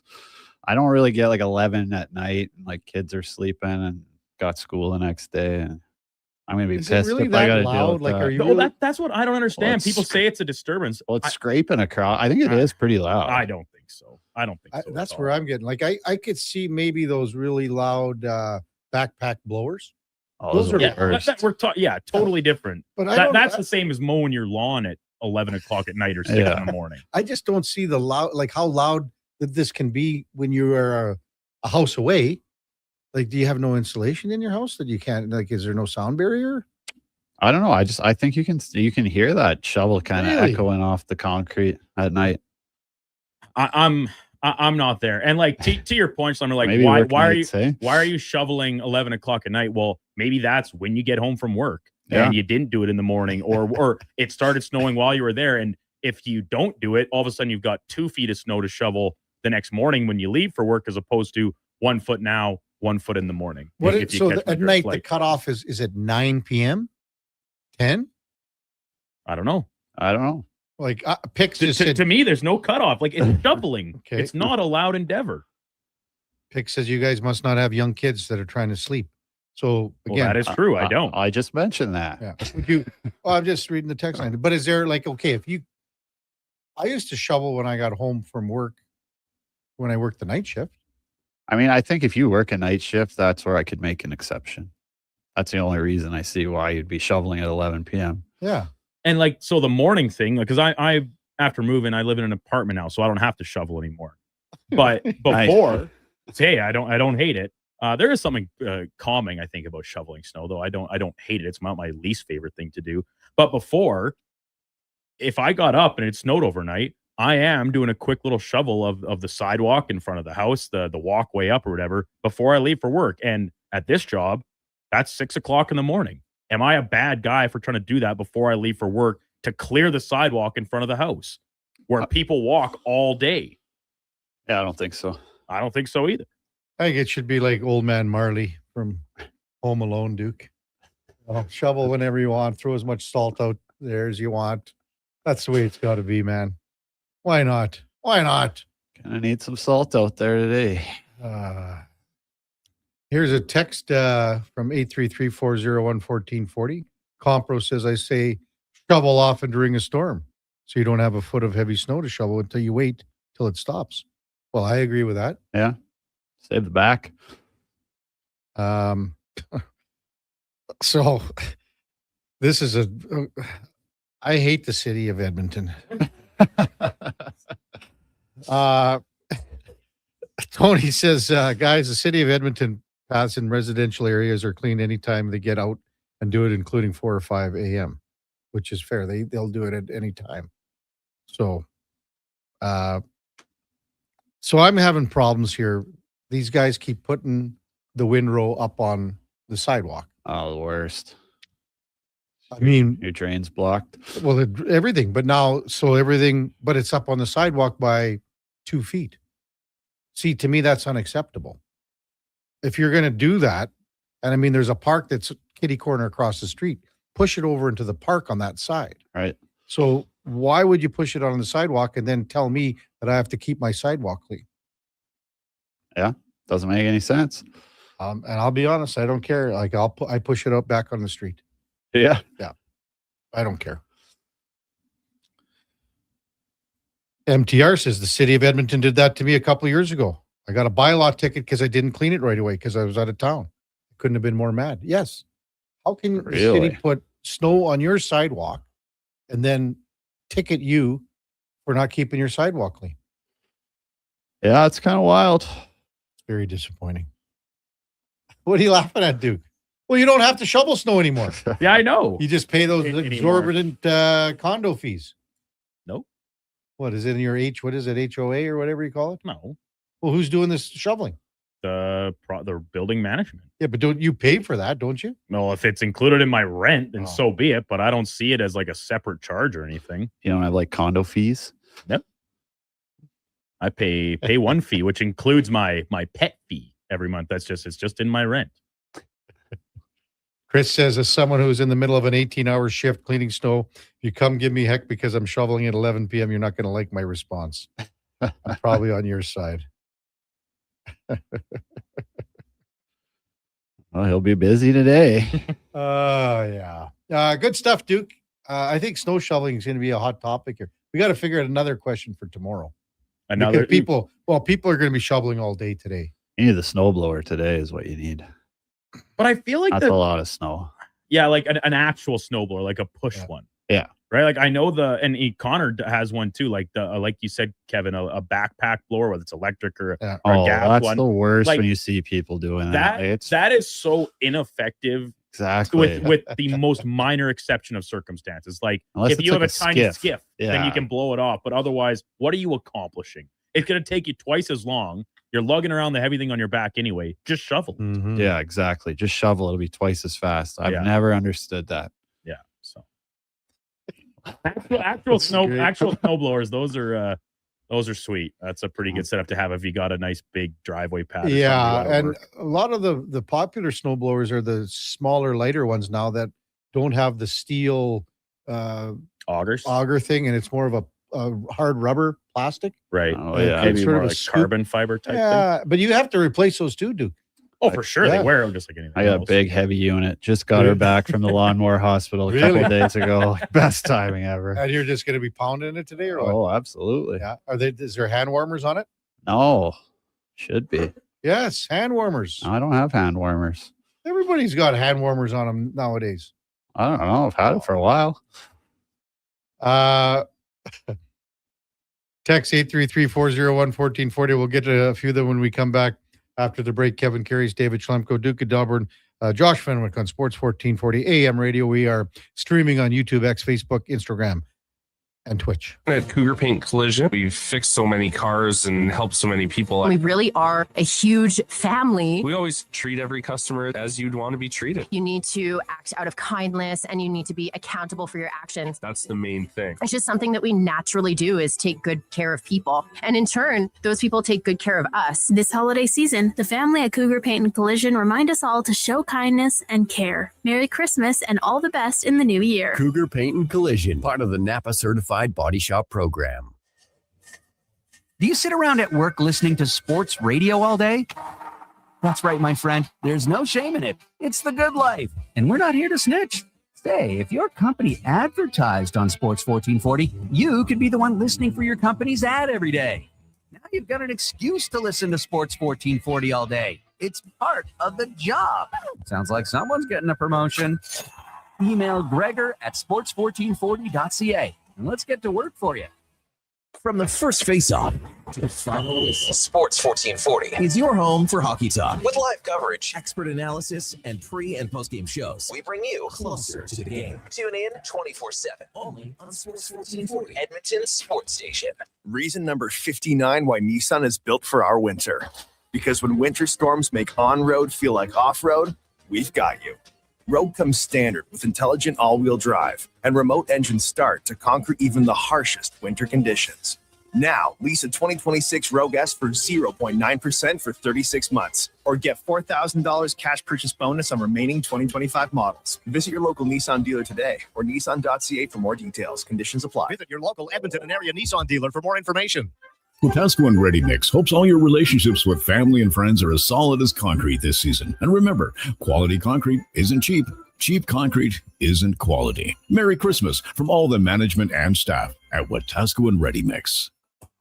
The team at the James Insurance Group wishes you a happy holiday season full of warmth, peace, and time with friends and family. Merry Christmas and Happy New Year from the team at the James Insurance Group in Killam, Sedgwick, Lougheed, and Hardisty.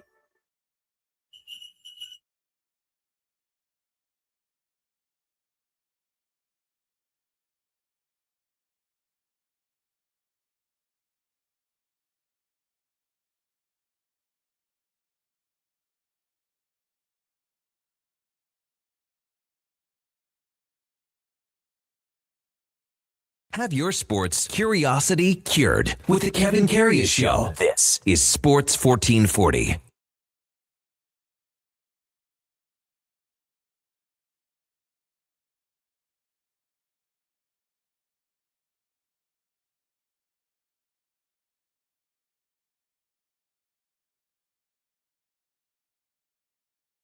Oh, Duke, I don't know where you're coming up with all this stuff here. Dominic the Donkey? That's the first time this year, right? Correct? Oh, yeah. Oh, Yeah, I'm yet to get into the repeats. Oh, okay. No repeats yet. You want Christmas songs, I gotta go deep into the bag here. Well, there you go. Text 833-401-1440. The rig says KK only softies have hand warmers. The rig also said Regula and Bouchard were teammates in London. Everyone kind of knew that, I think. Maybe we blame Dale Hunter for the lapses. But when I was looking at their stats in London, and obviously everyone knows about Bouchard and his offensive abilities and capabilities, I was pretty stunned to see. And they played 3 years together. The last year, I think one of them was gone, right, or whatever. Yeah, Regula's probably a little younger. I think they're the same age. Maybe. Oh, are they? I think they are. Maybe they're a different birth year. Bouchard's a 99 birthday. Regula's 2000. So okay, just a year, yeah. Yeah. So anyway, but if you look at single season goal totals, Regula had more goals in a single season than Bouchard did. I believe it, man. Like you can see that the ability, the offense is there. He just hasn't quite got there yet. So it was 2019-20, 56 games. Regula had 27 goals, 33 assists for the London Knights. Bouchard's best season was 2017-2018 when he had 25 goals. So 2 less, 62 assists, 87 points. So, and then Bouchard played a little bit with the Oilers the following year and then down to Baco for a season before starting his career here. But I think most people would think that Bouchard easily would have more goals than Regula in a single season. I mean, it's a lot of goals, 25 and 27 for a D-man. Just kind of wondering, where Regula was. Maybe, if he was probably on the power play, obviously. For sure. Season. You can see he's got some skill. He's starting to have the confidence to make those little plays at the blue line too. So it's coming. Yeah. Text 833-401-1440.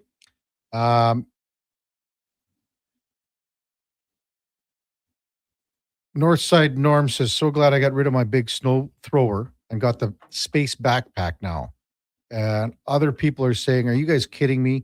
My backpack snowblower could shovel 3 driveways by the time you shovel 1. Love to see it. I don't know. I was thinking of getting one of those backpack things. I have one. Do you? Yeah. So you got a snowblower and a backpack? The backpack is a leaf blower. Oh. That's not for snow. I got a shovel for that. It'll do it twice as fast. You got all the stuff here to start a business here, Schlemmer. Well, I used to live in the country, man. I got all the big gas-powered everything that I now don't need in St. Albert. I can see people just staring at me while I'm cutting my front lawn on my ride-on in like 5 strips. Oh, that's crazy. So what have you got? Okay, so you have a riding mower. Yeah. Okay, you got a snowblower. Yeah. A big one. Probably pretty big, yeah. Okay. You got the backpack. The backpack leaf blower.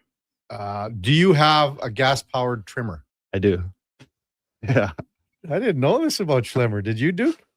What else are we missing? Well, I assumed as much. Like I said, he's a country man. I used to have a huge yard, man. It would take me like over half an hour just to do the trimming. That battery would have died. Do you have any battery-powered tools? No, but I'm thinking of like slowly making the switch now because it's not really needed in the city. Oh, come on now. All Schlemmer's tools are air. He's got the big gas-powered air compressor. He hooks up his impact drill and his everything to instead. It's all air-driven. I'm not a handyman. You got all the tools though.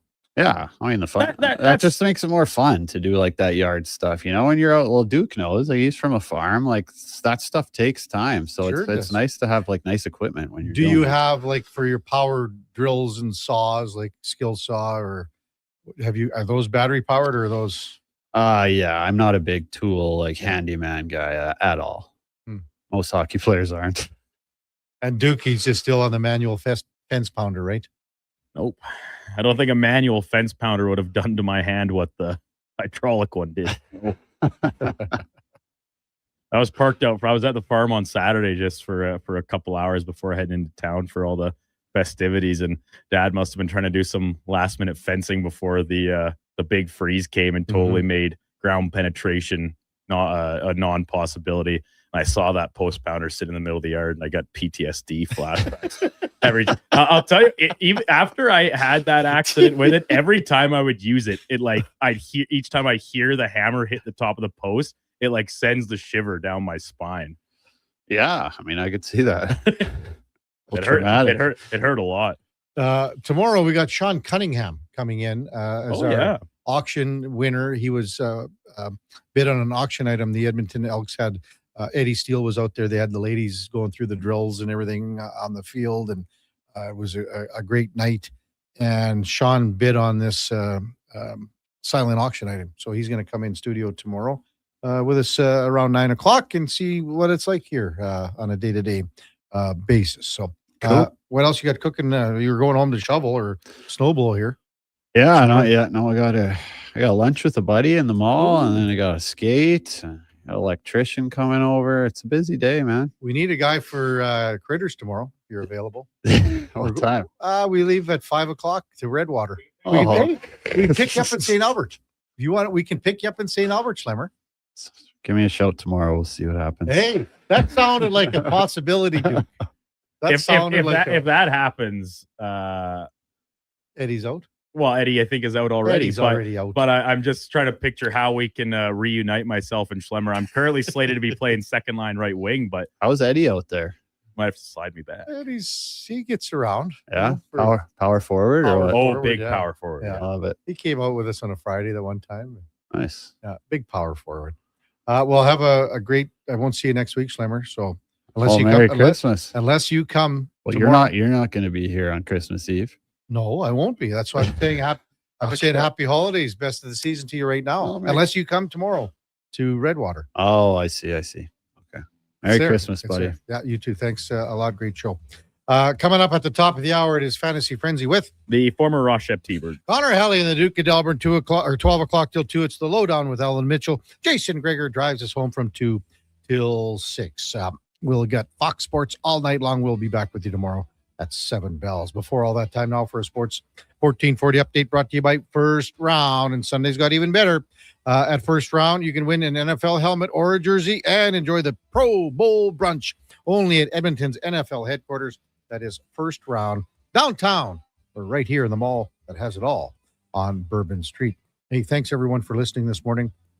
Thanks for all the great texts. Thanks for being a part of the show. We could not do it without you. Hope you have a wonderful rest of your Wednesday. We'll see you back here tomorrow morning at 7. Until then, here is the Duke. This is a Sports 1440 update.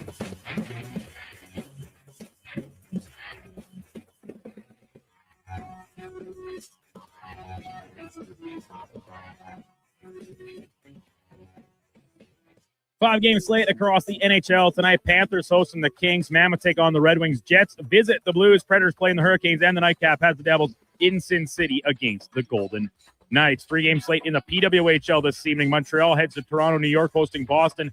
And Ottawa jumps down from Seattle to take on the other first-year team, the Seattle Torrent. In the association, just a pair of games. Chicago hosting Cleveland at the United Center, and Memphis there in Minnesota to play the Timberwolves. And in case you missed it earlier this morning, Miami Dolphins benching quarterback Tua Tagovailoa in favor of 7th-round pick Quinn Ewers ahead of Sunday's game against the Bengals. Tua threw a league-leading 15th interception in Monday's loss that eliminated the Finns from playoff contention.